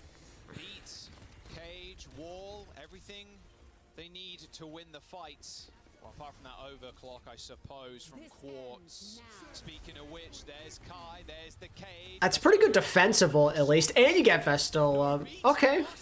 He ends up laying it down, but he doesn't catch Festola. It's a 4-on-3 now as the health bars for Ents are dwindling. Still alive. Again. Late push. OT or on OT itself managed to cap point. Both teams struggling. 1 minute 30, it's doable. Just managing to make it work. Same situation for Twisted Minds as Ents were faced a moment ago. 1 minute and 20 seconds rounding this corner, and that golden box of victory in their sights. This is so close. This fourth, this fifth, this, I don't know. There's so many contests coming through here. So many ultimates now on the board as well. Rush, or Twisted Minds could open this up. Ooh, this might be it. Just running a Festola there. The coalescence from Grimzo does nothing against Twisted Minds. The rush too powerful, and Twisted Minds are going to be able to push up. It's a delayed fight now for Ents. Uh-oh. This is looking bad. UB has the photon barrier as well, so all the sight lines in Twisted Mind's favor. Quartz can just sit out in the open with that photon barrier coming through. And We need a touch. Any touchers? Okay, they got there. Oh my god. Gets the touch. There's the wall. Pulse bump for Kev has to go big. 30 seconds to go, but Master's already down. That's it. GG. And that's it. What do you mean the new kings of VU? They've literally been the kings of VU. Alright, well, GG's. Amazing play coming out from Twisted Minds, really showing everyone why they are one of the That'll be that. Winner of EMEA Stage 1 will be Twisted Minds. Such a big revenge match for Twisted After what happened Minds. yesterday, I'm a little surprised, but if you asked me a few days ago, I would have said, yeah, I think that's natural. So, good for them. In order to take that title, and they got They will be getting 250 circuit points and $30,000. Congratulations to them. Twisted Minds, yeah, that revenge definitely tastes sweet now. A 3-1 victory, and they won one map against Ents in the upper bracket. They turned around it. TM get 250 league points. Ents will get 200. XL 150, Space Station 125. Series, and a lot of the chat was very much in Ents' favor. It was like 80+% or something was the pred. Like it was ridiculous. No one expecting that. Large payout for the preds. Whenever I want Kevster when he loses without fail, so I correctly predicted TM this time. You know what? Fair. Take the crown. They win the main event here in EU in Stage 1. I mean, we're going to jump to the desk now as they can break down the series a little bit more. Alrighty. Thank you. Thank you. Time for NA. M80 versus Timeless shall be the next game. Yes, in the fight. I'm shooting at them hard, okay? Tracer got touch. Can you shoot Tracer? Can you shoot Tracer on point? Yeah, I'm shooting Tracer. Can you help me with 3, 2, 1,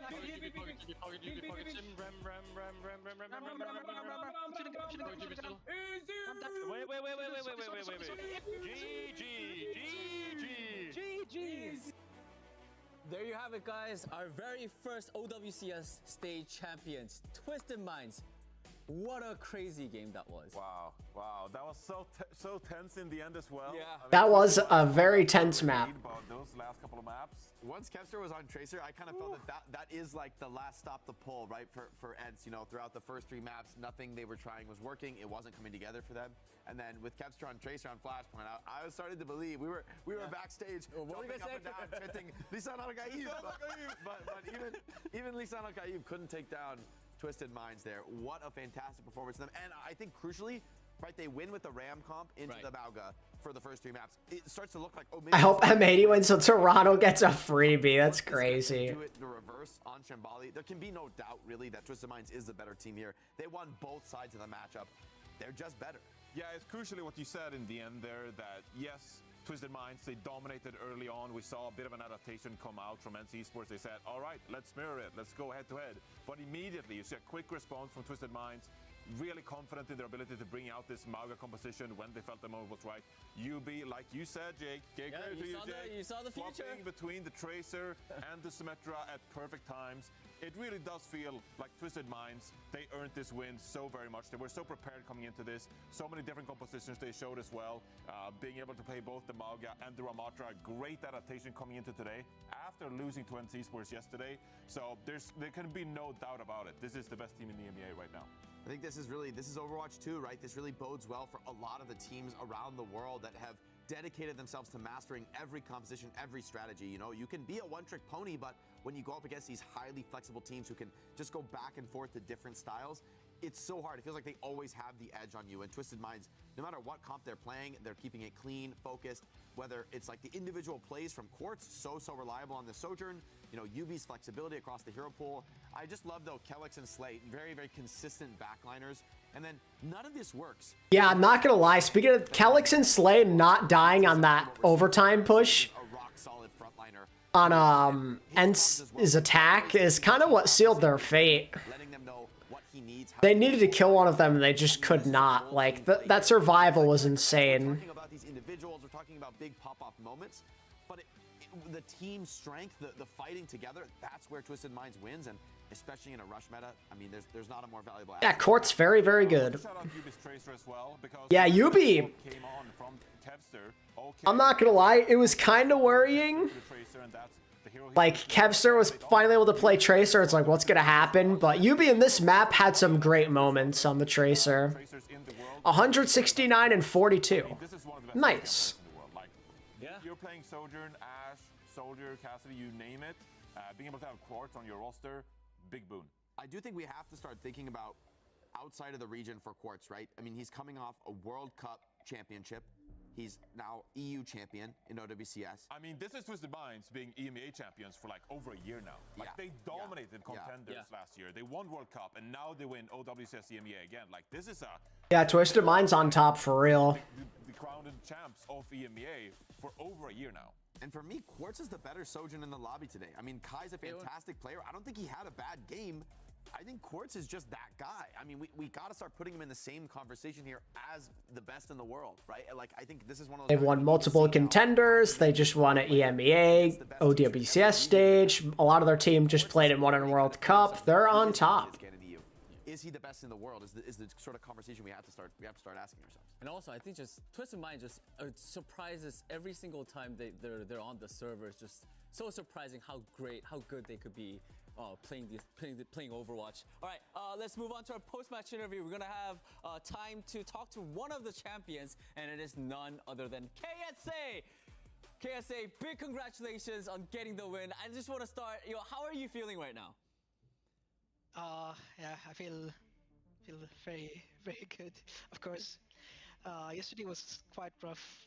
It was like, yeah, I mean, we played the Mauga and it just didn't sit right against the Rooster Cop for some reason. Just every time you're getting poked out, every time you go in, and like in today, we just stood like, whatever, you know what? We're just gonna play. We're gonna go back to what we're gonna go back to RAM. Ban maps. That's the right approach to have. We played maps we never played before. We've never played Hollywood. We never played Nepal a lot. So we just took in like how do you say it? Out of their comfort zone, out of their script, you could say. Because I feel like these guys, they're like kind of like study the map, you know? If you know what I'm saying. Yeah, I feel like they had So, you yeah. guys pinned as like, oh, you're a Mauga one-trick team. You know, that's all you're going to play. And then it felt even from map one, when you bring out a different look and you're sticking to it and it's working against what they prepared, it felt like they didn't have an answer for you. I'm curious for your guys' perspective to make that swap and to be like, all right, we haven't really been practicing this. You know, you're on Ramatra. You've been playing Mauga pretty much the whole tournament, being one of the only players continuing to play it pretty deep into the tournament. How was that for you personally? Like, as a tank, you know, you're kind of the center of the team. I hear all the times in the listen-ins, I'm hearing you talking to the team, letting them know what you need. But how is it playing with all your teammates and like coordinating with them under a new comp where maybe you don't have the prep time really? Oh yeah, I mean, we all went in with the mindset of, you know what, guys, we're in grand finals. Let's just do something different, you know, play for fun, then go back to Ram Comp. We were expecting to go Mauga after we won like a couple of maps. We expected like it to be like really hard. Then all of a sudden I'm just holding block against Symmetra and Mauga, and they're just focusing on me. And then my Tracer is free, my Soldier is free because they're all trying to kill the ramp, but they can't kill the ramp because I'm just holding block. It's been a pretty long run here. When am I gonna remove Overwatch League from my description? To prove here, like, how do you feel like? I don't know, I might keep it in there just for the algorithm. Do you have anything For else the to prove? algorithm. Maybe how are we gonna go celebrate this win? Honestly, I don't know. I'm just gonna go outside, have fun, you know. Not much else to do. But yeah, I think we definitely established that we're the best team in EMA once again. 100%. Hopefully we keep this into the next stage. Yeah, I mean, you guys are the best. I think you guys deserve that rest. Before I let you go, KSA, I want to do a final question. I want to open up the floor for you because you guys are definitely the best team in EMEA region right now. So anything you want to say? I just want to shout out Yubi. That guy is the best teammate I've ever played with. Like I know Quartz is just perma headshotting people. You guys don't see what UB does, like, but he's just basically, yeah, like in-game leader, does so much for the team. Yeah, and of course I shall out Quartz because he's such helping everyone. But yeah, we saw the UB Tracer. The UB Tracer. Was crazy, yeah. 100% right. yeah, All he's right. really good on Chase. KSA, thank you so much for your time. Again, big congratulations. You guys are the best team in EMEA. Get some rest and hope to see you soon again. Thank you so much. Yeah, thanks for having me. All right, everybody. That was KSA. What a fantastic answer. Like, I think at the end, him like crediting, you know, his teammates as well was a very nice thing that you could do in an interview as well. Yeah, you could tell KSA is team player, respects his teammates a lot. No, it's not about the hero plays. I mean, yes, we know Quartz is delivering hero play after hero play. He's getting tons of kills, but that comes from the way the team plays as a unit. They open up the map for him. They give him space. I mean, if he's not an insane player, don't get me wrong, it doesn't look nearly that good, but it's those opportunities they build with their teamwork, their coordination, and their strategy. Calyx, I feel like he always had the later beat this series. Every time he's able to hold on to those ults and deliver it, you know, to kind of close out the fight rather than needing it to be, oh, we have to use an ult just to open things up.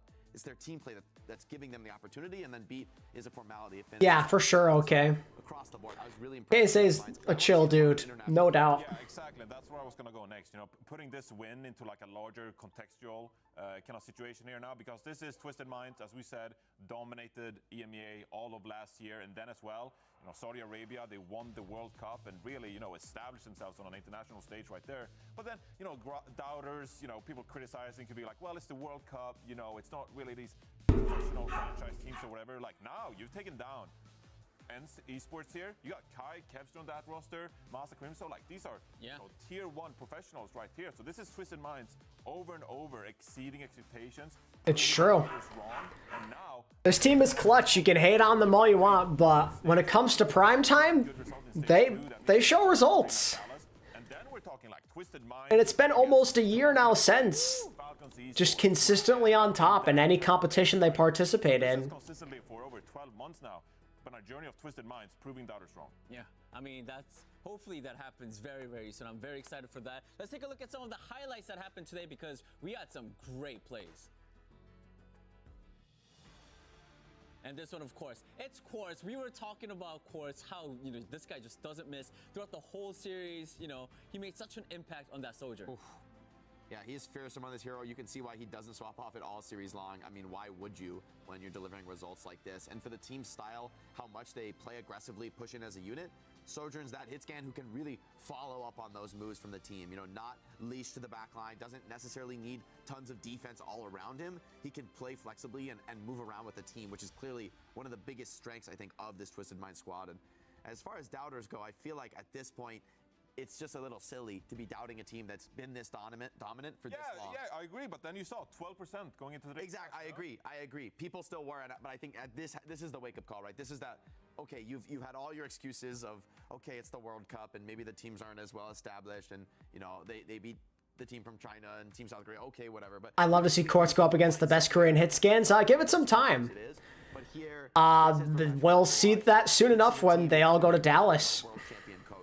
You've got players They'll play against like Lip, and these individuals are incredible. I mean, it's not a hit scan, but proper is proper. These players' skill, their potential, and where they could go with these circuit points in the bag now for them. Yes, OWCS Stage 2 is crucial. It's worth double the points. You can't just talking about points. Look at that. I mean, there you go. 250, right? 250. Like, you're in a spot where I just can't imagine Twisted Minds not being whatever in that top mix. They don't even need to win first place again, but I feel like they're going to want to, because if they deliver that second first place finish, I feel like that really does. Well, that just solidifies things. Circuit points, they double in Stage 2, so even though you got a really good placing in Stage 1, you got to be careful. Right. Stage 2 placings is so important. Merit on Toronto as well, absolutely. You too, Dallas. Yeah. But I mean, at the same time, you know, like Jake, you said, like for Twisted Minds, because they won Stage 1, you know, they could, you know, they could like lose 1 or 2 matches. They don't have to place first again, so they're a little bit more comfortable. They've got a big advantage going to Dallas, and Yeah, TM don't have to finish first again. That's true. Much more difficult test ahead of them. They very well could, though. That's for sure. There was still the big question. But like, as long as they do well in Stage 2, it's all but guaranteed they're going to Dallas. In the EMEA region, and now let's see if they can still hold on to the crown. Now that they have it with a 4-0 win, or 4-1 rather win in the grand finals, the target's on their back. Everyone's going to be watching Twisted Minds. Everyone's going to be trying to think out, okay, how do we beat them? How do we find their weaknesses? How do we punish them? If they can hold on to that dominance in OWCS... Poll is close for chat. Having a hard time deciding if they want Timeless or M80. Timeless has a bit of a lead right now at 53%. A lot of intelligence and effort on all these other teams. We've seen great performances from, you know, SSG, Exoblivione, and NC Sports here in the tournament. So I think any of them can still be threats. It's time for them to go back to Korea. Go back to Korea. Couple of weeks, get some practice in Korea, whack Falcons, come back to EMEA, sweep stage 2, you're good. All right, well, that was it for the EMEA region, but everyone, don't go too far because we're taking a short break and we'll be right back with NA. More Overwatch? Keep it coming, baby. I don't know if M80 is boomed right now or not. I wouldn't say they're boomed, but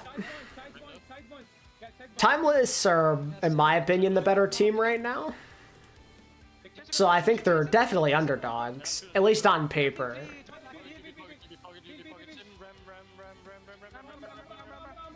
My Timeless propaganda swaying the poll. I've barely said anything about this match yet. I've been focusing on what's going on the screen.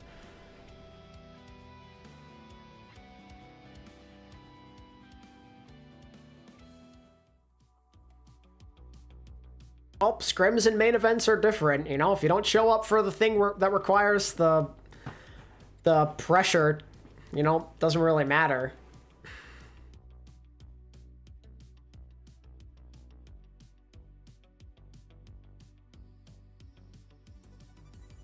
Some people just show up more when everything's on the line.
Oh, I have to change title of the stream, I think.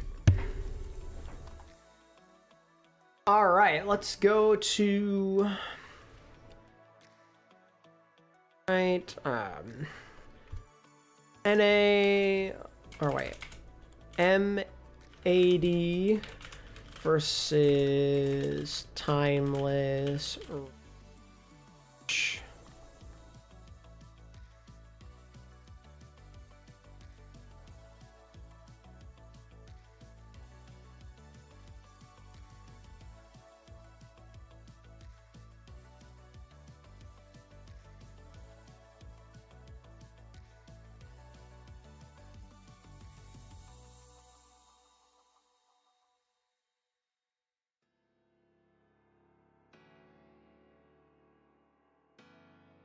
We chilling now.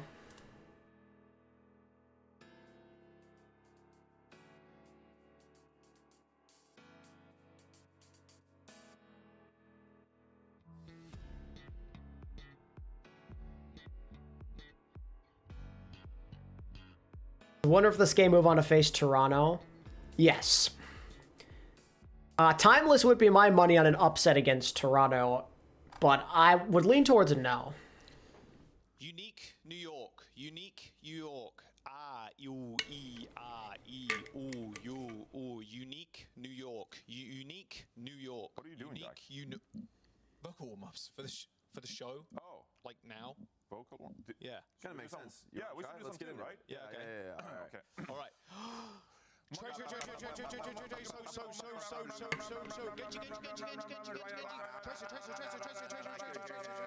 Oh, yeah.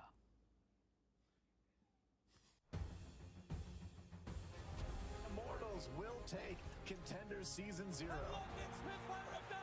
They will fly high. San Francisco shock against champions. Whoever said lightning doesn't strike twice has never met San Francisco shock. Shanghai Dragons are your champions. alexyOWL take their place amongst the stars. Florida Mayhem are your kings for all time.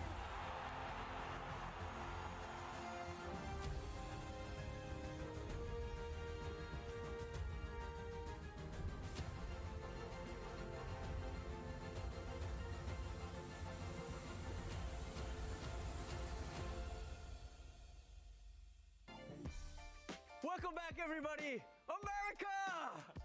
I'm gonna miss saying this. Get some NA Overwatch going on. NA Overwatch you time, won't miss baby. it for long, baby. We'll be back. We'll be back, hopefully. Yes, we'll probably be back. Anyways, yeah, I'm here with Jake and Johnny. How are you guys doing? By the way, your tattoo's looking great. Thank you. Thank you, brother. Yeah, it is, yeah. You wanna show it off? What is it? There it is. Are you a Shanghai Dragons fan? Yeah, you know, I got it for the Shanghai Dragons. Surely he got it for the Shanghai Dragons. Based, Jake. We got two really big matches coming up. So before that, though, another important thing. Do you guys like drops? Chat, I know you love drops. Oh. Good. Are we okay? Link your account. Okay. Link your account, sprays, icons, Diva name card, Kiriko skins as well. Just link your accounts, get those drops. Kiriko. You know, after what you've seen in the tournament, sure. Kiriko looking good. Everybody, you know, follow the socials as well because our social team is on point. So give them a follow to enjoy the memes, everybody. Oh, they did curse NC Sports in the region. They said that they were brewing up a reverse sweep, and that didn't happen. So I blame you. I blame you, Overwatch Esports manager. You spoiled it. ENCE had a chance, and you ruined it with your jinx. Yeah, I believed in ENCE too. I thought they could give us a little bit more, even maybe one more map. But you have Twisted Minds. I believed in Twisted Minds. You're so smart, Danny. All right. Anyways, I mean, we're almost at the end of stage 1, but also stage 2 is coming up as well. So everybody sign up for that. Why is it important? Not only you get money, but also if you double points. Circuit points. Double points. Double points. Double points. Double points. I love Double points, chat. Multiplicative scaling. It's so powerful. How does that go? Okay. Anyways, but hey, I'm not good at math, but what I know is if you're not competing, you can still be part of this. I want to go, chat. It's not fair. I want to go. Sad. Come and have fun with us. It's gonna be great. I remember the 2019 homestand in Dallas. True. Fans went crazy. True. Dallas is gonna be fun. Texas. It's gonna be fun. Tons of esports. Right. All kinds of gaming. Get all the regions together. I think that's gonna be even more exciting than past international competitions because this time we won't exactly know which region's on top, who's got the best read of the meta. Of course, it's gonna be NA. Any NA believers? Smile. But let's say it could be someone else. It could be someone. Theoretically, it's not guaranteed. So we gotta find out at LAN. And I think that's one of the most exciting things about Overwatch. So everybody, buy your tickets for DreamHack Dallas. It's gonna be great. All right, we're going to get NA started, but I think before we get into the thick of the action, we should check in with someone who's been following everything. And when I say everything, literally everything. EMEA. Hey, it's Avril. NA as well. It's none other than Avril. The man who doesn't sleep. How are you doing? He's been grinding. Is that a Gator jersey? I'm on the unhinged 30-hour grind round. Look, I was like, should I sleep tonight? No, probably not. I just co-streamed Korea last night. They just finished up the group stage. And it's like, well, in 3 hours, MEA starts. I could just watch that. And then I'm going to watch NA afterwards. And then there's going to be like 6-hour break and then Japan starts. I'm going to do that as well. So by the time I'm done, I think I'm going to be close to about 30 hours. It'll be just under be like... My God, my guy's on the grind. I guess there's no sleeping for me. It's just not happening, is it? You're doing great work. You're doing great work, Avril. Now, I need you to kind of explain the context of what is happening on your screen right now. You're wearing a Gator jersey and you're in a jacuzzi. What? Jacuzzi? A jacuzzi. That's the most Swedish thing you've ever said. Wait, really? That's what it's called, right? A jacuzzi? I'm cosplaying the Atlanta Rain. No? I'm cosplaying the Atlanta Rain in Season 2 at the Mega Mansion. If you know, you know. So that's what's happening right now. Nice. But you know, this is as much glazing as I'm gonna do for NA. You know, I'm actually, you know, Jake's doing a little too much glazing for NA, so I regret putting the shirt on now. You've become a hot tub streamer. I need Jake to admit. A hot tub I'm streamer. in Paul's category right now. This is what I'm to an MFR. I'm just gonna be real with you right now. Don't look for him in the Overwatch category. You won't find him. You won't find him. And, you know, don't worry. You know, if you're worried about me dropping that one, you know, OWCS, not being the swearing on broadcast allegations with the 2 F-bombs that we saw from players on the comsec. Just saying right now. Jake, you need to admit that Asia's better this year. I need to hear it. Asia's better this year. Jake, you need to tell me. We'll see in Dallas. No. That's crazy. I wanted to ask him that. We actually have some questions for you, Avril, and what I wanted to ask you was about Asia. Like, how are things looking in Asia right now?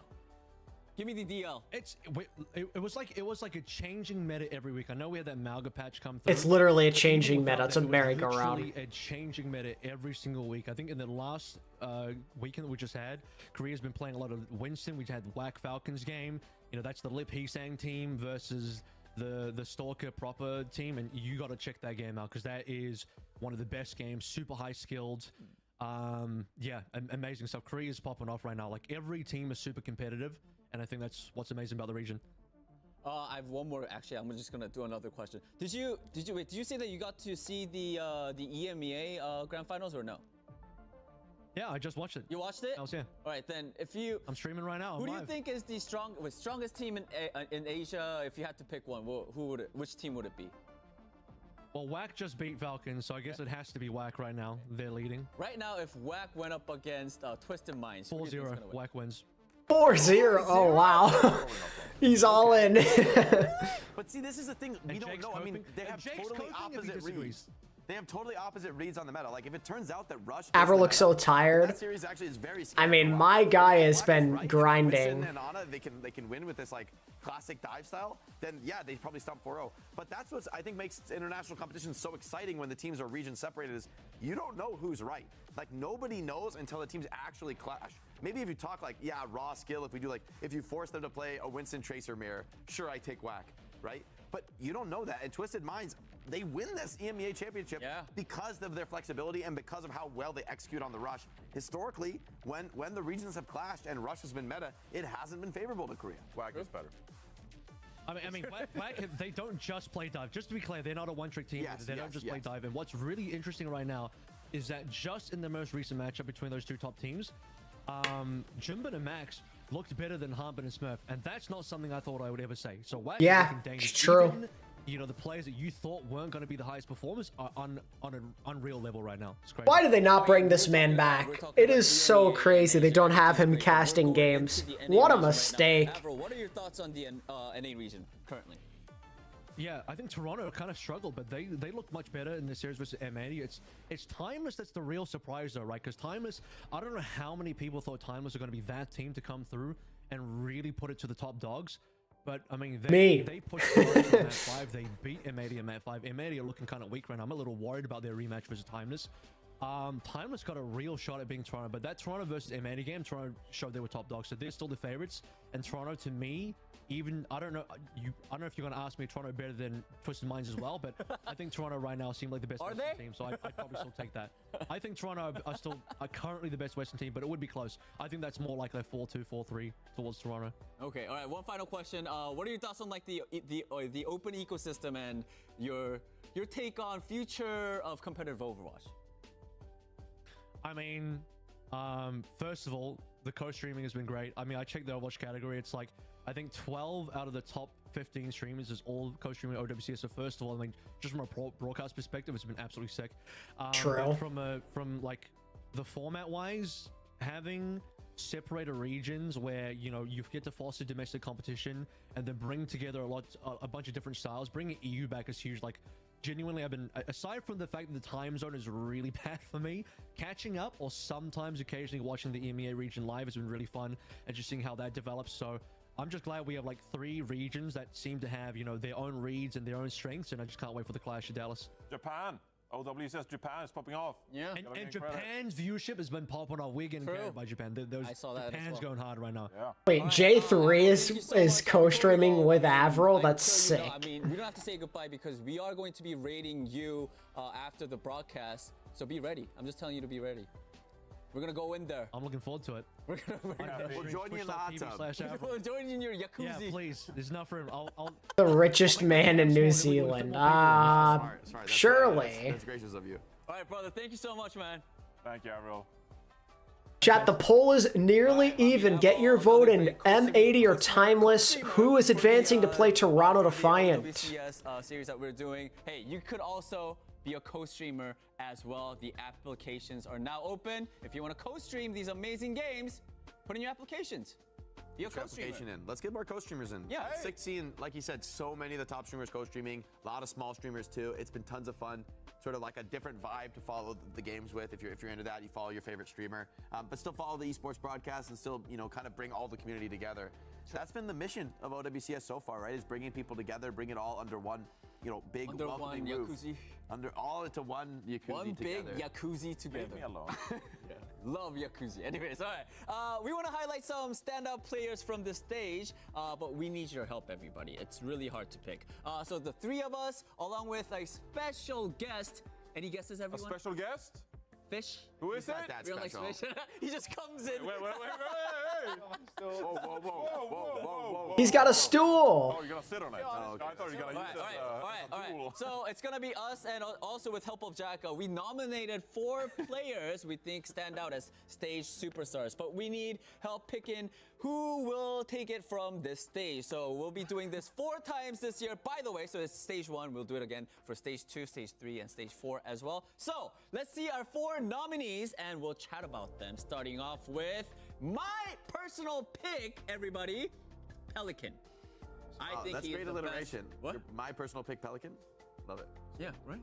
Better than Jacuzzi, no? Yeah, it's fine. Anyway. The gap is filled. Yep.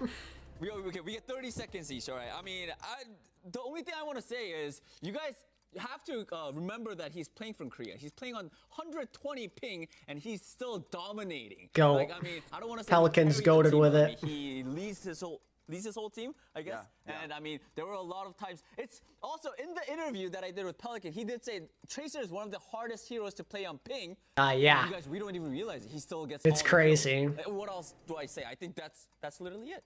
Pelican. His name is Pelican, not Pelicant. Wow. What a tagline at the end from you there. Nice one, Danny. You're selling it. The sizzle. Well, okay. I guess I'll combat that with my pick then, which is going to be that Rocket has been rising like a rocket ship. Yeah, Pelican and Merritt played in Season 5 on Houston. WCS, okay? We know that Pelican... My boy Rocket, yes, Johnny. Hype him up. As the absolute superstars in our ecosystem. But this is OWCS. It's about an open format. It's about new prospects coming into the scene, making a name for themselves. And who better to vote for than voting for Rocket, who has come in here with Timeless and just made so many fans of us. A vote for Rocket is a vote with your heart for one of the more incredible storylines we've seen so far. You're reading the same speech as you did for EU. No, I'm not. Kevster is a sick legend. Kevster's a sick rookie, an up-and-coming player. Rocket is like an up-and-comer, just turning things around. I'm pretty sure I heard the same speech for EMEA. No. I mean, I have to agree. It was a good speech. The last chance. Do you mean for Korea, Drakon? Rocket might be this like insane up-and-comer. You know, it's so exciting to see a new player like that make his name in the scene. But we got to talk about Merritt. We have to talk about Merritt because he is the standard bearer right now. We talk about best hit scan in the world. For me right now, it's Merritt. For me right now, The last chance qualifiers do matter. What he delivered yesterday was absurd. There was no one else in the circle. Because I believe the top 2... He was just unleashed. And if he can continue The top 2 are gonna he's the heart and soul of make it to the actual playoff to still have a chance to they're there to make space for Merritt. make it onto the next stage. Frag after frag after frag. He is a freak of nature on any hit scan you put him on. For me, this guy's the best in the world right now. All right. Best in the world. Oh, you mean the grand final of it? Technically, no. It's just seeding. What's wrong with the other one? Seeding is the only thing that accounts for, I believe. But I've chosen Riker as my as my star. All right. I'm listening. Let me hear it. Let's go.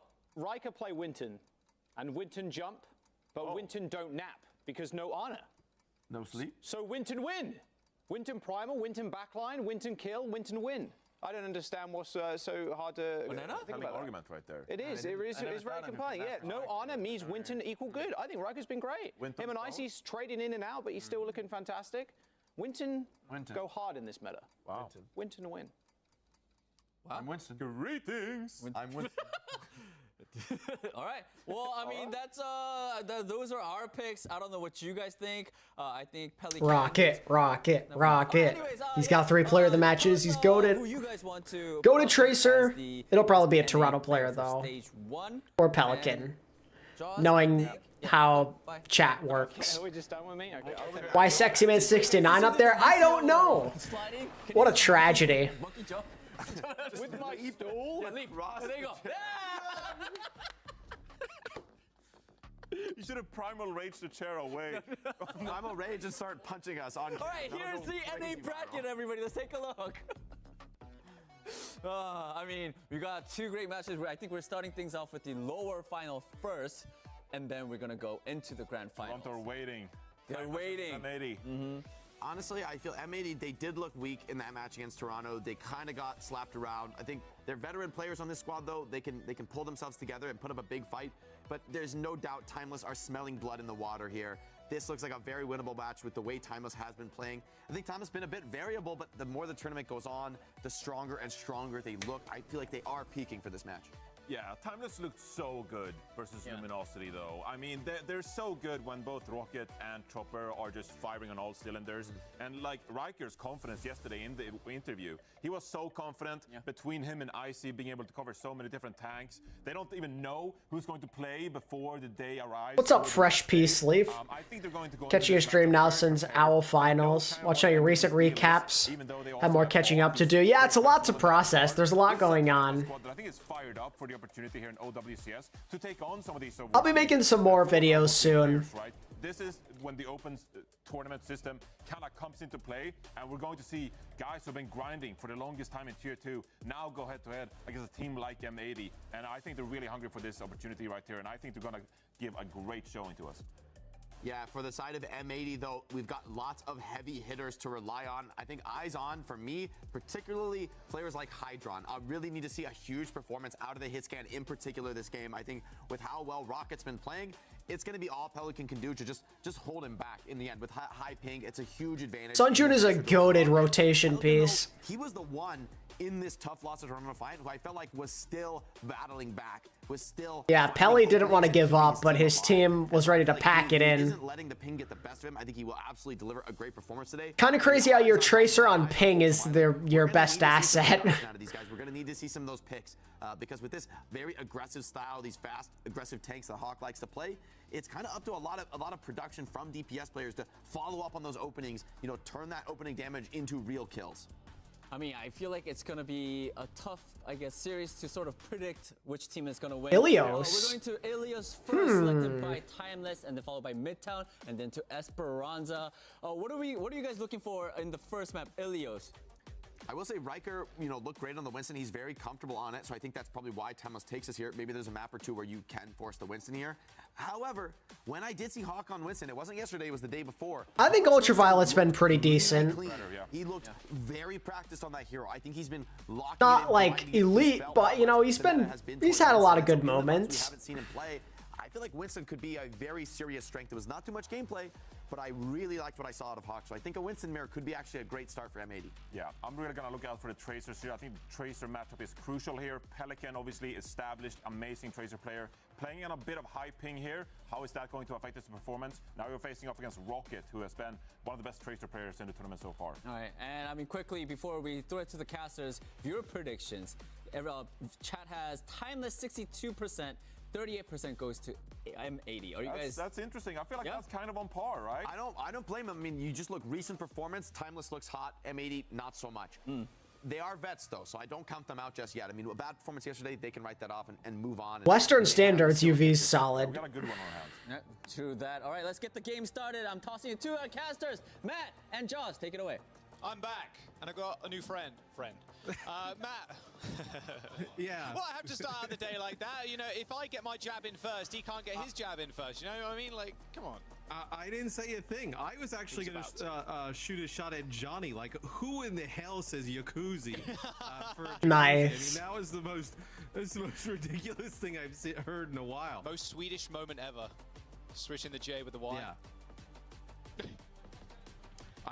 I mean, I don't understand he's trying to talk Johnny smack, at all. Yeah, he's gonna be. Yeah, but get him off.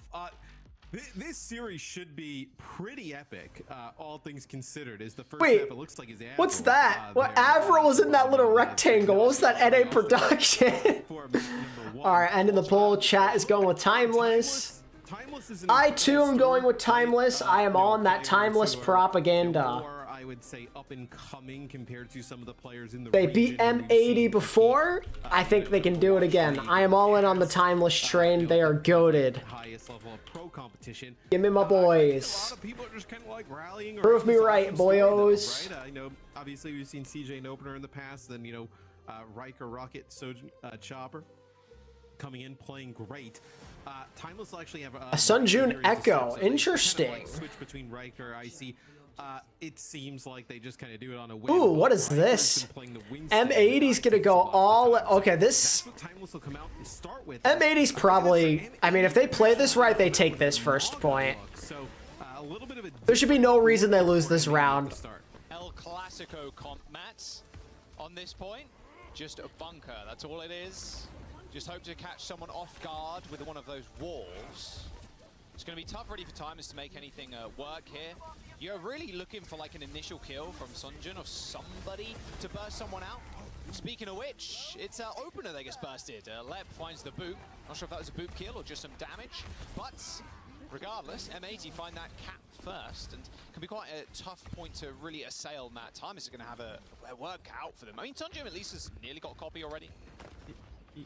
You're looking at like having some damage being put down. I really hate when this happens. This always favors the I want to say brawl team, but like they're maybe it's not the right word. Like the death bally Symmetra comp on Lighthouse. Looks like they get wall out. This may be an opportunity for them to go. Is Mauga the dupe target? Oh, Sunjun's in and he's out again. Uh-oh, he's not going to survive too long, even with that cardiac overdrive. Open is dead again to Hydron. They tried to follow up with that one, Matt, but yeah, that did not work out at all. Well, because M80 is taking so much damage, they're actually able to build up a beat already, right? So sound barrier in that fight for M80. Coalescence here as well. Kitsune Rush going to be answered by that Coalescence as Timeless wants to take another fight. Yeah, you still want to kill those turrets though. Quite annoying for the Tracer to kind of deal with. Okay, Riker. Primal goes crazy, but don't know if that's enough. He just gets shredded. And there's the wall too. M80 running away with this one. Not an unconventional comp to say the least. Very classic for this stage and some stages in control. But at time there's just no answers to deal with. Lighthouse is just what you want if you're M80. Just perfect. Difficult to play into Mog, right?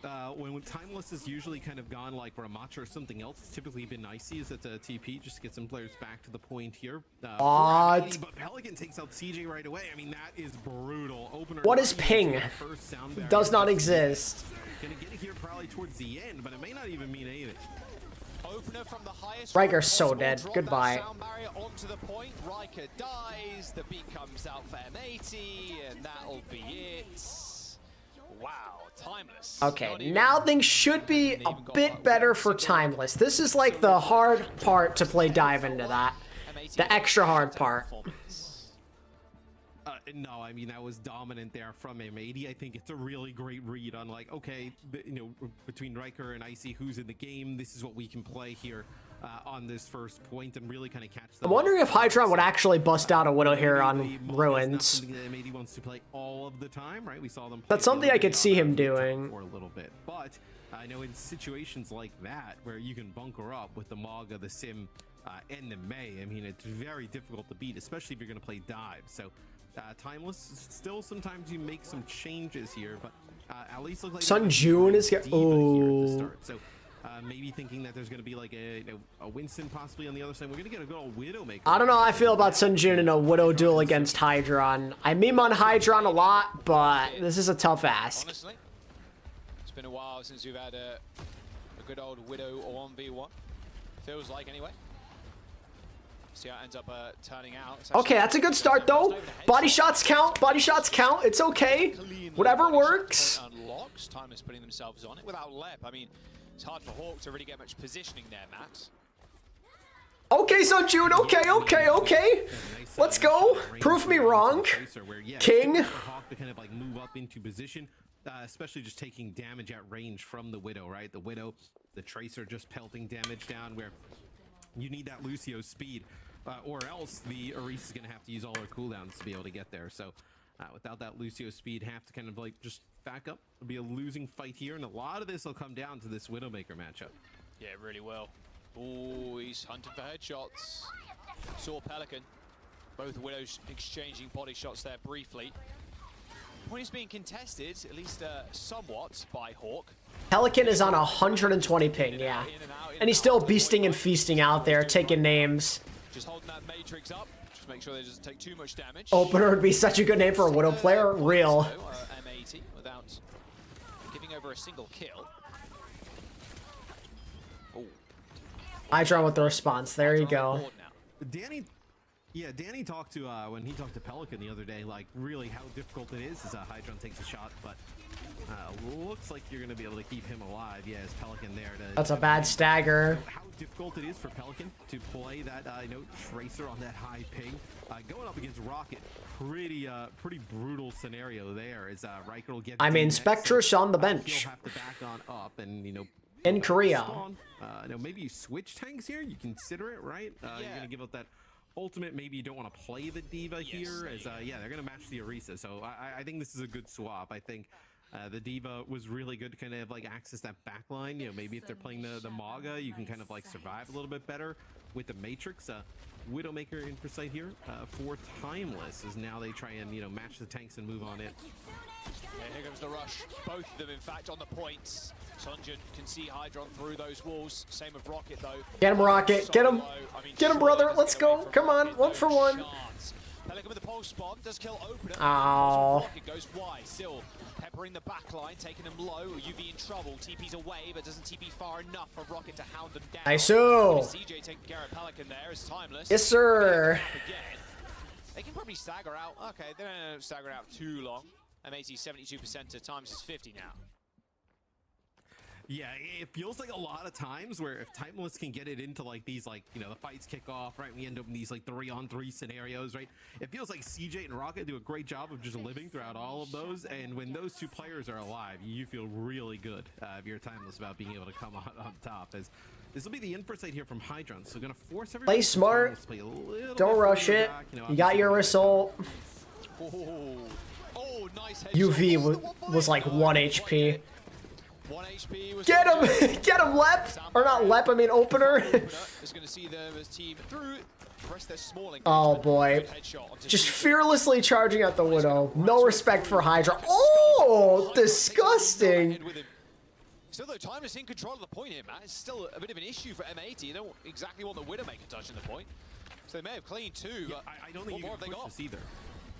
You can't push this either, right? Because you're going to lose, or Ultraviolet's going to get quite low. You had already lost Hawk, so you can't exactly push on in. So both teams going to get back to full strength before this next fight.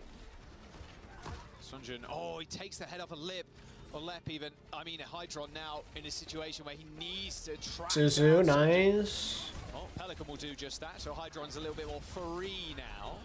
Same with Rocket on that point. Hydron's locked in now. Another headshot onto Rocket. On the Tracer? My God, he's good. Unfortunately, though, M80, they don't end up touching. They didn't touch point? To get that retouch, but oh, no. Yeah, there are a few players there for M80. I think it's like a boop that comes out. And then also CJ kind of like pushing up and nobody able to really get there to get a touch. So a nice play by Opener at the end. But yeah, I mean, Hydron clicking some heads in a serious fashion for M80 there in the Widowmaker matchup. But still, it's just not enough, right? There was not a lot of Widow 1v1 shenanigans, no. Maybe they've lost a player or something, which, obviously is not Hydron's fault. All right, Timeless, here's your chance to take advantage. Hawk is playing Winston. Don't screw this up. Peli Echo, though. So they can play the Maga here, potentially. I like the cast. On the side of M80, they could play like the Orisa. It'll be Hawk actually playing that Winston that Jake was talking about. So Hawk has looked quite good on the hero, as Timeless will play a little bit more defensive, having a Cassidy in the mix with the Orisa. Holy melted. Goodbye. Goodbye. See ya. Nice thing about having the Cassidy there. Lay a couple of shots in. That kill happened so fast, though. You're not going to be able to get the point off of that. Like the kill throw the spear. You're still going to have like I respect a few it. seconds here before the point even opens up, as Pelican's going to just switch to Sojourn and come right back. All right, yeah, Soj, name of the game now. Yeah, don't want to face the cast. Decent old charge on Sunjin, by the way, 50%. There's the cap, so M80 unable to kind of juggle it there. So Pelican just under so much pressure. Pelly 7 HP in a dream? Slips away. Mega health pack is his. Oh, with CJ. Hey, fresh piece leaf. Pelican enters the fight again, now on the point. Hydron ends up Working as hard as ever. Keep it up. Victory hand. Thank you for the $50 super chat. I appreciate that a lot. Thank you for the support. Working as hard as ever. I'm trying my best out here. We've been doing a lot of co-streams, and I'm glad it goes appreciated. Thank you so much for the support. That's what helps keep these streams running, so thank you so much. If you're going to see some kind of like hit scan, it's going to be Hydra. It's not really going to be Pelican, but they come out with like the Echo and the Tracer right away, where obviously you'd have Pelican play that. It's going to force Pelican over the Sojourn. Meanwhile, we're talking about how it's pretty difficult to play that Tracer on that high ping. Hydron is not the one on the Tracer.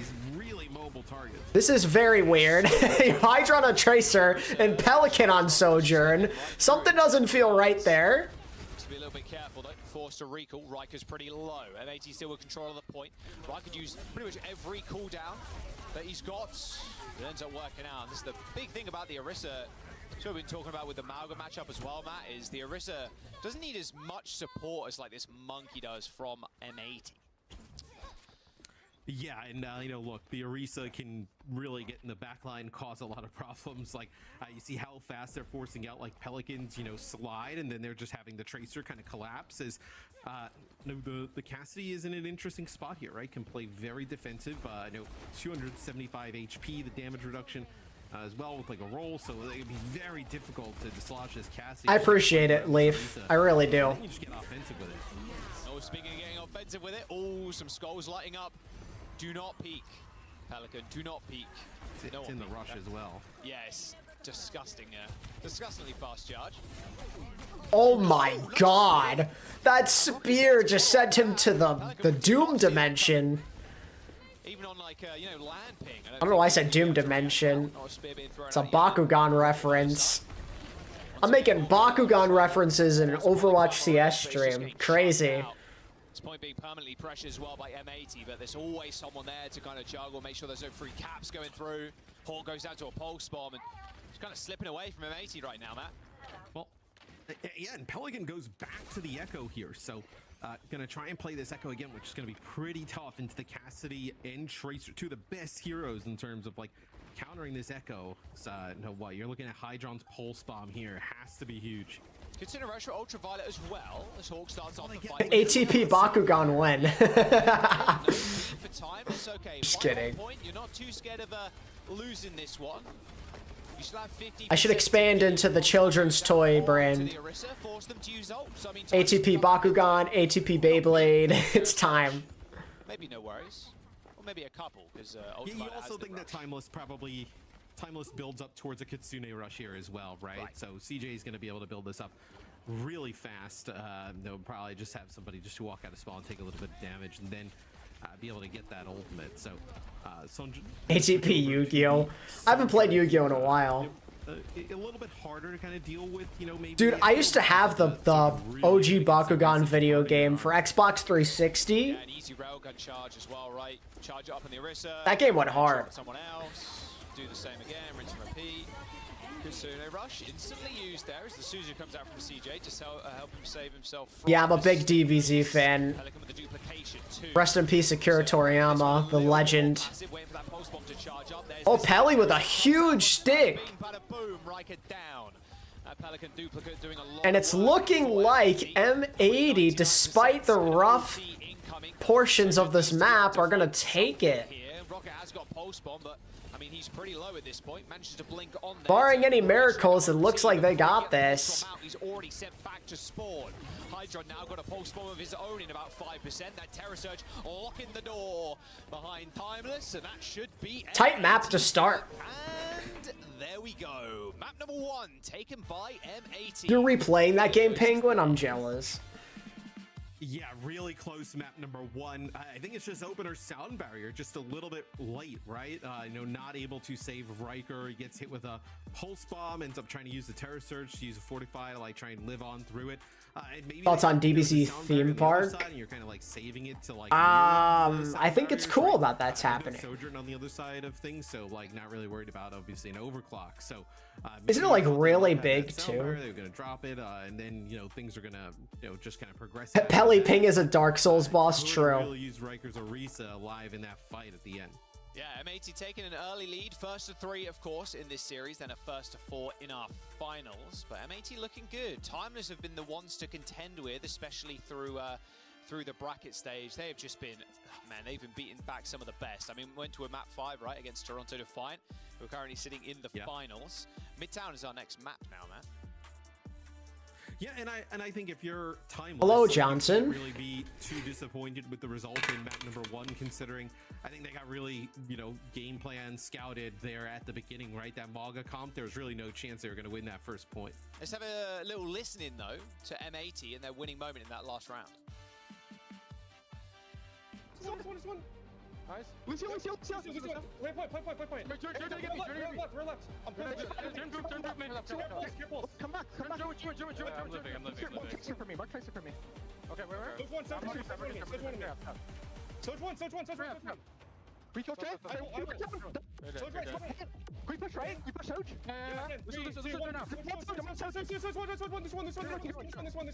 This one. Keep it. Dim. Nice living luck.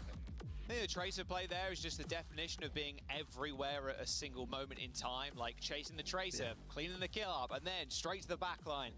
Just peppering down the supports, and then, Zojin's in your face, and then easy kills, right? That was a masterful play there from M80. Let's have a look at some of the highlights from this last map. I mean, this was a shutout map, but it's kind of strange. Like, when we go into a series, or into a map, sorry, and we see these more unconventional comps that are just specifically built for that one stage, especially in Control, it can be a bit deceiving when it comes to results, I think. Yeah, I mean, it can be really one-sided, right? You lose the first fight or two, maybe you have to make some switches. Sun Jun was hitting some shots early on, man. There's really nothing you can do at that point, where it feels like Ruins and Well were really kind of the two I would look to take something from this series, where both of these were extremely close. Really nice shots here from Hydron on the Widowmaker, like we talked about. But as we move into Midtown, shout out to Hydron for looks like the OG Valiant skin for Widow. In terms of tank, right? Is it right? Reminds me of Soon. Maybe that gives you a little bit of indication Sag. of what they're going to play. The good old days. Hawk has shown he's able to play the Winston, the Orisa, the Sigma, the Maga, right? Then you kind of start to form your game plan after that. Yeah, it was funny hearing from Timeless the other day when they're like, well, we just play whoever, and yeah, we'll just see what happens. It's one of my kind of favorite strats from the strat book from coaches. Like, I don't know, we just do it, and then if it works out, great, we'll just keep the player in, or the enemy team aren't going to know what we're doing because we don't know what we're doing. El Clasico, it feels like. Hey, it's better than some of the stuff we've seen in the past, right? We see a player dominate, and then it's like, oh well, he didn't play this map during the week, so we have to take him out to put in somebody who hasn't been in all series. Yeah, if they're on a heater, keep him in. Yeah, pretty difficult. Looks like we do have some subs potentially for Timeless, so we'll get those teed up in just a bit. But I'd imagine, maybe you see Chopper come in, maybe you see Icy come in, and then what do they do in terms of probably gonna play more Orisa. Yeah, it feels like an Icy map, Midtown, especially with playing things like the Sigma, but we'll have to wait and see. Of course, we'll get those into you in just a moment. The players just sorting them in. Sounds like we're just having a DPS swap, in fact. So Riker is staying in. Okay. It's going to be Chopper coming in, yeah. Said, Matt. So Sunjun is going to take a back seat for now. Yeah, they make the substitution in terms of damage dealer pretty frequently. Like in one of the series we've done with them, we've seen Chopper pretty much the entire way through. Then we saw another one where he played the first 2 maps, and then they put in Sunjun for the next 2, and then put them both in. They took a rocket on a final map. So we've seen them kind of do all different things in terms of their damage dealer lineup. I think just looking at it more, it's okay, with Riker in, you're looking at Winston, Diva, or Orisa play potential here on Midtown. Yeah, I mean, that makes the most sense to me. And they have a lot of, especially when they go to like long range kind of maps where you can play long range hit scan. Sunjun seems like the perfect fit there. So Widowmaker, I mean, the Widowmaker highlights reel kind of speaks for itself. And then obviously the Sojourn play as well. So it makes a lot of sense. Hollywood, I think we saw him on the other day too. High Ground Hollywood, just another classic. Loading into Midtown in just a moment though. We'll see if Timeless can come back in this series. Of course, both teams might struggle a little bit against Toronto Defiant up in the finals, but I mean, Timeless have already been there. They've already been to a map number 5. They've been swinging left and right. But the thing is, with M80, they have looked a little bit weaker. They haven't really lived up to the big, like, star power on their roster, and like they've touched on the desk. All right, here we go, Midtown. So here's the time to really turn it around. I mean, they have to, I suppose, because it's the losers bracket, right? Come on, Timeless, don't let me down. Yeah, I mean, you don't turn it around here. Please. You're obviously not doing much of anything. Yeah. So as we move forward, though, I'm curious what we see with. So M80 will be on defense, so it will be the Orisa. I was gonna say, like, you know, if you have a potentially Sigma here, like the Winston here on offense for Timeless would be pretty strong. But you also think, just playing the Orisa in that head-to-head, like, I think if you're Timeless, like, you're okay taking that, like, mirror matchup. I don't think it's something where you view yourself as like at a weaker state. Taking that mirror, with obviously Rocket and Chopper being tremendous on the Tracer and the Sojourn. We'd love to see Rocket swing with the Torb, but I don't think it's going to happen, sadly. One day I'll get the meta where Torb... Don't fall for it, Smile. Oh, okay. Good.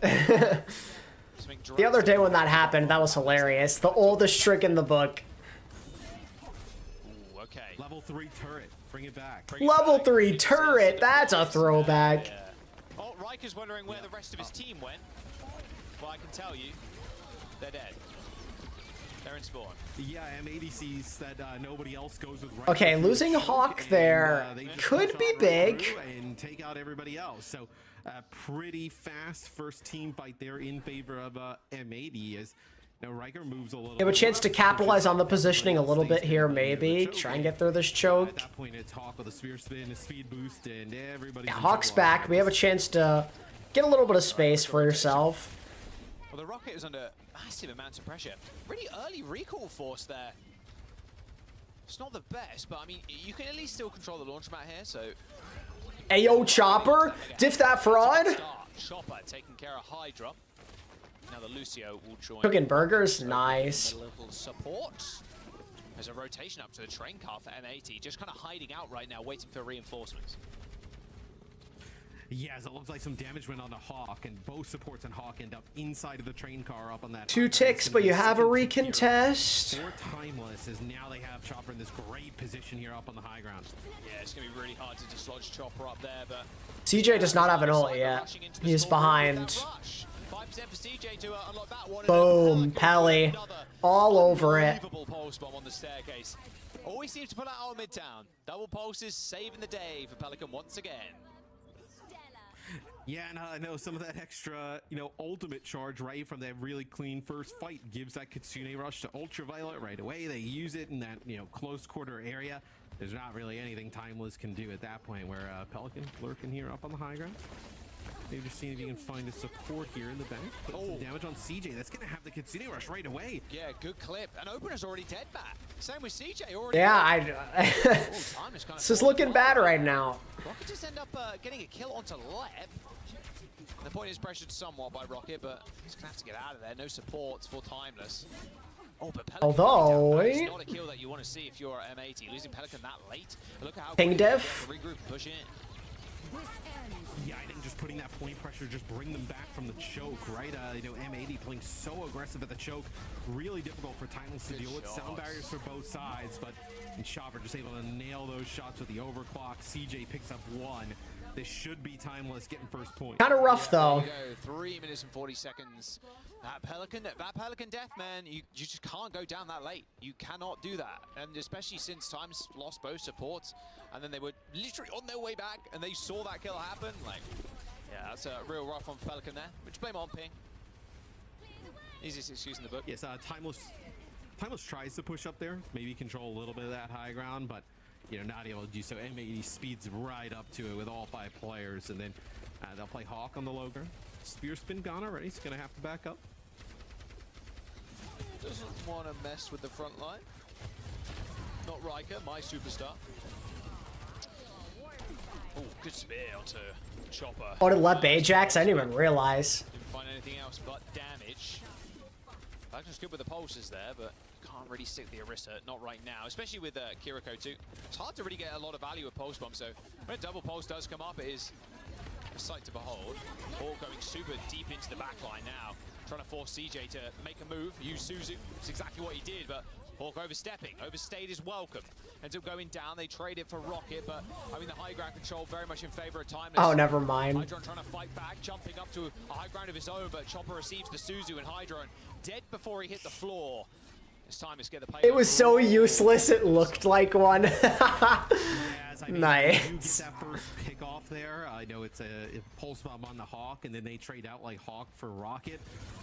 But you have that Orisa alive with Terror Surge, right? They just get Riker right up to the high ground, and that gives Chopper awesome position to pick up 2 here.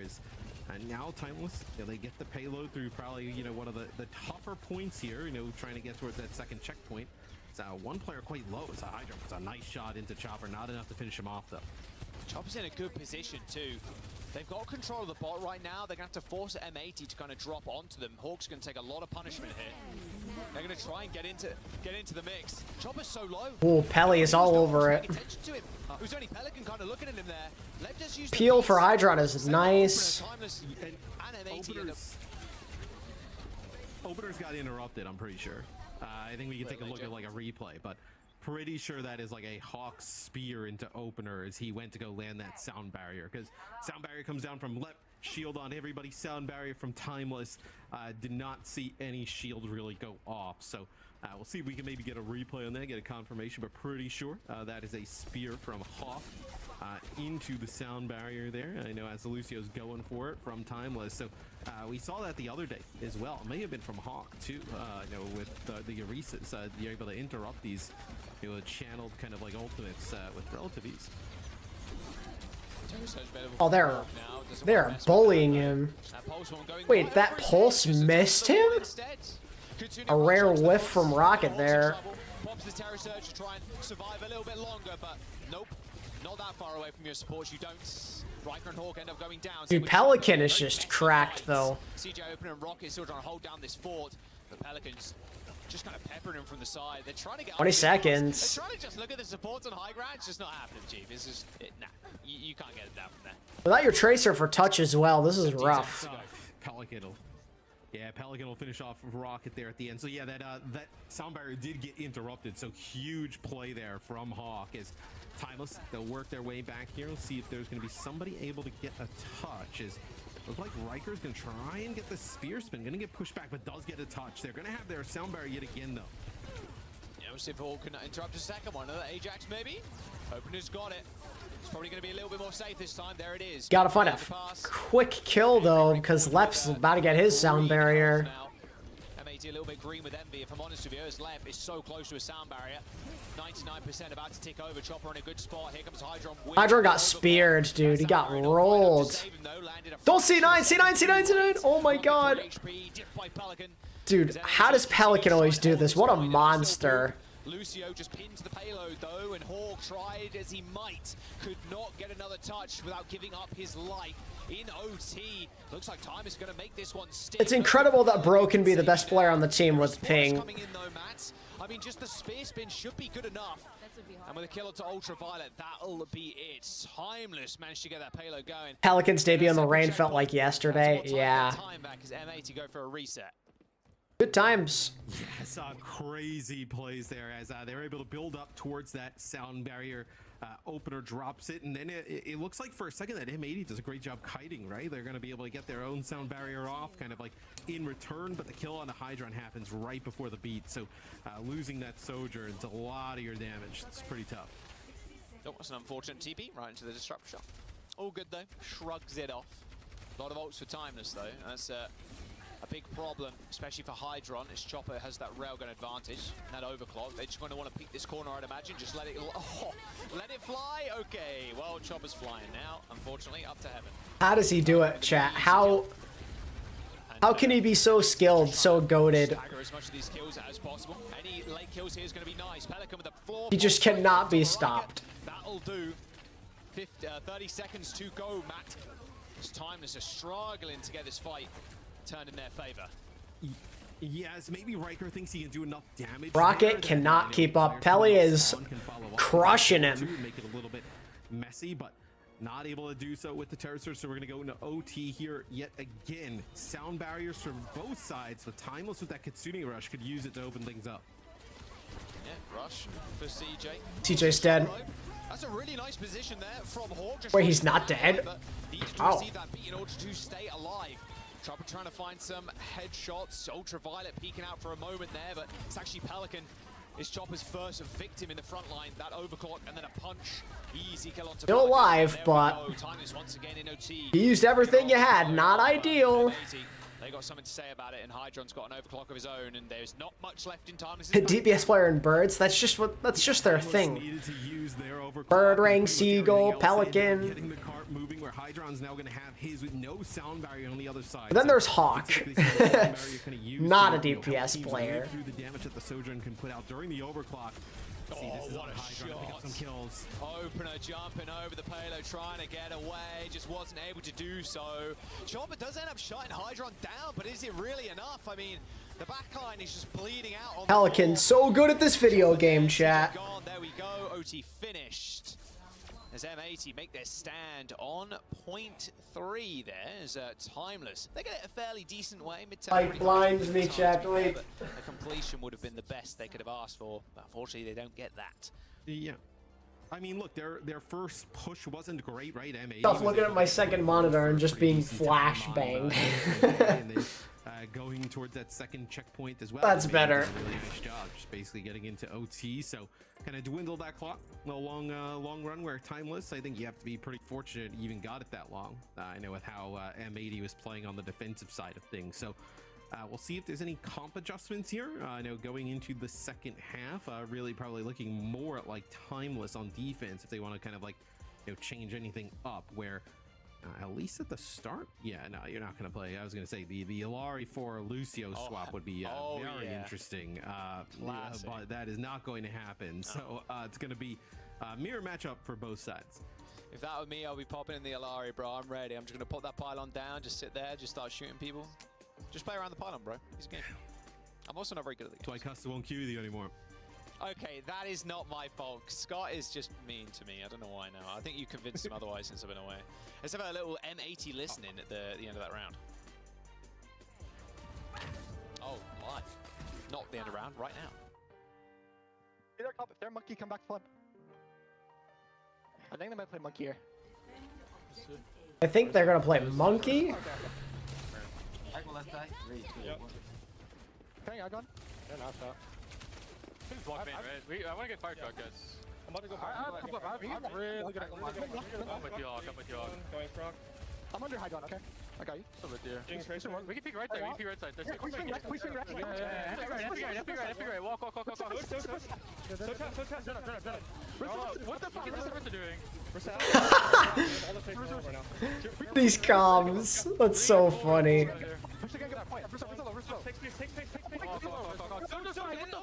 Open. One.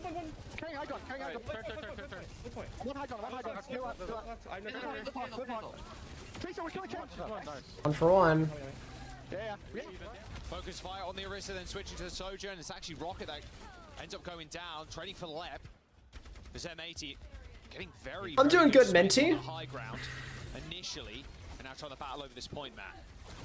We're just chilling, watching some Overwatch. What the hell is that Orisa doing? I know, maybe sub out a word. As you expect on the Overwatch esports channel. That's besides the point. Right, he kind of like actually kind of still plays a little bit forward up towards that fire truck. So maybe they were like, hey, what is this guy doing? Like, we can probably. Oh, Pelly down. Here's your chance to win. Pressure him down. Consuming rush for both sides, but they find Pelican again early. Yeah, Ultraviolet said too. It's the end of the fight. They got a tick, but. Wow, it's almost like when the carry dies, they just lose. Crazy. From Timeless at the very end there. Yeah, I wonder how Pelican goes down to the just the random donuts to Lucio. It must have been maybe a railgun shot. That's normally what happens. It's also interesting that Timeless is like okay giving up like where the fire truck is, and like, you know, maybe they don't want to fight like in that small room. Like, hey, like if they want to take fire truck and rotate to that left building, that's fine. Like, we'll take the fight in the open on the point, right? Like, as things open up, allows a little bit, you know, easier time for Rocket and Chopper to just make individual plays. Hawk doing the same thing as before. Hawk denies the space. Be careful. Sound barrier and overclock. Oh, Hydron couldn't get that. Oh no. Opener booped him high in the sky, and because I think that sound miscues from M80 here. Able to save some of the members of M80.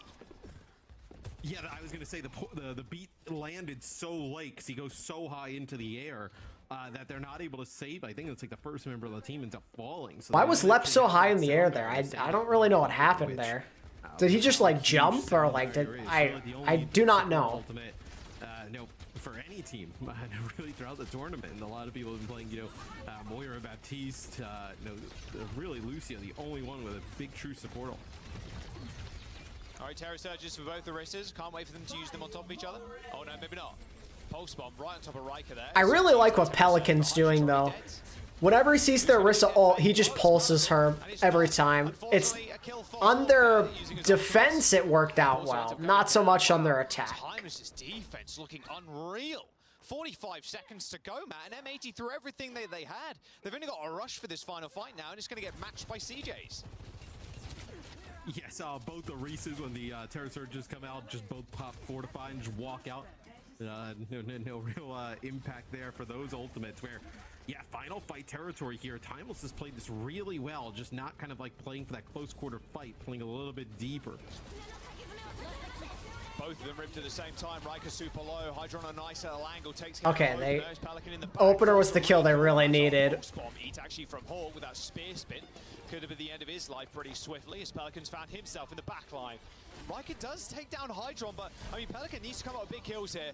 He's gonna get joined by his own kill. Oh, CJ with a flick. 2 ticks on the board. Chopper gets booped off of high ground, but it's only yes, sir. Full hold, Timeless. 15 kill streak for Chopper. Tie game. And tie up the series.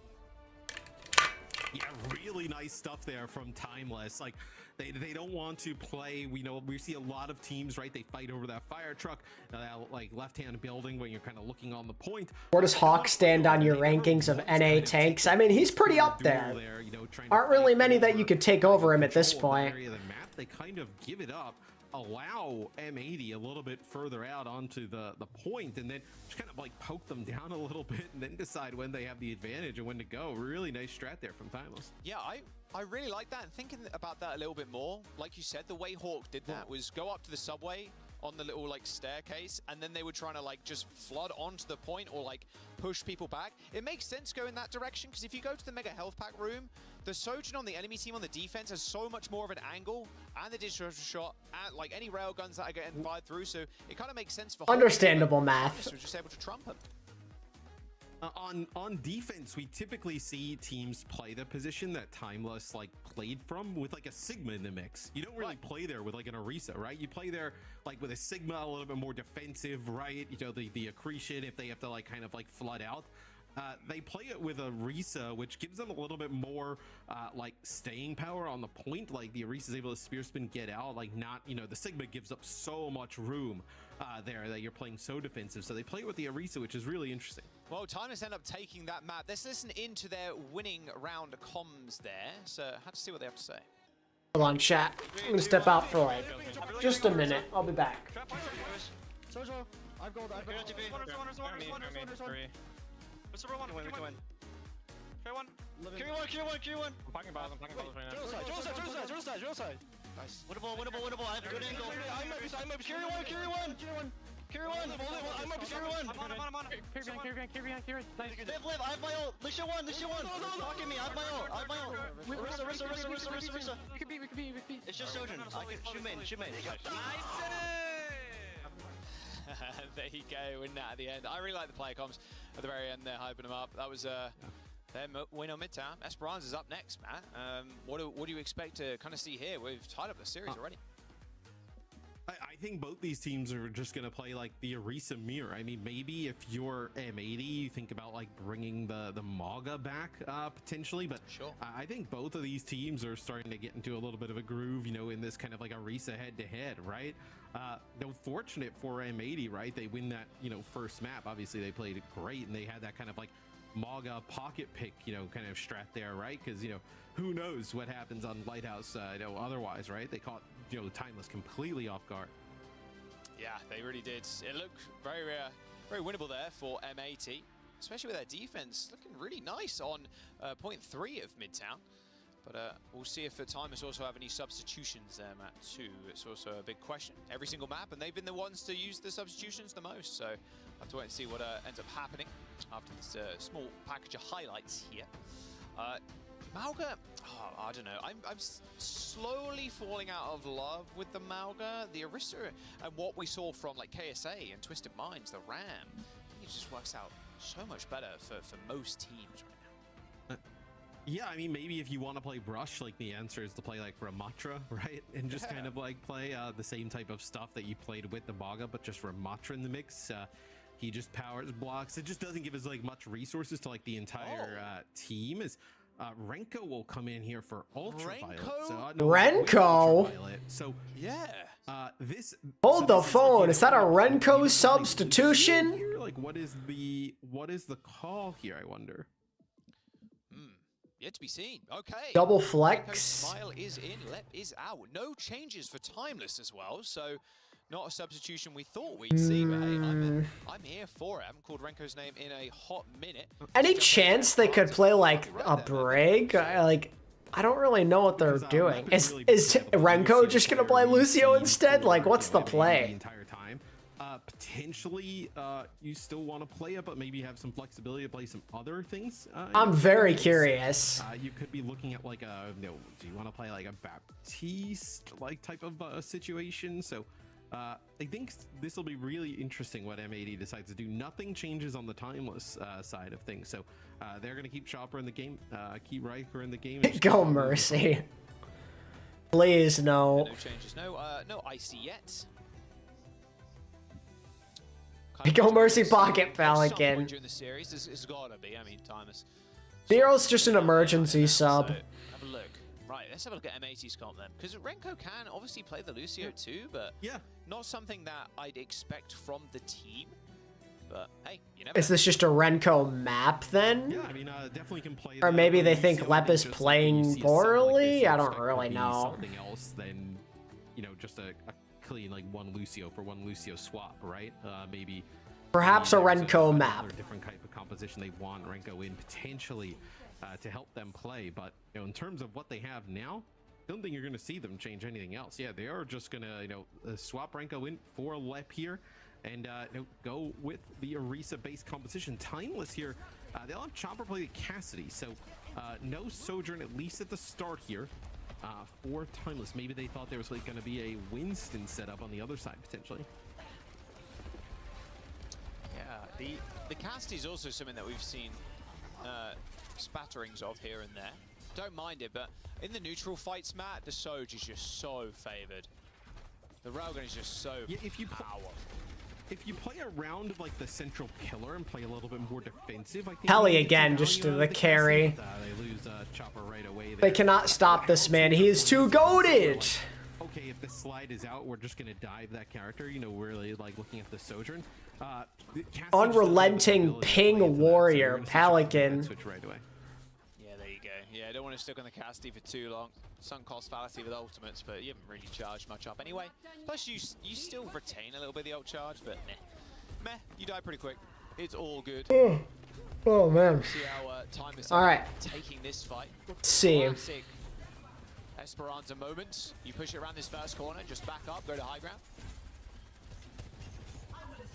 We get a Pele POV. From M80 there on the high ground. I want to see him go on the hunt. Shot into Hydron, and then Disruptor shot as well, throws down some damage. So just trying to open up that area of the map potentially. You see Rocket trying to take control of that high ground. Oh, nice couple of headshots from UV. It's going to grant them a rush. Pretty defensive looking rush there as it goes towards the... There's the Pele POV. Because Pelican's pushing all the way in there. Chopper's already down, and Pelican with a pulse bomb lands on the pillar, but still does an awful lot of damage to Raika, who backed straight up into it. Yeah, that's unfortunate. Pulse bomb thrown out, instantly gets Suzu'd, so even if it did stick, it wouldn't have done anything. And now Hydron with a perfect angle, holding the mega health pack. Hawk says, get down, Mr. President, as he just stands on top of him to make sure he doesn't take any damage. But Hawk doesn't, Hydron doesn't end up falling, but still the payloads go in, and there's no defense here from Timeless. They don't want them to get that checkpoint. Oh, that was close. Man, opener, riskiest boy known to man. That was insane. They still get it. All right.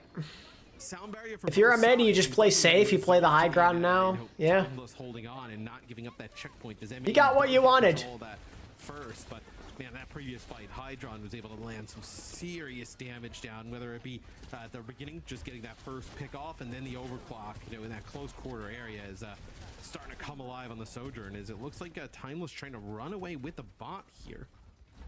I think they're going to be able to get too far. M80 That's really cool, Keon. Gladiators shirt in 2024. Pelican looking for a way to be relevant in this fight as well. Pulse bomb about 20% away. Doesn't want to have to use recall this early. Very much just trying to force rockets. Actually, okay. Well, they both end up using it, so all good.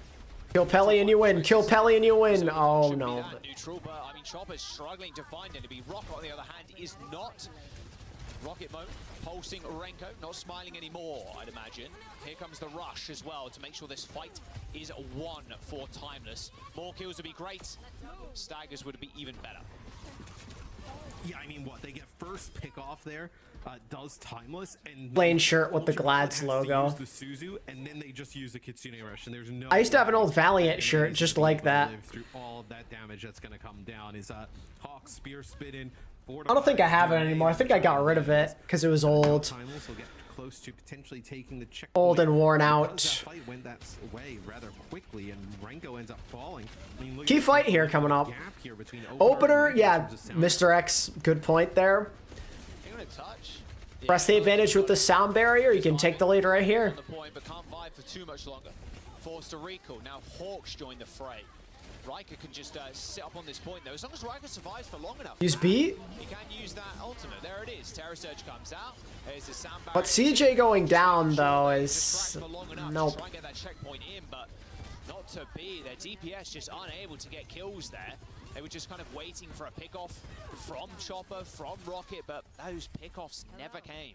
Really big fight win for M80. I really love the way they even played that to begin with, right? Riker gets Just the overclock, oh boy. And then he kind of uses the Terror Surge, kind of like clears players off of the bot, maybe trying to get it like across the line, but it still gets contested.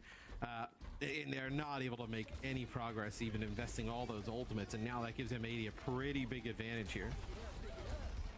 Okay, save hold. Speed boost out. Okay. Railgun That's a kills huge kill by Chopper. Oh, they needed that badly. Chopper almost takes another one of them there. Pulse bomb available. That's a really early Suzu. But there's the sound barrier. Stick does land, does the damage, but is it enough? Hawk still getting healed up. Two big ultimates invested. That was not a good Suzu by CJ. That came way too early. I mean, Hawk trading a pulse bomb for a Terror Surge. You take that any day of the week if you're M80. Oh, yeah. The match has been good. Pelican's been popping off. Lives through that as now Hydron actually pushes up, kills Rocket. So these Sojourns just going back and forth. It feels like, you know, here's a pick for Chopper to open up a fight. Then now it's Hydron answering right back. So they both had a huge impact on this map thus far. Overclock available for Chopper. Yeah, 53 meters to 48. It couldn't be closer right now as we are at the 4-minute mark. Or 4 minutes to go at least. Oh, nice double shot onto Renko. They're going to be able to survive on high ground. Of course they're not. UV tried to save the team with that Suzu, but it wasn't to be. I mean, honestly, if it weren't for Pelican, this may not even be a series. Timeless can move on, and Pelican is the reason they're winning, to be quite frank. He's not the only player playing well, but he's been having a lot of huge fights for them. Just 2, 3, 4Ks, huge pulse bombs. Sound barrier again. These sound barriers are like offset between Renko and Opener. So You're going to have that sound barrier yet again as well to kind of like boost your chances in this fight, as both of these teams exactly even in terms of the amount of meters. Hawk ate the pulse bomb. Oh my god, the Suni rushes are exactly on top of each other almost. Sound barrier from Opener, like you called back, keeping Riker alive as he was spinning to win. No kills for Timeless until I say that, and then Hawk ends up going down. M80 slowly losing control of this game now, as they are going to let that bot go past that next corner, and it is close. Well, I mean, M80 aren't that bad. It's just like, well, now we're heading towards the it's not always clicking, because Pelican is crazy. He's keeping him in it. Hydron's had moments in this series, not like yesterday where he didn't do anything. I think just kind of like the goal of this next fight. I mean, you'd love Timeless are just a good team, though. That's also worth noting. that sound barrier as they feel a little bit desperate. There's that first pick. They're just going to. I'm seeing a bit of an issue with this Renko versus Opener Lucio battle, though, chat.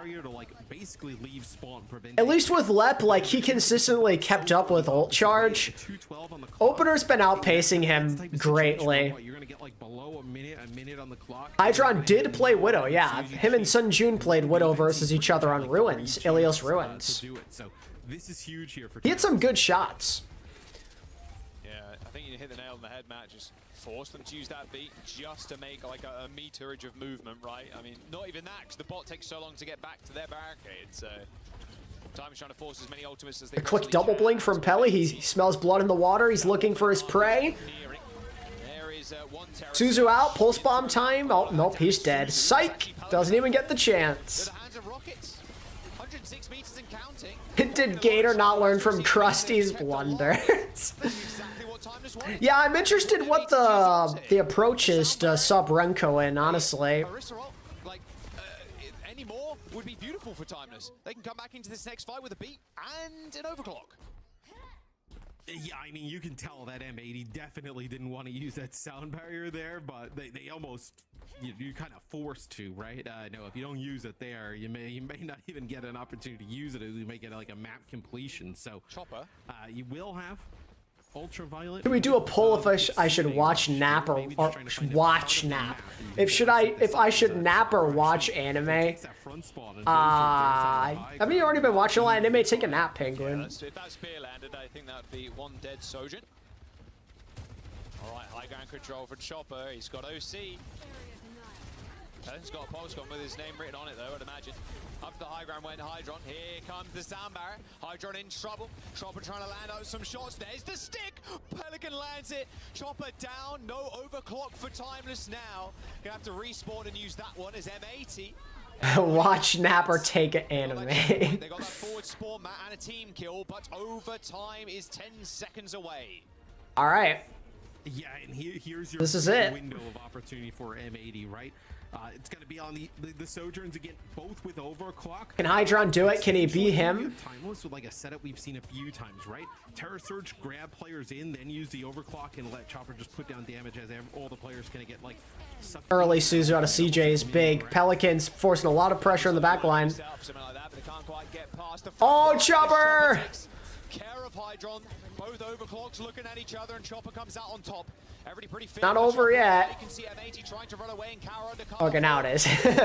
I mean, that's the only thing he really could do there, was just try and set up something with his ultimate. Unless Renko with a beat, kill into Opener gives you a chance. That's it. Woof. It's too late. Timeless. Timeless taking the lead. M80 are now down one and Timeless on match point. Map number 4 up next, and it could be M80's last hurrah. Yeah, I mean, you just see the overclock there at the end from Chopper, right? No, you're able to get one kill there. Hawk using the Terror Surge, trying to like grab players together. It looked like they were playing around Renko's sound barrier, him trying to get the sound barrier, and Chopper just burns him down in seconds. I mean, you know, a little bit difficult to get that one off, and the Sojourn's right in the face, but needed probably that extra cooldown or survivability. But Timeless, you know, in a map where they did not have the lead for a majority of it, right? You know, yeah, M80 gets a really good first push, and then after that, I feel like it is all Timeless. Yeah, it feels like they're such a scrappy team. That's the kind of vibe that I've got from them, especially playing the most maps out of any from the North American region, going through the different stages. and it's been a really magnificent thing to watch. A lot of what the desk talked I about as well also was like the way there's a lot of Timeless old plays. heads, in Overwatch CS, Waste of especially Pelican's Esperan'a, effort, that's have real. been around Overwatch League for a long time, and now these young guns coming in and really just, I would say, punching up, but they're just kind of punching on the same level right now. As Rocket and Chopper specifically have just been so sick on DPS, bringing it to players that have had legacies built for them in the Overwatch League. Yeah, and we talked a little bit about, obviously, Renko comes in here for LEP, for M80. This is the first game that he's played in the top 16, I believe. Yeah, I mean, just imagine when Pelican's off ping.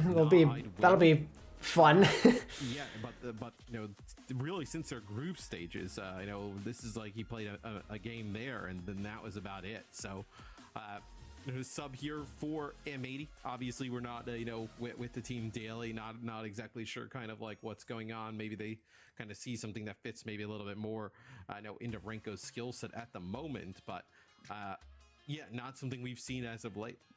See if they want to sub him back out, or maybe just keep him in. I mean, who knows? We're going on to Surasa as our next map. We'll get the substitutions, if there are any, in just a moment. And actually just getting confirmation now that there are no subs. So Renko staying in for M80. Timeless one map away, Matt, from landing themselves in that finals against Toronto Defiant, who they went to a 5-mapper up in the upper bracket earlier on this tournament.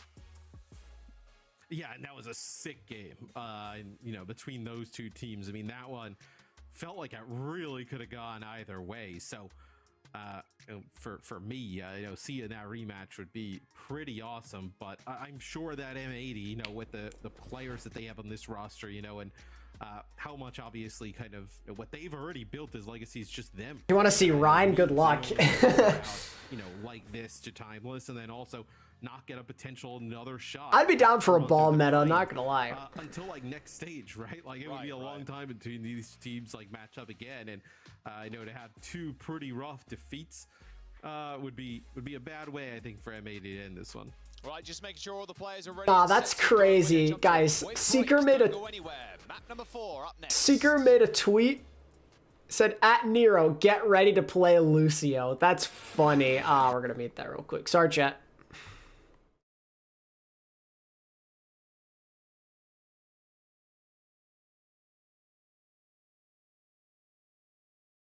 That's really funny though. I can use this mode to bring up this glorious tweet.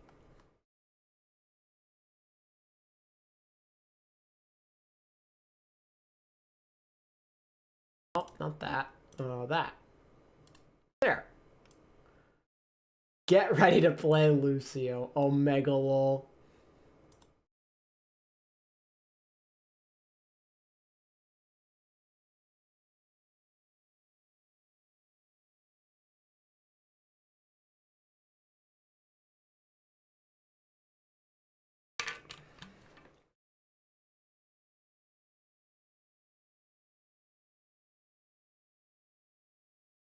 Yeah, I don't know what's going on over there, but that Lucio diff is becoming more and more apparent as the series goes on.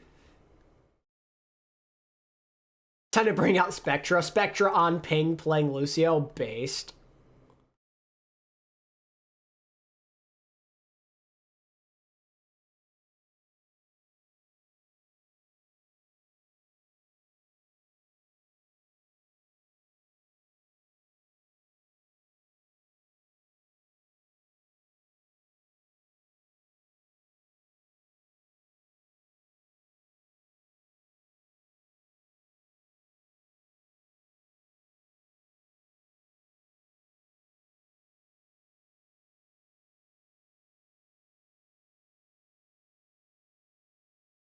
We're back. So maybe just want a little bit of a different look in terms of Lucio play, but I think you're going to see both these teams just. I love seeing all these people on Twitch streaming. Seeker streaming, Apply streaming the stuff. Emong, J3, Avril. Warren is streaming as well. Not Poco. Commander X. Since then, it's been all Arisa, but also since then, it's been I know a lot in favor of Timeless. Well, I Oh, man. Also, Space is watching the games and says he could potentially have his first scrim block in 2 years. Space making a return, pause champ. Orisa is really just a port of call. Same comps, same comps. Going in for the mirror. Nothing too surprising. Meanwhile, Awkward is there in the millionth Twitter trauma. Yeah, I choose to ignore that. Probably just take opposite sides here. Because I feel like that guy is in the headlines for a different reason every week. Push on into it. Ooh. I love the long-range spears too. Should be kind of a, you remember Doom Sumo? They should have that, but for Orisa. So it's just like the spears, and you just have to knock each other off the edge. I think it'd be kind of wicked. I'll be kind of sick of that. I'm not gonna lie. Yeah. Okay. Okay, thanks, man. Thanks for the approval, Matt. Appreciate that. It's kind of my thoughts there. Yeah, that'd be great. Thanks. All right. Shut up. You and your fish. Shut up, fish can play together. Point cap by Timeless. Chopper gets a kill. Quit your yapping. We got Overwatch to view here. Quit your yapping, Jaws says. My yapping. You're the one talking about. You're both yapping. You're commentators. Made up Orisa game mode. I'm just trying to have fun, man. I've been on broadcast for a long time today. I'm just having a little bit of fun, okay? Space played in Overwatch too. Yeah, get that funny bone in order. Space was on Gladiators in Season 5. He played. The desk is the one splitting in the head. He played in the JQ meta and the occasional Sigma. Right, time is what you got for yeah, probably not. Chopper taking a lot of damage in the front line. There's 2 rushes going on the point. Chopper takes the sky. He's trying to find an angle into this fight. Pelican's going to make that rather hard for him. Here's the recall. Still, Chopper coming up with just damage right now. And the kills, nothing good. This is Chopper and his unquenchable starting to become kind of bad. Nice headshot too on Tarenko. My God. All right, time to get the first kill. Space Gate kept an entire map. We talk so much, I feel like, about Rocket for this Timeless team, and obviously well deserved. It feels like since they've subbed in Chopper, I mean, things have obviously gone, a completely different way. Is that time, there's not really even like long, team fights that go on. It's like 2 different fights, maybe a third, where he just gets the first pick every single time on the Sojourn, and now moving into the next one has that overclock. Yeah, the Soj gap is starting to get a bit bigger. Chopper is starting to really hit his stride. He does it again. He gets hit with a spear and then followed up with a the spear plus the railgun follow up. Lead charge, old charge there for Chopper at the start, and these kills are gonna. I freaking love the Timeless DPS live, man. So awesome. Worst time right now. Time is in a position as well, especially on this point. This Terror Surge can really wreak havoc, especially on these tight corners. I mean, Riker, Hawk can drag people through, but I mean, Riker just plays all the way at the back, just kind of baits M80 in. There's the overclock. They know this game feels like red side buff Omega Wolf. Pelican is no longer finding enough impact because his team's dying too fast. 50% and counting now for Timeless. Yeah, I mean, like Pelican doesn't have time to do his antics right now when Chopper is finding a pick when they walk 5 steps forward. They're gonna have like 1 fight left here probably. Yeah, and then you're already on like game point. M and M80 standing for mid. Yeah, Pelican's back broke. They gotta come back with something. Here's Hydron's overclock.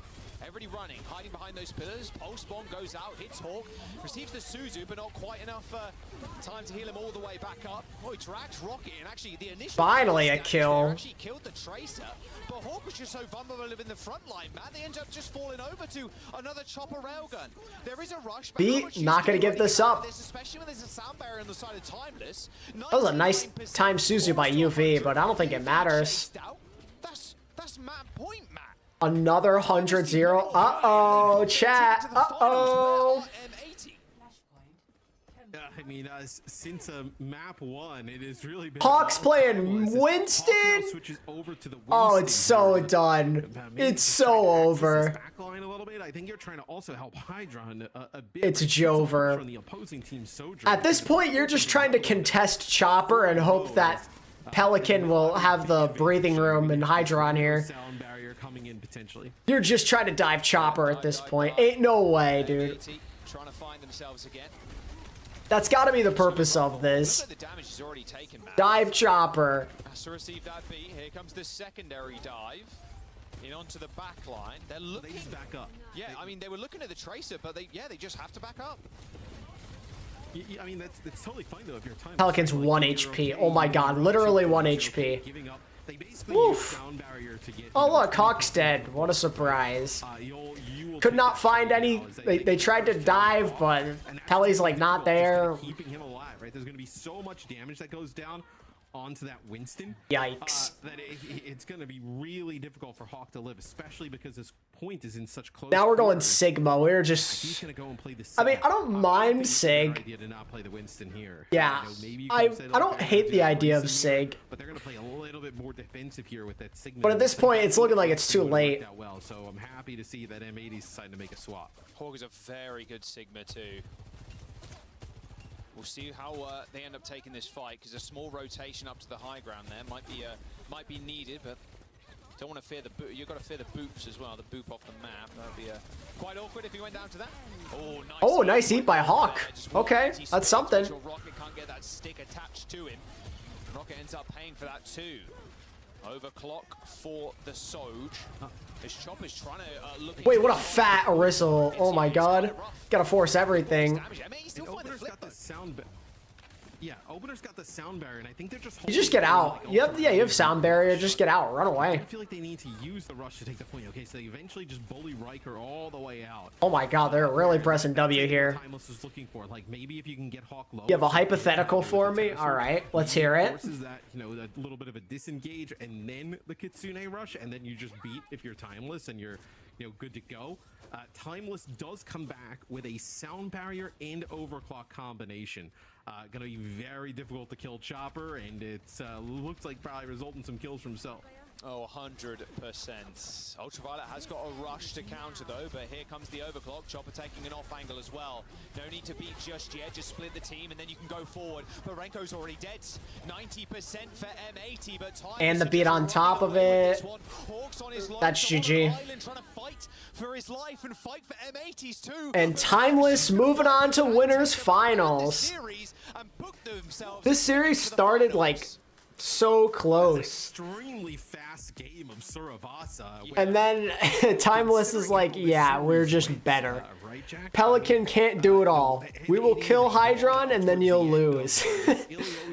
Sounds familiar to yesterday when they played Toronto. It's like a full hold on Midtown pretty much, and we just kind of like fly through the. If Defiant signed Checkmate instead of Merit, which hit scan would you pair them with, considering import limits? It was really all Timeless.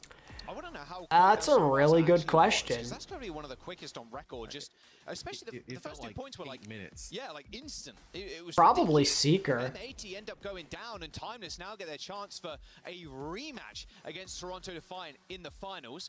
They got beaten down by Toronto in a 3-2 fashion, sent to the losers, and then have made their way all the way back up to the finals now. This is a revenge match for Timeless now. Yeah, no, M80 will come back stronger, I think. I hope. I should say I hope. Rocket had a tremendous series for Timeless. I think if you're yep, Pelican and Spectra over there in person.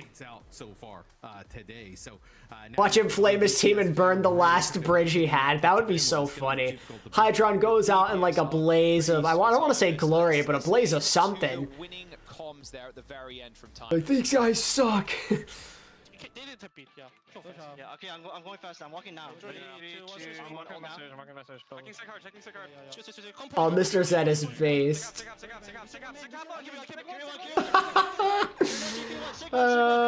That's so true, based.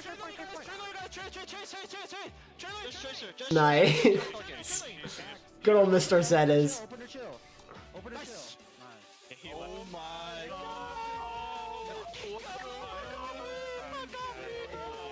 There you have it, guys. It is going to be Timeless moving on to the grand finals. But we're going up against Toronto Defiant. If Toronto win, or they automatically will qualify for stage 2, they have better seeding. Neither of those things. Definitely the better team. By winning stage 1, they'll accumulate, like, I think it's 250 circuit points, which puts them in a good position to qualify after stage 2 to make it to the Dallas event. No guarantee, but like Toronto would literally have to like just not show up. They're basically gonna make it. It's a guarantee. But the rules will tell you that they're theoretically, mathematically not in yet. Now, on that roster they lost to in the grand finals was also RuPaul, Vega, Sugar Free, who they are now squaring up against again in this grand final. So, you know, these guys on the current Timeless roster, Hydron is helping, just Timeless instead of M80. Real. Yeah, still a lot of big performances came out from M80. I feel like they didn't disappoint on an individual level. Saw a ton of production from Pelican and Hydron. But on the other's team, I mean, you've got to say Timeless, they were just lights out. Map 1, M80 did look pretty good. I thought, oh wow, maybe M80 really did come to play, but Timeless, they speed up, they speed up. They don't seem to ever be taking these hits and slowing down or losing any kind of confidence. Even on push, they fell behind and they brought it back from a pretty big deficit, which really speaks to their stick-to-itiveness as players, right? That they can take some L's and take some tough fights and still be right back into the engagement. And so I think they're going to need that when it comes to facing off against the Toronto Defiant in the grand finals, who are a beast in a different category, I think, let's say, than M80. So I think Timeless, an incredible win for them. This probably means so much to them just to be top 2. But now you start to believe, like, maybe they can win it all, right? Like, even though it's Toronto Defiant, maybe there's a chance. Yeah, I think that Timeless has established themselves as probably the best team in North America. To be fair, RuPaul said they're more terrified of Timeless. I mean, yeah, you could see it in the results. Timeless took them to a map 5. It's real and true. Can always adapt, right? And so Timeless looking great here. Chopper on the. But now the question is, will Timeless once again play up to their competition, or Toronto just get a steamroll? This is a Timeless team that is just stacked to the brim. As much as we talked about Chopper, I'd lean towards the latter, but I'm hoping for a good series. All contributing this one. Riker on the Orisa establishing some differential, and you pointed out here on Midtown, Jake, that you know it was a really good hold from Timeless, and they really set up these damage players for success. Yeah, I think CJ for me has been really fun to watch. I mean, we don't get to see his cam all that much because for the most part, he's going to be behind these key frontliners. But like, I love this flank. Look, CJ, he's right in here on the flank. This hits like a ton of bricks. Lucio, Kiri, Soj, all jumping up on that angle where you don't expect a single player. Even if Timeless doesn't win, I feel like with enough time, they could be the top team. I don't know if I take it that far, but I think they'll always be in contention to be one of the best. I'm really happy for them. I'm glad they're playing well. They deserve it. DPS lineup. That's who we have for the post-match interview for this one. We got Chopper on the line to hear Chopper, some insight Chopper, about this match. Chopper, Chopper. Congratulations on getting the win. Thank you so much. All right, I mean, I know you guys have to get ready for the grand finals, and that is the biggest match, so I'm going to make this quick. Was there anything you guys did specifically to get the win against M80 today? To be honest, we knew that like after our Luminosity game yesterday, that we should just play our own game. You know, at the start of the tournament, it was a bit shaky. You know, we went 3-2 with Pip, 3-1 with students of the game, but every map was down to the wire. You know, and that Luminosity game I think gave us a lot more confidence. And overall, I'm just really happy. Oh, I wonder why, Vulcan. I wonder why. Mean, you look at their players, and they have some real like top talent, like Overwatch League veterans, and we beat them in groups once. Hey Math, thank you for the super chat. Toronto will fumble the bag. Oh, Math is a Timeless believer. Let's go. I'm real glad that we won again in 3-1 fashion. Oh yeah, chat. This is Toronto's first chance to ever win a tournament. It only took like 5 years, but it's time. And so I wanted to ask you, with a top 2 position now in NA, I mean, if you guys can stay top 2 after the second qualifier, you'll be going to DreamHack and playing an international LAN against some of the best players in the world. What does it mean to you guys? You know, all the players in your team are in a similar position. That would be a first for, I think, all of you, except, you know, maybe 1 or 2. What does that mean to you to play and beat some of the biggest names so far that we've seen in the scene here in the OWCS? I mean, I think it means genuinely like so much, you know, like a lot of us are contenders players. We didn't really have the chance to perform and show up in like Overwatch League other than like the Pro Am, I believe. And, you know, top three makes LAN. We were happy with top 3, but being able to make top 2 is like, you know, it's insane, you know, beating Pelican, Hydron, Hawk, like all these veterans, you know, like, I don't know. I wasn't really expecting top 3. I was expecting top 3, but you know it was acceptable. No, if Danny's. you were losing to Toronto or M80. I mean, it's not as funny when Danny's not here with us. Danny has not been in chat like all day. He popped in for like 5 seconds. It's just insane, really. All right, Chopper, I'm gonna let you go. I know you guys have to talk about the match coming up. Good. Best of luck Toronto to you. will Thank you fumble so the much. bag. See You heard it soon. here first. Toronto will fumble the bag. Thank you again, Math. All right, that was Chopper from Timeless. Yeah, literally took Overwatch League dying for Toronto to have a chance of winning anything.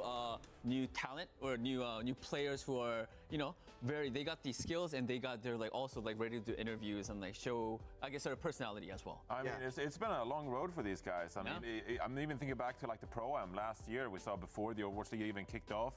They've been fighting for this opportunity for a long while, and so Chopper ready at the moment. Yeah, as you can see, here's the bracket. It is going to be Timeless moving up after beating M80. Our grand finals for NA region is going to be Toronto Defiant versus Timeless. I can't help but feel that this has kind of been we've been waiting for this ever since that Map 5 banger that Timeless played against Toronto previously. I mean, they were the only team who has ever put this iteration of Toronto Defiant to a Map 5. And What's holding M80 back? A lot of things, but Hydron and main support in particular. More cooked up. They are a team that with someone on the tank roll, it feels like they always have some sort of advantage. They always put themselves in a comp that gives them a favorable fight. And if they end up in a pure mirror, as you said, Johnny, that could start to look pretty good for Timeless. Yeah, I think Timeless definitely has a good chance in this one. But you gotta watch out for what Toronto throws your way. You gotta talk about that. You gotta discuss strategy, right? Because if you get put on the spot and you're like, well, what do I do now? Like, you better have that figured out going into the grand finals match, right? I feel though that they probably talked this over quite a bit, and they also know their strengths, right? Like if they have Rocket facing off against Merit in a Tracer duel, I think they're pretty happy with that. I think that's something they look forward towards. When they face off against someone, if he swaps over to the Sigma, Toronto Defiant known at this time for the Kazuura's coaching documents and the map picks and bans they have in store, there might be a lot of strategy involved here in this one. Yeah. I think though, last time they faced off, you're right, it was. Wow, this poll is closer than I thought. And Rocket looked pretty solid, right? Like he made that a very. Are we all in on Timeless? Chat? Hello? Let's go. We got Timeless believers. The Timeless propaganda must be spread. The Toronto Defiant, they put Merit on a core hit scan, which, I mean, Sojourn, come on, this whole tournament has been lights out for Sojourn, and it's sugar-free playing the Tracer. I think that's the setup they want, and the meta has shifted now to where they're getting exactly what they want, I think. So I think Rocket has a tougher test in sugar-free. With Merit on the hit scan, I mean, it's not going to be a Tracer duel. It's going to be Merit one-tapping you across the map if he's on, and there's just a limit to how well you can play around that. Yeah. All right, I mean, we're going to have more time to talk about these teams before we go into the match. So for now, it's time to reveal the NA Superstar, everybody. You guys remember that? The thing that we did, the pre-show, when we first started the show. And, you know, it's not really MVP. This is chat. You guys chose the Superstar for the NA region, and that goes to... Oh, yeah. All right. Yeah. Yeah, essentially, yeah, like, for North America, for example, if you want to import Korean players, you can have 2 of them at most on a team. He makes it look like he's smurfing in the pro scene. I mean, this is even from Merit, I was pretty stunned by some of the plays. I mean, we know how consistent, how strong he is, but it was just over and over and over again. I mean, like, whether he's like the Terminator, man. He just walks in and like... The Terminator. Kind of true, though. This guy play, you're like, give me a shot. Give me a shot. Makes it look easy. You can't do this. You can't do it like this, bro. Not like Merit. Not like this. It's not like that. You know, it's okay. You don't have to be like Merit. That's a standard we can't ask of anyone. I mean, you just saw the way that like Merit differentialed Hydron yesterday in their series against M80, right? Like, that's Hydron. That's one of the best hit scan players in North America. And Merit just like gave it to him. It was disgusting. I just remember when I was doing the interview and I was like, hey, Jake wanted me to ask you, what does it feel to be touched by God? One way to put it. I mean, I was joking around, but like, no, come on, this he was guy close. Yeah. is a monster, man. And that performance was one of the best I've seen from him. And to think he's still a young player, like we talk about up-and-coming players, I argue that Merit has higher to climb. Like, I don't think we've necessarily seen the best of his career. You got to remember, this guy's been playing pro for what, 2 seasons of the Overwatch League? And Give Gangnam Jin a chance at a main support, Jill. If only. I don't think Sojourn's his best hit scan. I think he's better on other hit scan. That is terrifying. I love Chopper, man. I'm a believer. Well, I mean, we're gonna talk about Merit and a lot more after this. But you know, Overwatch is special because you know, it's building a future with all of you guys. You know, you guys are the stars along with all the wonderful heroes that we have. I'm gonna be honest, I don't know where I'm going with this, but we're gonna look at a quick video of what the game director Aaron Keller has to say to you guys and for the future of Overwatch. Oh, wait a second. Looks good. I'm getting excited. Good. Lisa Minch just meh. Ready for this? Can I just go? Oh. Hello, everyone. This is Aaron from the Overwatch team, and welcome to our first developer update of 2024. We have some news that we're excited to share with all of you. Today, I'm going to talk to you about how we release heroes, a new way of unlocking mythic skins, as well as some gameplay updates. So let's start with heroes. Last year at BlizzCon, we gave you a look at our next hero, Venture. They're an eccentric and daring adventurer with a unique kit that includes the ability to dig underground.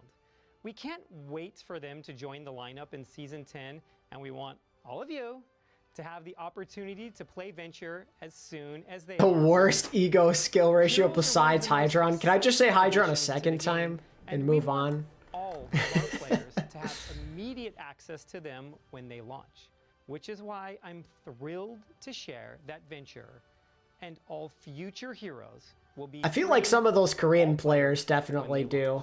Starting with Venture, heroes will no longer be unlocked through the Battle Pass. This includes all previous Overwatch 2 heroes. In addition to this, we're introducing a new way to unlock mythic skins in Overwatch. Color hex. Everyone more choice in how. All right, chat, let's do a rousing round of OWL while we wait for this To give nonsense. you more power over which mythic skin you would like to work towards. And starting in Season 10, we will debut. Can I guess? No, I can't guess Sun Jun. Profit. Seasons you may have Sure. missed. So if you've been Korean eyeing that Cyber Demon East. Genji skin, this is your Not chance to do it. DPS. We'll have more details to share about the Mythic Shop and how it works. How about, like, as we get Hanbin? a little closer to Season 10. Alongside these changes, we will also continue. Oh, it's a to Dallas evolve player, so it's gonna be support.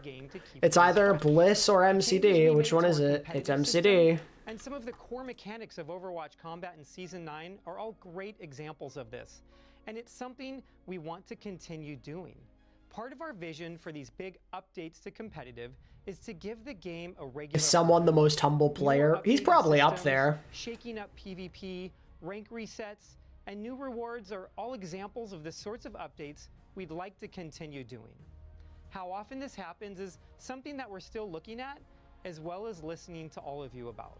Additionally, we've already made several sets of balance changes in Season 9 and are committed to continuing to make the game as fair, fun, and competitive as we can.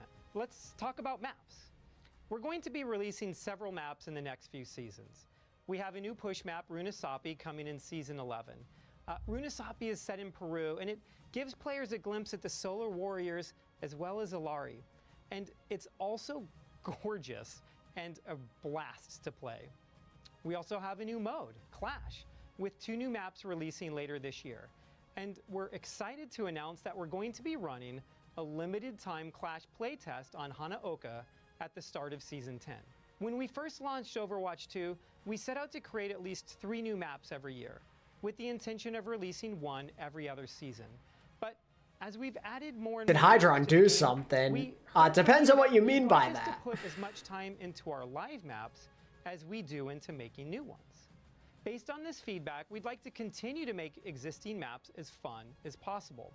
We're going to be reworking Colosseo in Season 11, and even more exciting, sometime after Season 12, we're looking at creating a season that will be focused on map reworks rather than a new map. This final map list is still being discussed, but you have given us a lot of feedback. It depends on the hero, Joko. Circuit Royale, Havana, and Numbani, so we're closely looking at those maps.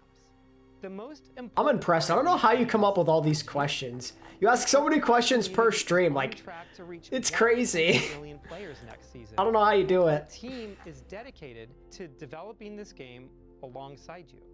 We've been listening closely to your feedback, and ahead of Season 10, we'll be back with another developer update to share even more upcoming changes. You'll hear from different developers at Blizzard and Team 4 to share how we're addressing disruptive player behavior, grouping restrictions in competitive, and player anonymity. So keep an eye out and make sure to follow us on Twitter and YouTube for upcoming announcements. Thank you so much for watching, and let's make a great game. What do you mean, let's make a great game? Isn't that on you to make the game? Yeah, it was just the tail of the airplane. Seriously? Okay, here we go. The final No, the questions don't bother me. I'm genuinely impressed. Thank you so much, Aaron. I mean, the future of Overwatch is truly bright. There's so many things that all the fans should be excited about. There's a lot to look forward to. Right. Can't wait. Dude, every day we get off the show, I'm like, I want to go home and play some Overwatch after watching these guys pop off in the match. And then I'm like, well, I can't quite do that anymore. Dude, you're still just grinding out there. I love it. I love the game. I love the game. And talking about pop-off, I feel like we're going to see a lot of that right now because we're going into the NA Grand Finals. Let's talk about Toronto first, Johnny. The most versatile team in the region. Someone. He plays Zarya, Sigma, Orisa, Doomfist, Winston, you name it. They're going to bring it out all in this one. They're cooking to just an absurd amount, okay? I don't care if it's sushi or Korean barbecue or pasta. Like, they can do it all. It's just whatever Timeless thinks they're coming out of, and they have a great plan. Toronto is just going to outmaneuver you with strategy. They can do whatever they want. Now it's all about executing. Their star-studded, incredible backline. Merit, one of the best hit-scan players in the world. Sugar-free, flexibility between Tracer and Echo. It's a stacked roster, Danny. I mean, and they're going up against Timeless, Jake. I'm known as the guy who's always asking stupid hypotheticals, so that checks out. Gotcha. Into this confident, they are the top dogs, but I think the bigger upset story, ex-Oblivioni are Timeless. That's watched players like Rocket and Chopper just on these other established players on other teams. So I think Toronto's going to be confident. I think they have every reason to be, but I think Timeless... I lean towards EXO. I feel like Timeless were in contention always to be in the finals. And sometimes that's when you can really EXO making top 3 is like pretty impressive. Right? There's not going to be that tension or the fear. It's just playing with freedom and creativity, and sometimes that's when you pull out your best performances as individuals. So I can't wait to see, especially what players like Rocket and Chopper have in store. But with Icy in the starting lineup, we could be seeing some sort of interesting new strategic take, maybe that Timeless have been holding on to. But for me, eyes on CJ. I want to see production from CJ. That Kiriko has been really impressive for me. He fought off Pelican incredibly well in the last series, made his own dives happen. So I really want to see great stuff from him. All right, well, we're going to be starting off the map with Nepal. No surprises? No surprises. Same Anything map good? as last time. All right, let's jump right into the game, guys. Nepal, Hollywood. All right. All right, Jack, Matt, take it away. Thank you very much, Danny. Johnny was like, please let me... I'm also hard rooting for Timeless, but... Just one more point, please. I'm on the desk. I feel like Toronto are going to take this somewhat easily.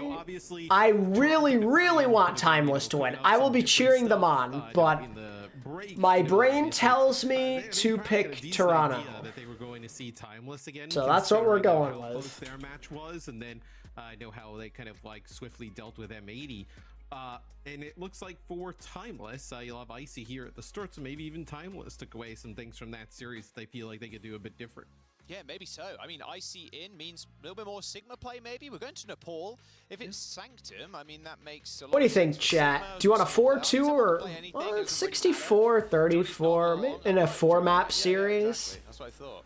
Yeah, I mean, look, at the end of the day, Timers have a deep bench, and they've not been afraid to use it in the past. But Toronto... Or a 4-2, I guess, for chat, like that. Human being, I feel like, Matt. Like, they are just so good. They are reigning champions, or some of them at least, for a very, very good reason. And this roster was handpicked to be the best.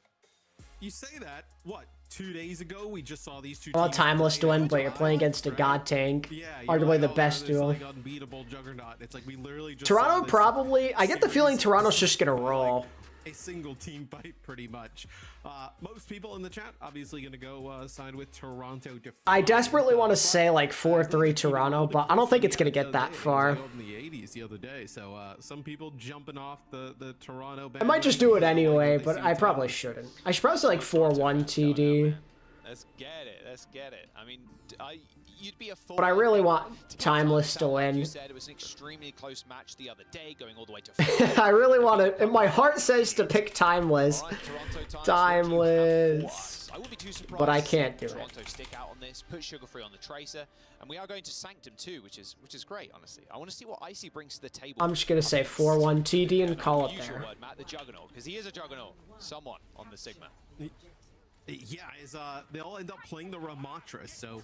Please prove me wrong, Timeless, please. I want a great series. Typically, when they have Icy in, it's, Rematch, Sigma. I have not. Some of Risa, Riker really playing... I have not, Jogo. with Risa as, We need Chopper to have a proper performance. Like, for real, though. One of the tanks you can kind of, like, stand... Timeless needs to close the distance here, get through this poke. What's our play here? What are we doing? Just to find a shot. Waiting for someone maybe to kind of walk up, and then Icy can take advantage of that using Nemesis form. True, Penguin, true. Very, very slow start. Not even the Tracer's finding much entrance here into these Are we on fights. Coliseo? It does feel that way. All good though. Timeless, don't worry about they're capping. They do be capping.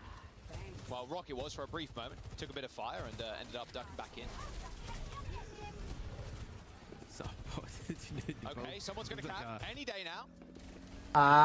There we go. Yeah, that'll be Rocket who gets in the point.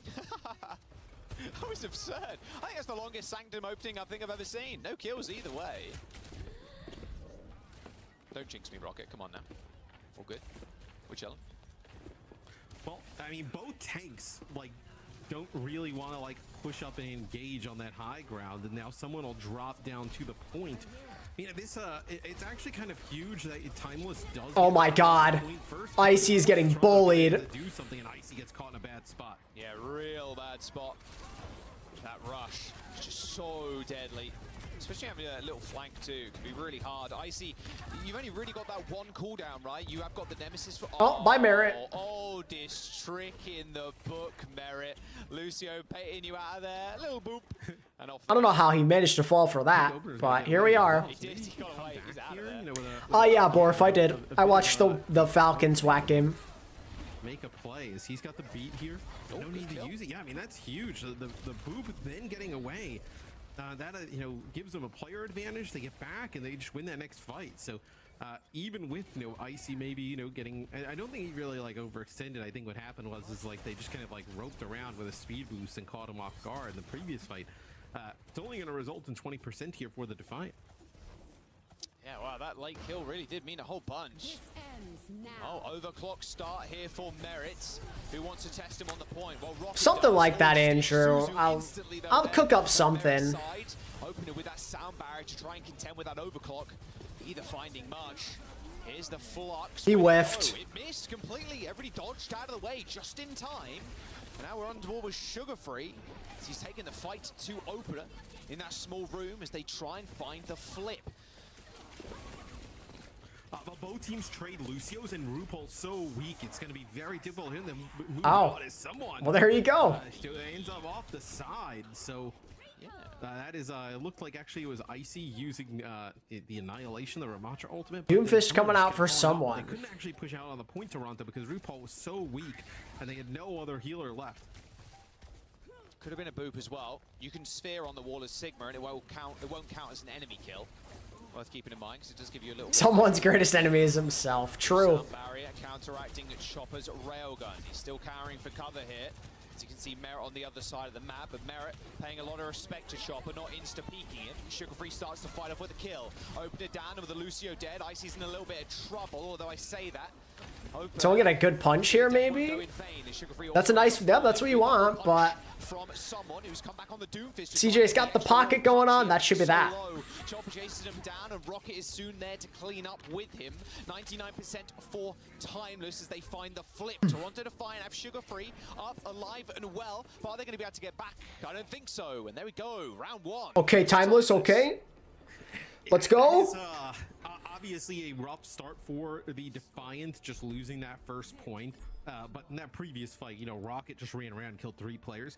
We saw him do that pretty much unchecked through a lot of the last series between these two teams, where if they're going to let him just kind of like run around and do his thing on the Tracer, this is going to be another long series, I feel like, between these two teams. Is Toronto looks like to potentially be hovering that Doomfist again here to kind of counter potentially that Sigma, the Rematch that's going to be in play. Yeah, expect a lot of swaps coming out from both teams, especially in the tank role. Is someone happy to run out with a Doomfist? A bit different, especially on this map. The Doom can definitely work, Matt, but actually getting on the point and holding it with the Doom comp is going to be rather tough. There's not a lot of great avenues for the Doom to play on this point, right? Typically, Chopper with a massive kill onto Merit. There we go. Chopper takes out Merit off the start. CJ dying is not ideal though. A little bit more stationary comp. They're good though. They got it. We're chilling. We're chilling. Picking up where he left off in the last series. I mean, 2 quick kills right off the rip. Jesus. All right. Quick and clean cap there for Timeless. Yeah, I'm curious if someone actually ends up getting back and swapping. Maybe he feels like he's in a little bit too deep at this point with the Doomfist. Well, quite literally, I suppose, as he's in the point or on top of it, at the very least. They're so split though. You see like some, you know, it's 2 players trying to come up top right high ground, and like a few players down here on the low side where it seems like they have a great read. Like these 2 players are trying to come out of the top. Good Quick little flip there. Flip too as Rocket ends up going down to a kunai. Chopper might be doing something kind of nasty here. He's looking for the squishy Reply Isuzu. Ooh, he's okay. It was Toronto Defiant taking the ball 2-0 to start it off. Looking the complete opposite right now for Timeless. I told you about spoke about sticking power on the point, man. This is what I mean. Like, who touches here for Toronto Defiant? Either or, Byron. You can choose. Pick your poison. Yeah, a Rematch. Oh. Yeah, a Rematch is going to be really difficult to dislodge, right? Even if the Doom dives in, you can kind of keep him there with like the vortex of the Rematch. And I mean, look at that. Someone, yeah, just nobody's shooting him, right? Just kind of let him stand there. Chill. No power block. You know, we're going to be looking at what double support all for both sides here. They're going to drop down, try and rush. That rush, where did that punch go? Maybe it hit this the Soj map, but like, because you haven't got power up punch, it's not doing a whole bunch. Mid-Ronto. Mid-Ronto, mid-Fiant. We've seen a rush on the point too. Oh, Chopper tries to retreat past that shield, and Merit managed to bend the railgun shot around the shield by the looks of it. Takes care of Chopper. So now someone's a little bit more free, especially since now he has his ult. Annihilation available, and popped instantly from Icy there as he runs on forward, but quickly matched with a sound barrier from the Toronto Defiance. Quick cleanup too, as Timeless end up going. Probably didn't want to, I mean, like, you forced out a sound barrier from Vega, which isn't the worst, I suppose. Yeah, this is where but you're just counting on Chopper now, or like Rocket, or to do something crazy here in the back line. Like the Orisa is awesome against Doomfist, right? I know that kind of would be the tank you would go towards. Then you know you kind of find yourself in that Orisa mirror eventually. It's kind of how we end up there. Is so we mirror with an overclock here. Oh no! Shut down. With the best die like the rest. Railgun straight through the dome. Chopper goes down. Merit proven once again one of the kings when it comes to the Sojourn pick. Good spawner kills there as well. CJ trying to escape. Okay, so a queen swap. So, they're going to have the queen in the mix and here with a Cassidy. So they're going with a defensive comp here. Play this comp. You're not really going to kind of like vie for that high ground, right? It's going to kind of play. Your goal is to just ruin someone, and I can respect it. Force this fight on the point. Clock jacks. Sure, why not? Quite literally with a magnate. But someone shouldn't fear too much. Does have the ultimate. Wants to put out that power up punch first. Maybe trying to get in kitchen. Cook up something special. Punch does end up going in as Chopper ends up falling over. Good stick on the queen too. That should be the round. No problem for Sugar Free. They're going to clean this fight up pretty easily, and with 90% on the board and a late death from Lucio, Matt Timeless are in trouble. Rocket ends up falling as well. And damn. Touches? Nobody. That's who. I don't think he can get back in time. It's Toronto to even up the score. Yeah, so it takes a little bit for Toronto to actually kind of get the points playing this Doomfist, but once they do, it seems like Timeless didn't really have an answer, right? Once they can't exactly just kind of sit on the point and play from that position. So really, it's like Toronto just playing for when they get that Kitsune rush, and then they're able to empower that Doom. And I like this decision for Timeless. I think play the Orisa comp. Like they talked about in the interview, like, hey, this is what they're good at. So it got them here, like, may as well stick to it. Also happens to be Orisa pretty strong against just about everybody at the moment. Yeah, oh, 100%. 100%. And with the Doomfist, I'm curious if they're gonna kind of half get All to right. the point, realize Arissa's on the other side and switch. Timeless taking the first map would be a statement way to get them in this series and give them the confidence and shake off some of the nerves early. Can they do it? Orisa can absolutely ruin Doomfist. This is not a bad idea. I think this is the right play. Let's just see if they can execute now. No, I don't think so. I think maybe if they kind of lose first fight, you see them make a change, but it's going to be on someone to try and stay alive here, right? You know, Spear can just kind of get pushed out of the way. Great survivability now. Yep, Sim's a staple of control, that's for sure. Moving pretty fast right at you. Whether you intend to play her or not. Eyes use that spear spin to get away. This Merit's trying to line up some shots. All someone is doing right now is punching in, getting out, punching in, getting out. Just try and disrupt times as much as possible. Make Chopper's life a little bit harder, getting in front of those line of sights to the back line. I don't know how Rocket dies there. That's bad. Get some work done, but no. You need a clean fight win, so then you can have Toronto make a swap, at least at tank. Maybe should have gone for the punch. Oh, But now it's looking bad. Yeah. They find that kill onto Rocket is probably just kind of like pestering. Toronto can build some ults, hold this off for a bit longer, and they can have the swap come later and then not be so behind. If it comes to that. I think they're really trying to punish someone as he comes in. I think he's just playing really well in terms of you know, not really being that aggressive, right? Like just kind of like, you know, waiting for the right moment as opposed to just kind of going in deep, like right there, just a punch, slam out, you know, kind of do the same song and dance over and over. He's going to make the first move though. Well, there is the see ya. Well, Bro just got decimated. With this railgun coming from Merit. I mean, there's just no shot Icy survives that either. Yeah, that fight's done. This fight's One ult as well. We're going again. Oh boy.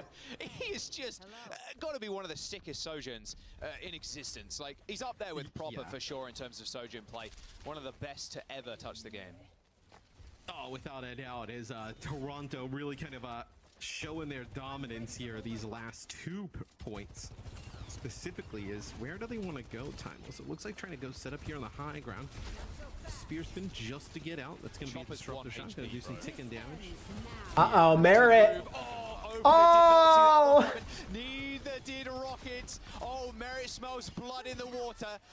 And it's all Timeless. Merit's done messing around. Lead now on that point, and they're trying to make this death hurt. Icy going super low now as Toronto are playing up close and personal to their spawn.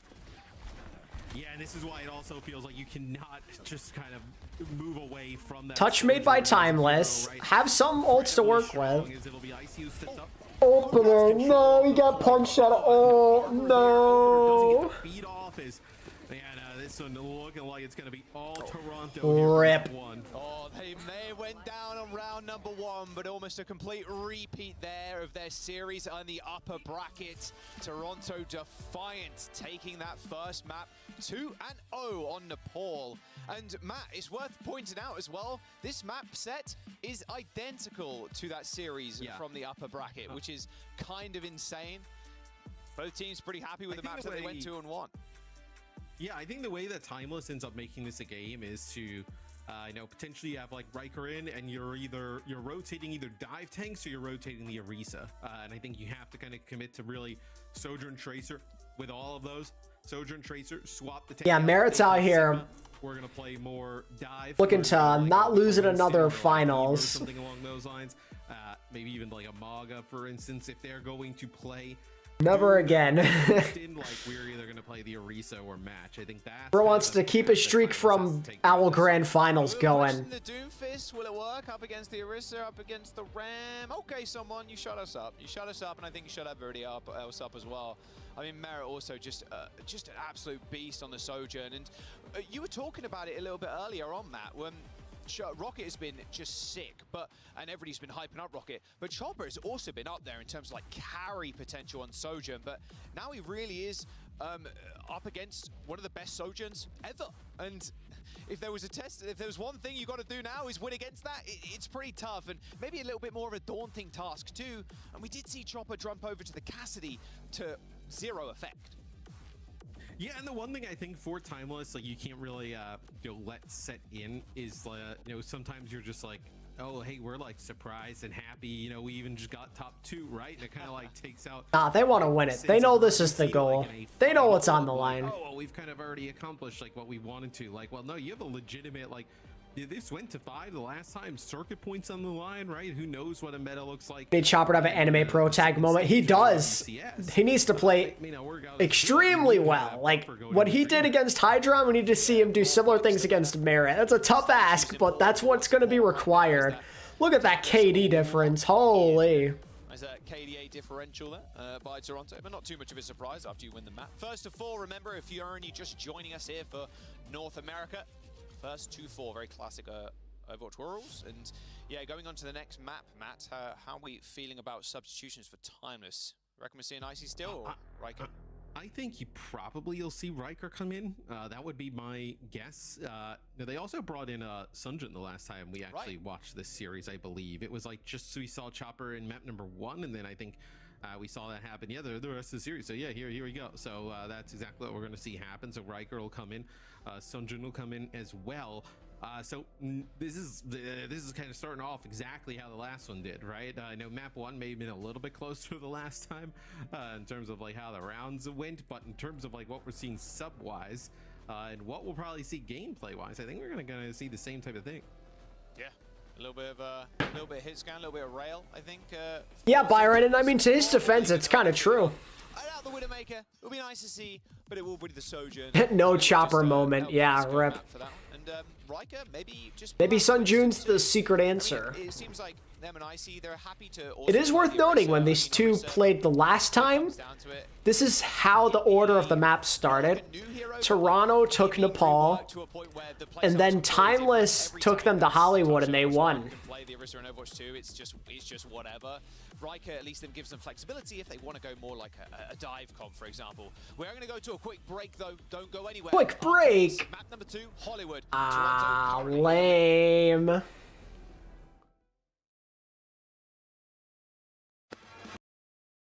Right. Could also probably speed this up a little, because I do think my stream is a little behind.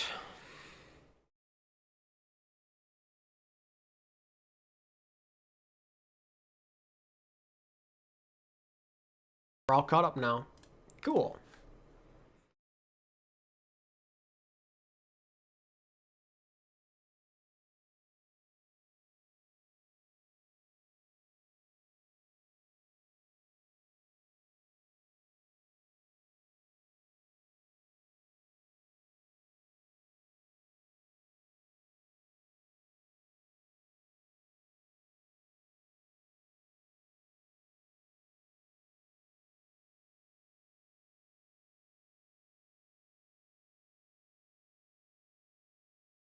Man, streaming for how many days in a row has it been now? Like 3 days in a row? It's really starting to take a toll on my voice.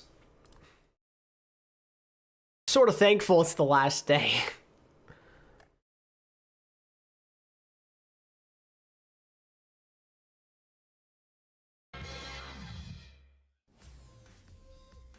Welcome back. Hollywood up next.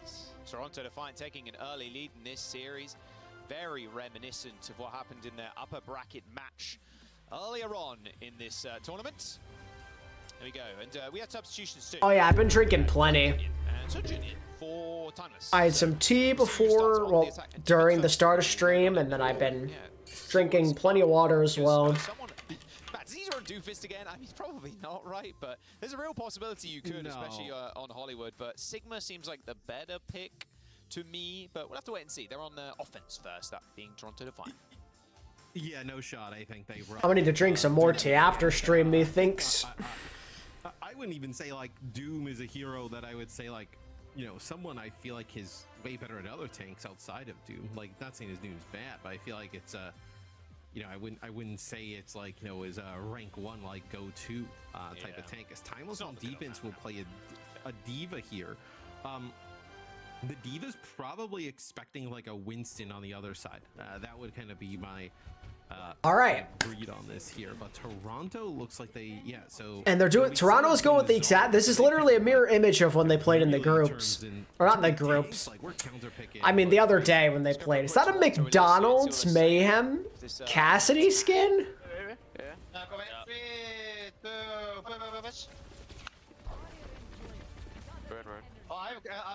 But the point I was trying to make was Toronto played the Zarya on Hollywood the last time these two met.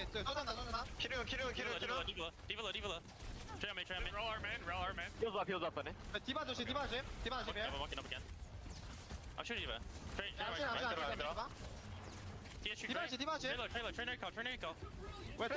They got positioning right now. Oh. Yeah, but we're 3, 2, 1 bubble. Drone low main. They can touch. Yeah. Diva mid. Diva top mine. Shoot Diva. Low. Diva. I'm 1 HP, right? I'm 1 HP. They're coming. RuPaul said he's 1 HP. Help him. Hey, Mark J, Vega, Mark J.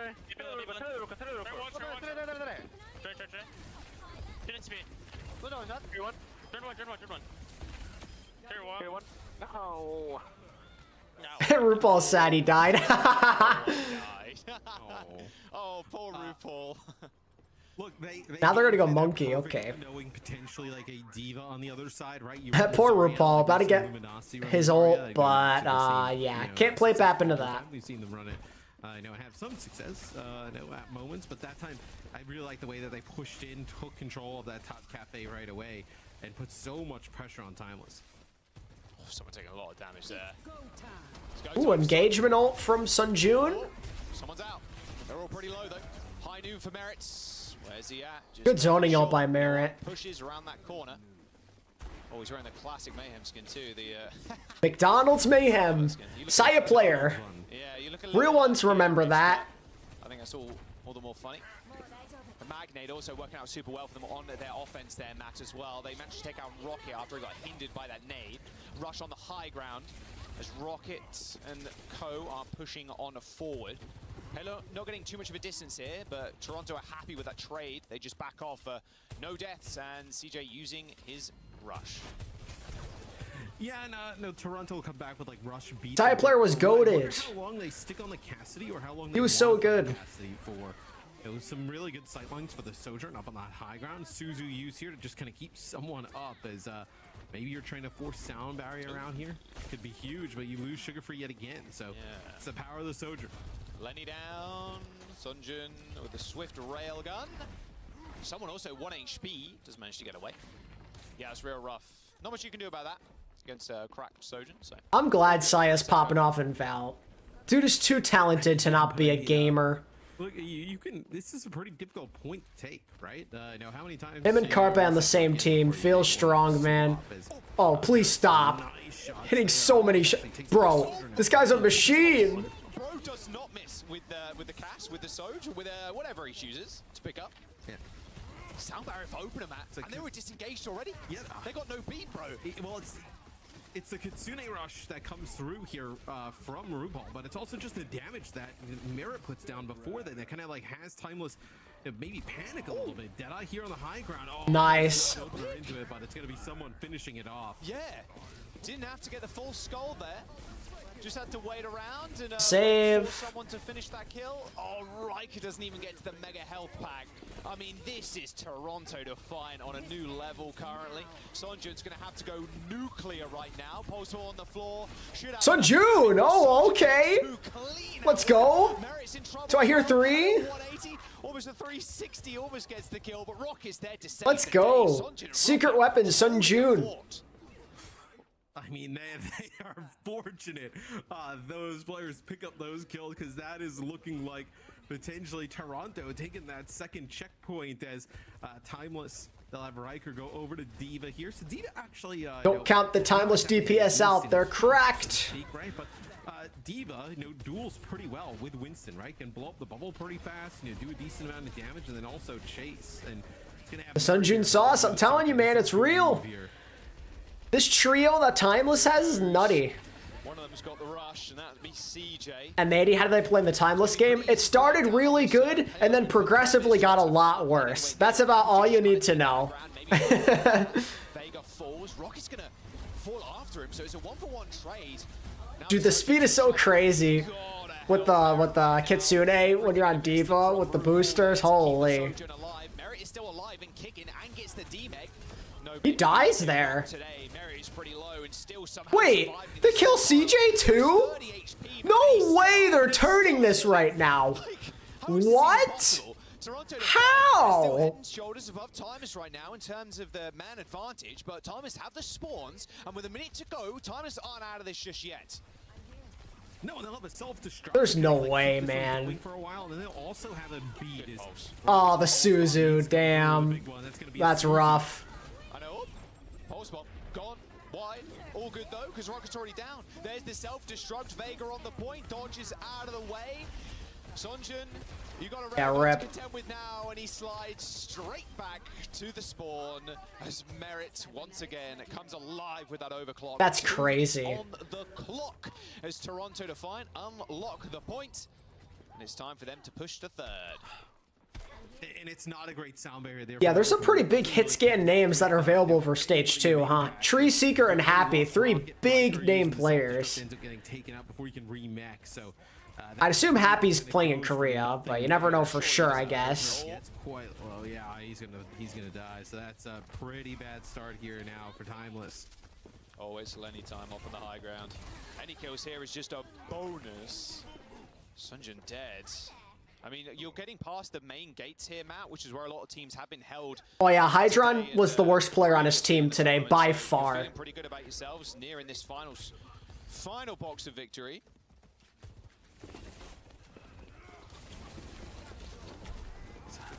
I'd love to see them pick up Seeker though. Be able to live so long in the Timeless backline. You think, oh, that's a huge kill. They just get zoned off. Oh, they don't touch though. They just don't touch. They just don't touch though. So they don't touch. Any touches? No touches though. Someone just primaled them all into a corner. He friggin' closed the locker door on them, chat. In the door, but Riker was trying to get onto the backline and kind of deal with that, right? But yeah, that's just rough from Yeah, I mean, someone is trying to like pummel players away, right? With Primal, they have beat, so it looks like they kind of like scatter Timeless, and maybe Riker. I mean, you know, obviously not in their comps, but like maybe the call is for Riker to touch and like thinks he can back up a little bit, maybe towards it. Did you win, Vulcan? Displaced. Quite unfortunate there because Timeless actually gets that first pick. You know, Rocket. You know, Hydron's fraudulent, but worse than Lep and Remco. I mean, it's pretty close. You know, focusing him pretty hard. They also did not play well on main support. That's fair. Yeah, right. And just not able to capitalize. That kill on Merit was really clean. Yeah, the skill and the experience of Defiant is obviously a lot higher. Time. Not over a minute though, so you know, all good for Timeless in that respect. 54 seconds in the time bank, but this defense is something to behold with the Winston too. It's I'm surprised we're not seeing a little bit of someone Sigma, but the pace that they're playing at, it feels a little bit too quick for Timeless at times. It's up to Timeless, you know, Rocket or Sunjin especially on that second point to come up clutch with a railgun or just the overclock. And so Toronto, I feel like they're in 7th gear. Timeless are currently in 6th. Need to kind of catch up to the pacing Toronto are setting right now. Let's go for a Timeless quick listening, see how their attack ends up going. How did Pelican play? Really good. Pelican carried. Part of the only reason that series was remotely close. One Jordan, bottom right. Jordan half, Jordan one. Next to bottom right. I could go 3. Yeah, I'm with you. One. Sunjin's. Oh, he's dead. Wait, this one. Oh. Maybe trade. Monkey half on point. Shit. Oh wait, that's a misstep. That's something.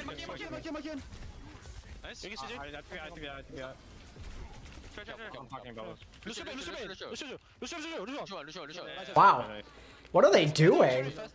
Toronto's overextending. As they try and push the advantage. Vega a little bit too behind the rest of his team, trying to get out someone who was kind of tussling in the front line. One tick. Good comms though from Timeless, not giving up. Not giving up on the play, even though they went down players. 5 for Toronto. They push onto the point. Primal Rage nearing for someone as well, as Cafe Control is the imperative. Someone's Never give up, always winnable. on to Sunjun, who slides away from Merit now. As the fight begins to slow Oh, down just a no. little bit, but Rocket actually just goes down to a disruptor shot. High ground control, very much in favor of Toronto Defiant right now. Riker, oh, he almost had Primal. They're out anyway. It's okay. Next fight for sure. Smile. See how Toronto, like, with obviously their pace of play, but I think they just have, like, you know, a lot of experience on this roster of, like, these types of situations. Like, oh, we're down a player, like, you know, we don't have to really kind of, like, panic engage. We can kind of play around someone in this Winston. Man. It's going to be the Kitsune rush, but Primal inside of it's not looking good right now for Timeless. Riker, Primals, they lost some June. Oh, good beat from Vega as well, man. They're on top of it. He got over shields and over health, sorry, and all the more for it. Manages to stay alive. Someone comes back, and Toronto Defiant holding firm. I mean, look, for a lot of people who didn't, you know, tune in maybe last year, right? You know, Merit, someone in RuPaul, like a crazy combination for the Florida Mayhem, right? Yeah, pretty crazy. Won the whole thing. Won the entire thing, right? So you're playing against a team that has, Dude. you know, with just those Dude. I mean, this is just silly. It's just not fair. They have so much, like, synergy playing with each other for so long. That now, I mean, look, you throw the Sugar Free in the mix and then Vega, right? Very difficult to deal with. Rocket actually gets one here. Maybe you can make something out of this pulse bomb. No, doesn't connect, and it just feels like the pace is like a little bit frantic, right? Like it just feels like a little bit all over the place at the moment. Which I think, look, if you're gonna play like at this hyper fast speed, you're gonna take the players who have done it with each other for a very long time. You can get Monkey. Oh. Get out of there. He does. Sunjun trying to land a railgun shot. There's a couple into someone, but there was no like immediate kill. Now Sunjun, There's your pick. There we go. Receives a sound barrier and tries to square up against RuPaul. That's something. Through the wall to help someone, but Rocket's already claimed 2 of the Toronto Defiants, and there we go. No full hold. Still in the map. Their way to victory. It's an uphill battle from here, but still a chance. 2 minutes and 50 seconds to go. A very scrappy first point there, Matt. Stage 2 opens. They're gonna need a really fast push through the second phase of the map, right? And especially with Toronto dying so like in sync with each other, they're gonna be able to get high ground. Yeah, I mean, Toronto, right? If you're in their comms, or like if you're thinking, you know, from their point of view, right? You know, you win 2 team fights here with the amount of time on the clock. You're looking at a hold here, or you're looking at like basically having a better, you know, everything goes horrible after 2 fights. Pelican is on ping, and Spectra's also on ping. So really own in, focus on these next 2 fights. Someone dives in. Oh my god, just stop, dude. Just sometimes it appears out of nowhere. Nice dodge of the pulse bomb. Oh He no. goes down to his own pulse, adding insult to injury. We'll call that a fast reset because you knew you were going to lose the fight, Rocket. No worries, pal. All right, Toronto now. It's a problem dealing with Merit because someone also. Yeah, it's a good thing, Moist. It's a good thing. Riker steps up, Matt. He gets someone shooting at him. Sugar Free Merit, everybody's shooting at him, right? And then he has to use his bubble not on like an engagement, but just for defense. Sound barrier, Kitsune rush. Okay, maybe over. Double supportal is an overcommitment. Sometimes more important. I mean, every fight is kicked off, it feels like, on the Toronto Defiance terms at this moment, where Sugar Free deep in the back line.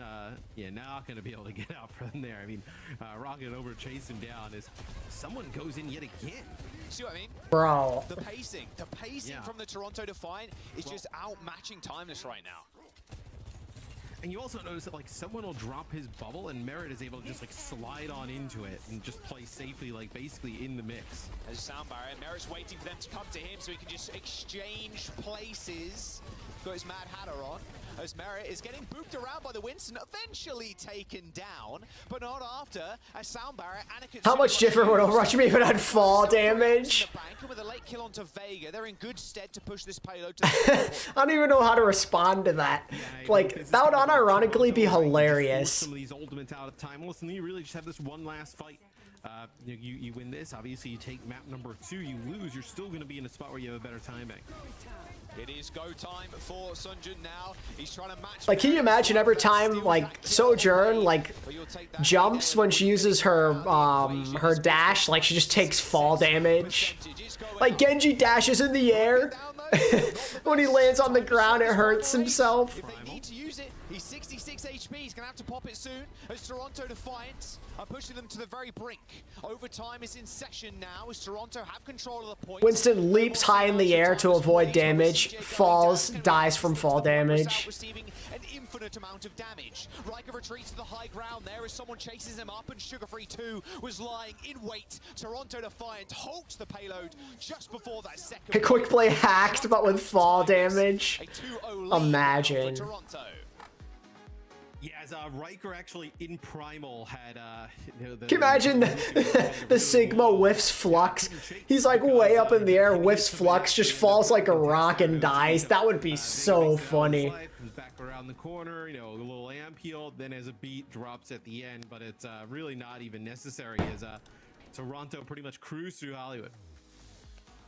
Look, Toronto capped 2 with time, so maybe it would have been a different story if they didn't, maybe they stayed on the payload for a little bit, but Timeless are down here, but they're not out just yet. Of course, it was quite a backwards and forwards series when they first met each other up in the upper bracket, but we're going into the third map, match point almost there for Toronto Defiant, but they're just playing at a different level right now. They very much, I don't want to say like warmed up throughout the bracket. I guess that's kind of a thing, but it just feels like they've unlocked a new level of play right now. I mean, having world champions also kind of helps. Let's listening though to the winning comms of that final round there from Toronto. Yeah. We have spawn advantage. Don't target. Can you touch him? Turn this user TP. Make it up. Back.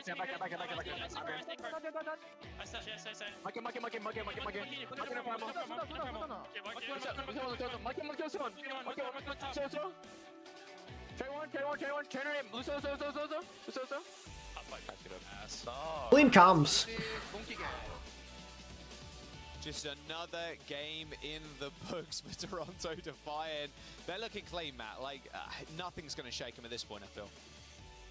I mean, it would be, with the way they've been playing, for them to kind of get, razzled and, just a little bit stunned, it feels like it'd be very difficult to do. I think it really kind of starts with someone being able to play all these tanks at a high level. Like, it feels like they never can get counterpicked in terms of like the tank, right?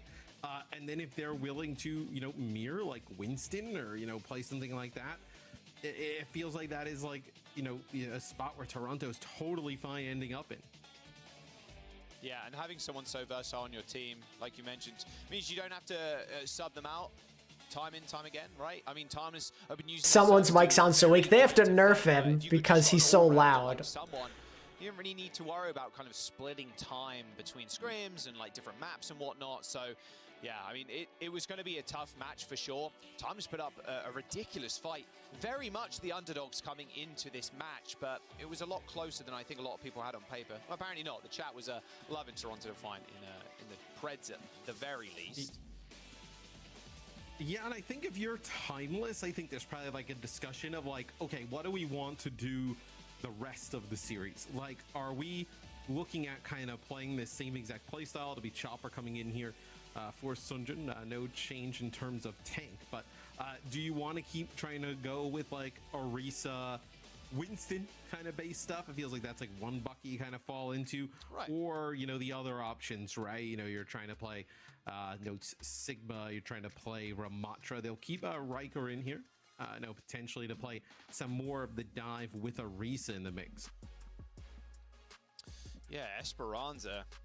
I think someone misses the high fives between maps with Hydron, maybe. What game or what happened in the Ents Twisted Minds game?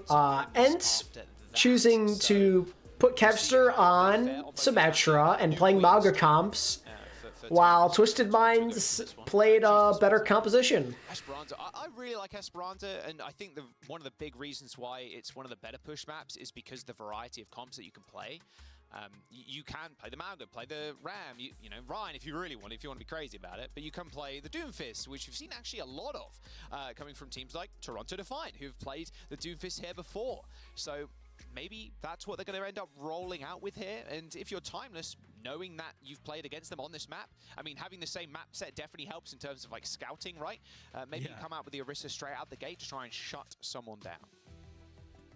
Yeah, I think that's probably the answer here, right? Play the Orisa-based composition, see if Toronto goes into the mirror, and take your chances with it, right? I think that's probably Timeless's like best path to get back into the series, and really, you know, even from their own words, like kind of like got them, you know, back on track throughout this event, right? I think if you're gonna try and you know, mirror or match or try and, you know, counter you know, what Toronto is gonna do, I feel like Toronto's gonna be always at the, you know, the forefront of what's going to happen there.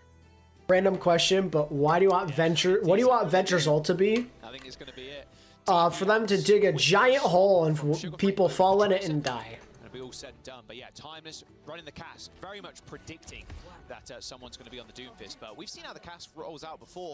I mean, Chopper is a ridiculous sojourn, but the Cassidy very susceptible to these dives, regardless of that magnate. It's still kind of weak when you have the Ilos well, just straight up digs the Ilos well. I've liked when they've had the sojourn in the mix, like obviously, you know, a little bit harder to keep. Or like it's like a booby trap at times, but just like it's like one of those like what's it called?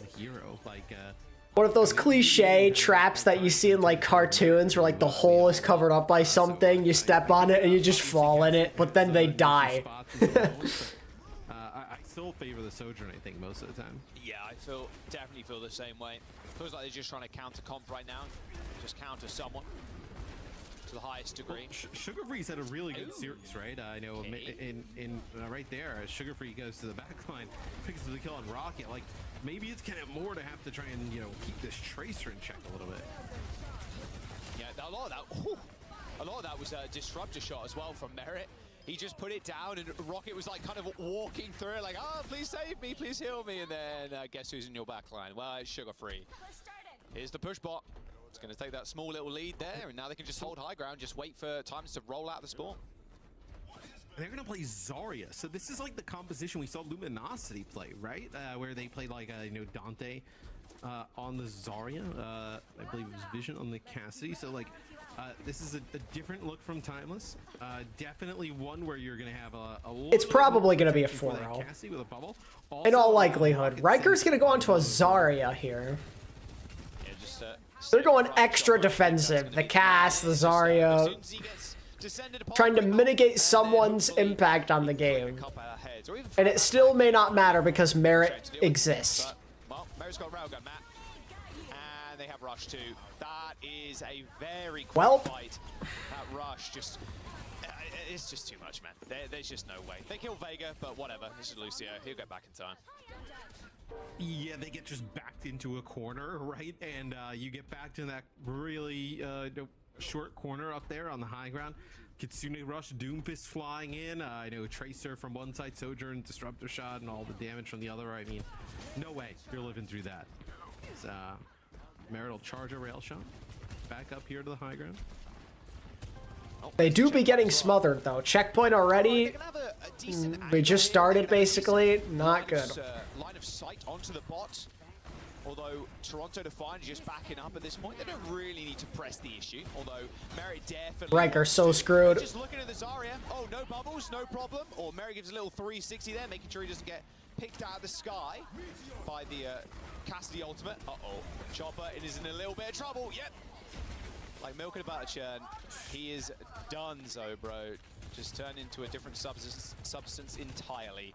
Timeless, they lose this checkpoint, Matt, and Toronto Defiant are just running away with this game. Yeah, it's, this one, you know, kind of going like a lot of the rest of the series there is that you get that mag grenade onto the Doom and it doesn't matter, right? You just power blocks, just, you know, it turns into a, you know, a new punch and just it keeps on moving.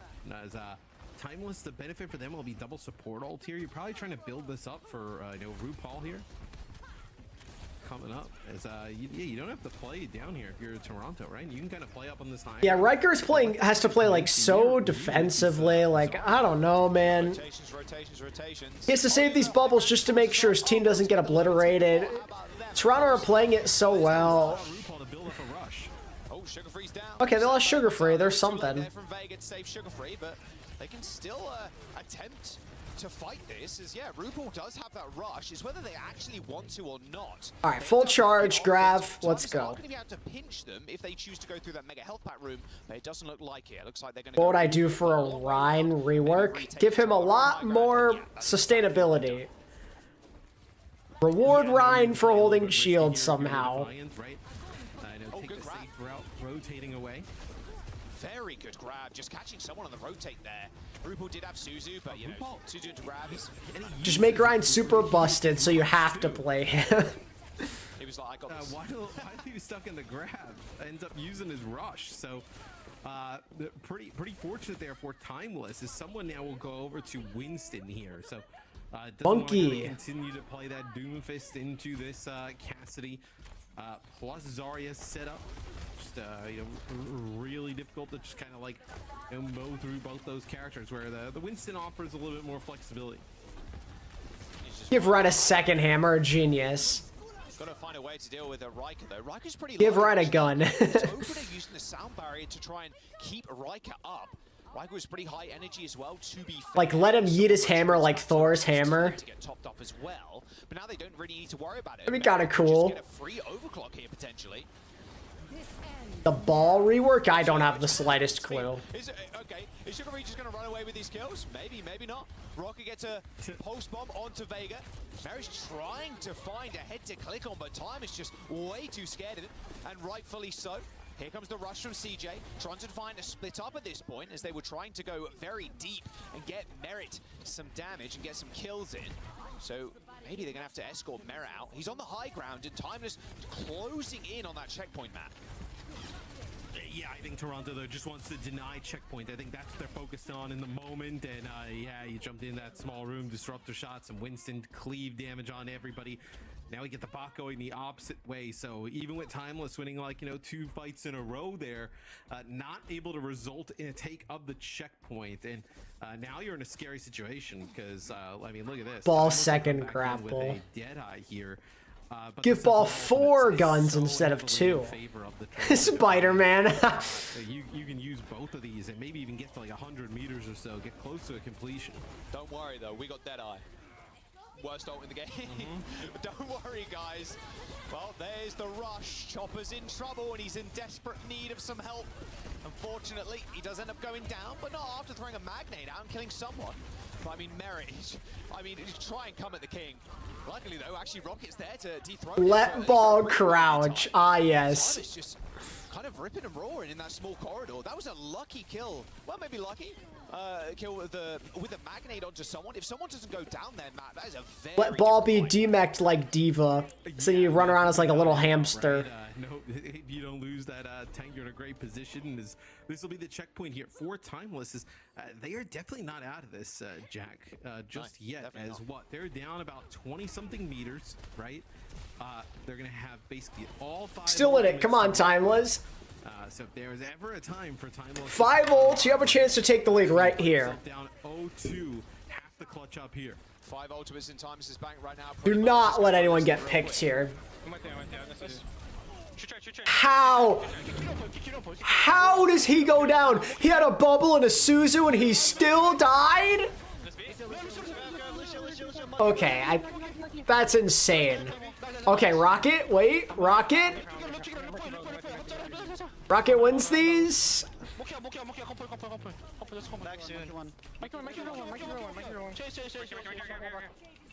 Woof! I thought they were gonna blow that. They had to use literally everything, but they got it. Are these turn? These turn. Yeah, maybe they only Kyrian plus Kyrian plus.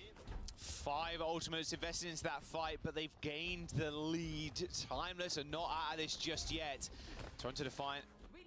Gonna have to be wary though. Cassidy in the back line. Chopper with a little sneaky angle here. Oh, it found its way to the monkey. Don't worry. Auto aiming. All good. Someone still gets out though. Hinder not lasting all too long. They have the Suzu. He has the Suzu bubble and jump though, right? So they kind of have to like back up just a second. Good bubble, good bubble. Key abilities used there by the Defiant. She's open as a death, which sometimes with these wall rides does end up going down to a headshot. Ooh, chopper. But Merrick getting a little bit too ambitious with his push. That post bomb from Rocket too. Another star player for Timeless, really coming up with the kills and just the whole package really in terms of DPS. Timeless might be looking on a map take here. Force all those cooldowns, yeah, with just that one mag name map really helped. Doable, very, very doable, chat. They've gained the lead, 79 meters to 92 now with 40 seconds to go.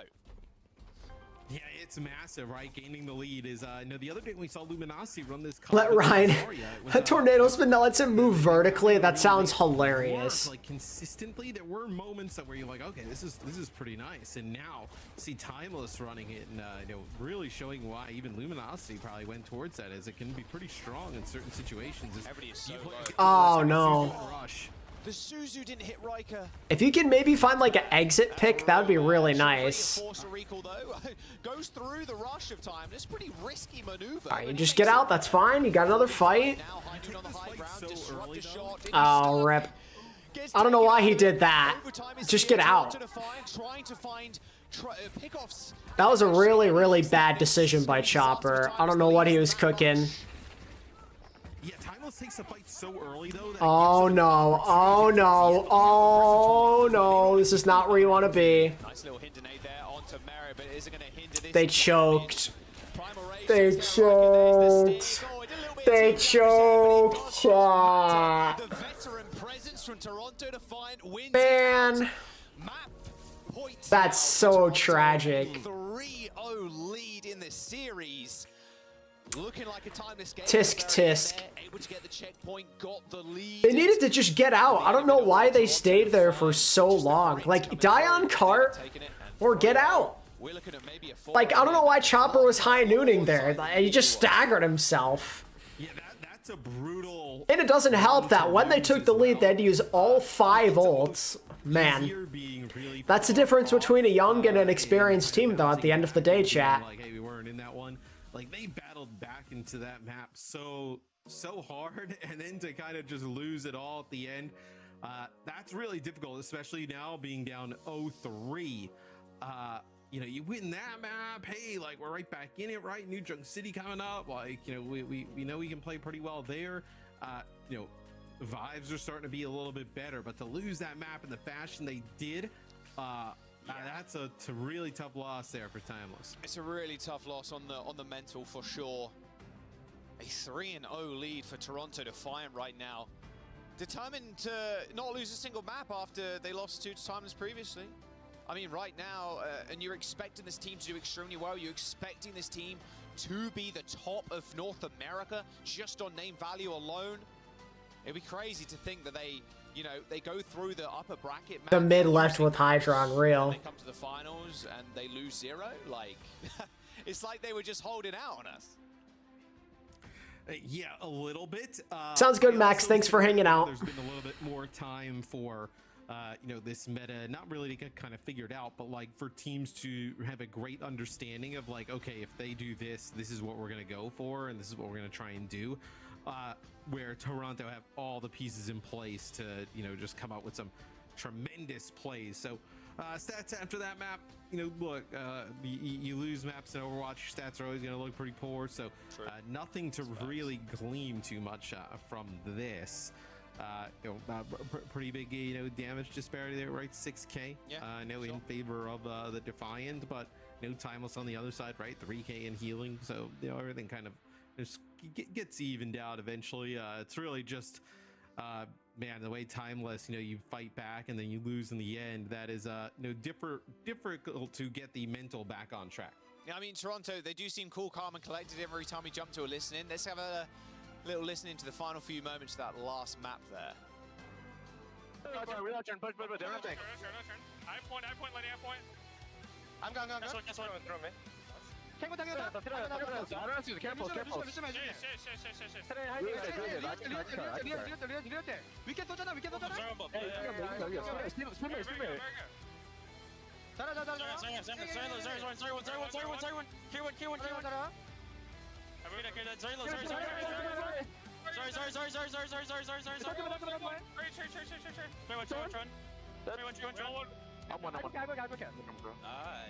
Nice. All right, do or die for time, Liz. Same map says before. New Junk City. They got to come back here. Could end here. Possible. But right now, Toronto. I mean, this game is all Toronto, really. Small roster update though from Timeless. Still willing to sub people in. Icy coming into the game. Riker to the bench. Yeah, it feels like if you were gonna start mounting the comeback, it would have, you know, hey, clutch up there on Esperan'a, right? Everybody starts feeling a little bit better. You come in here to Flashpoint, boom, we have a tie game, right? That kind of feels like where it would have turned, right? Now I think it's going to be really difficult for Timeless to battle all the way back. It's going to be tough. I mean, the veteran mindset too, and Sora show mercy. I don't think so. Like, that's really what does separate a lot of these teams, and eventually that will kind of come to pass, and like everybody's going to kind of be there. But coming off of a winning year from 3 players on Toronto Defiance squad, you're feeling like you're on top of the world and you're unstoppable. You were almost stopped, to be fair, in the upper bracket, but right here, right now, and like you mentioned, Matt, the meta and everything over the last few days, it's solidified a little bit more, and with this series, it's kind of proven that veteran presence does end up winning out sometimes. New Junk City with Icy in, what do you expect from that? I mean, I think you're just kind of looking for answers at this point, right? You know, they try a Zarya there, it doesn't exactly work. Maybe this is to kind of go back to like Ramatra type of play. I know potentially you can play the Ramatra here, so that's a possibility. It just feels like whatever they kind of throw at the Defiant, though, right? The Defiant, no, obviously don't have to change their roster and just kind of come out and make the swaps. Yeah, we'll have to wait and see. We load in just a moment. This could be the final map here for North America, this main event, stage number 1. New Junk City, picked by Timeless too. An 8-game map to torture math. Jeez. Formulated as we rock up. Dorado would be kind of a fun one to go to. I feel like we haven't seen Dorado in forever. My God, when was the last time we saw Dorado? My word. Yeah, it feels like it's been a bit. Yeah. But you know, you kind of like look through. I think even if Timeless loses here, right, like 0-4 after how close they kept that series the last time, obviously, no. I mean, if it ends here, Chad, Timeless should still feel very proud. You know, M80, Luminosity, like some really tremendous. They had some good showings. They almost beat Toronto in the upper bracket a couple days ago. 5-map series against them. Over the Orisa pick, they beat M80 in the groups and in this tournament to show that they are the #2, the certified #2 in NA, at least for right now. Toronto looks to be hovering a Ramatra-based comp, so beat Dante and Luminosity as well. Like, it started off shaky. The Pirates in Pajamas game, they almost lost that one, which is scary to think about, but they made it here, and that's all that matters. Of course, the Ram, as soon as they've used Nemesis form, they're a little bit more vulnerable to kind of people pushing into them. Well, Matt, I will tell you what. And Merit doing Merit things. That is not a good start, and neither is that. No, I mean, you kind of keep Merit with the rest of the gang, run him around. He makes the railgun shots, like, you know, look. Reverse sweep easy, I wish. Break all the rails. As a resident Timeless lover, I wish. But I don't think it's happening. Yeah, I would say he's dominating. Yeah, I think that's putting it lightly, I think. I like how far you can play up on this map too. If you really want to make it hurt, you can really just play in this small corridor, but playing against the Orisa, it's a little bit more difficult. So it will be Toronto Defiant just hanging back near the point. Just looking for this rotation. Wow, Icy has used every cooldown, yeah, and someone knows it too. The Orisa are extremely vulnerable. Spear spin, no fortify. Even the backline taking shots right now. I mean, oh, what a shot! Gun primed, and the punches just flung through the whole of Timeless. It's so rough. Merit taking yet another 2 kills. And this is a point. This is a point winner right here. Oh, goes down to Chopper. All right, Sugar Free. Waving goodbye to his teammate. Yeah, it feels like shooting at someone. I don't know how I feel about the state of NA right now. There's a lot of promising talent, but other than Toronto, no one really competes with the top teams. Yeah, that's the unfortunate reality. NA is absolutely the worst region out of the 3. Well, out of the main 3. No disrespect to Japan or Pacific, but out of the top 3 places. Alright, Kitsune Rush trying to shift the point, and Surasa to find more than happy with that. Hey, use your rush. We got 5 ults pretty much ready to rock and roll. There's the rush from RuPaul.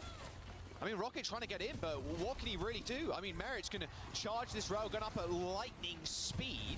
It is Rocket to touch, but Merit's just going to chase him. Almost hits him with it. That was a cheeky post bomb there from Rocket, but it didn't matter in the end. Just turning tail and running. Everybody looking at Merit, and you should do, but you still got to be scared. That's true. No one else has the guts to play Hog Lifeweaver Illari because they're cowards, but... Yeah. Even so, we talk a lot about Merit, but Sugar Free's actually had a really good NA, EU, and Korea are still very above. I know Sugar Free, we obviously been waiting for his presence before the last few years in the pro scene for. EU overall just has more top level teams. Other than Toronto, I don't know if anyone from NA can compete with the top EU teams. I'm sorry to say, but that's kind of the reality we face right now. I mean, maybe a good NA team forms in stage 2, but we don't really know for certain.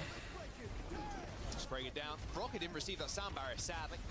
Sugar Free did, luckily. Merit in the front line still got that slide. They're getting the MVP treatment right now. I mean, he's just killing everything. What do you even do? Chopper on the exit. Matt, mate, this is a blowout right now.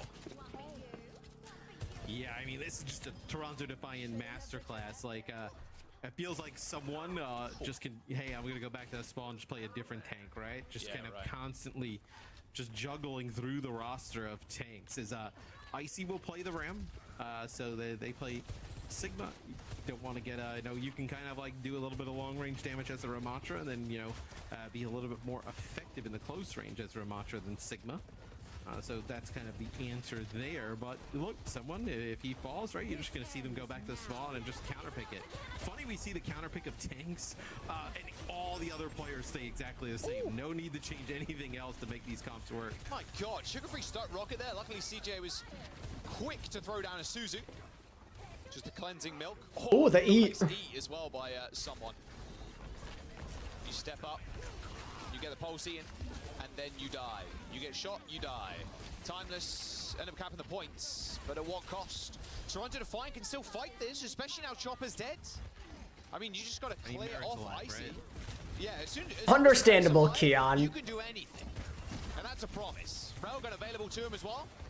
What are you trying to do, Icy? I think it's fair to say that if you want to. You want people to kind of back him up. Nice little angle too. Hits Icy in the head, which is the single railgun. Here's the sound barrier. Backs off to the rest of his team. Oh yeah, back in the day on O2 Blast. But they still lose Rockets. Barrett played with those boys, I believe. On a tracer there. I mean, it's so difficult at that angle, and he's able to pick up the kill onto Rocket. No, it's if I showed you this match right now and then told you the other day that they played a series, it went went to 5, you'd be hard pressed to believe me. I mean, with the way it's looked. Jesus, just leave him be, man. Leave him be. Chopper gets chased all the way back, and that's a recall and a death for both DPS. The Timeless. It is funny watching the Lucio ragdoll at high speed, I will say. One of my favorite things in Overwatch. Looks really funny. 30 seconds now into the next point. Now Toronto, I mean, they're on that point. 1 point away.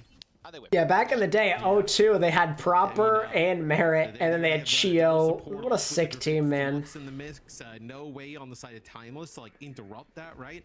Also, Timeless no. Merit played a lot on Runway, but before joining OWL, he was on O2, and he helped them win. get their first. And there's like the whole conversation about him and what's his face? Kilo. Pretty damn hard.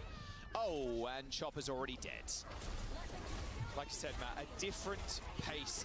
And Toronto Defiant are playing on right now. Annihilation's decent though. As Sound Barrier's gonna match. Spicy overstaying his welcome to the nth degree. Shock preferred swapping Violet over to main support, then pick up Chio. Well, do we know that for certain?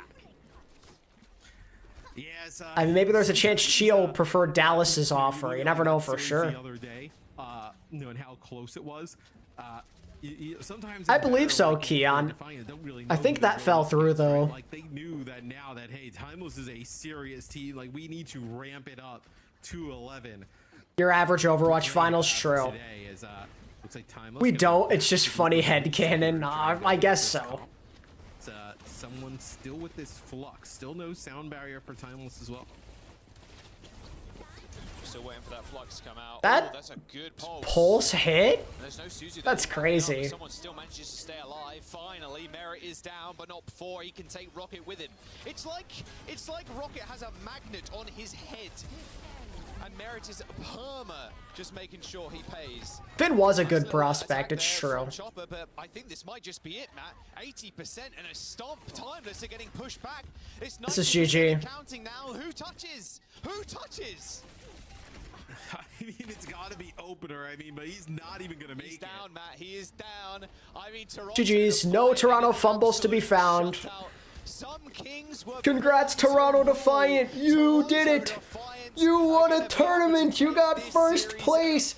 All it took was the Overwatch League dying in the region you're playing in to completely and utterly collapse, but you've done it. You won first place. There is a first time for everything. Miracles are real. It's done. Toronto, I've gotten a first place. Never thought I'd see the day. A little bit of a message, right? I know how good they played against M80 the other day. Wanted to get revenge here against Timeless. Can't believe I'm not dreaming. Can't believe this is my life. Toronto Defiant not choking, not being mid. It's crazy. However, we'll see how they do when the international stuff comes around. Maybe then they'll be mid again. Defiant can't be mid where all the other Owl teams got Thanos snapped. True. Speed run there from Toronto Defiant. I mean, they will be crowned your NA champions for the time being. Toronto Defiant and Twisted Minds. Both winning. What a surprise. That was brutal. Two of the favorites won. Oh, wow. Color me shocked. I mean, after what happened the other day with Twisted Minds, obviously some doubt, but if you ask someone coming into this tournament, they'd be shocked if they won. I think most people would say it's not surprising. I mean, he's too good. And it's not just him. That's what makes it so scary. I mean, sugar-free, someone, just the backline as well. The backline, no mistakes, right? From RuPaul and Vega. The beats, the Kitsune rushes, always on point, always kiting out when they need to. So many times Merit's caught by a pulse bomb, but no. I'd probably lean towards Defiant. It's hard. Twisted Minds are a good team, man. I don't know. Second place for those guys. That's a big achievement. Great match, but Toronto Defiant.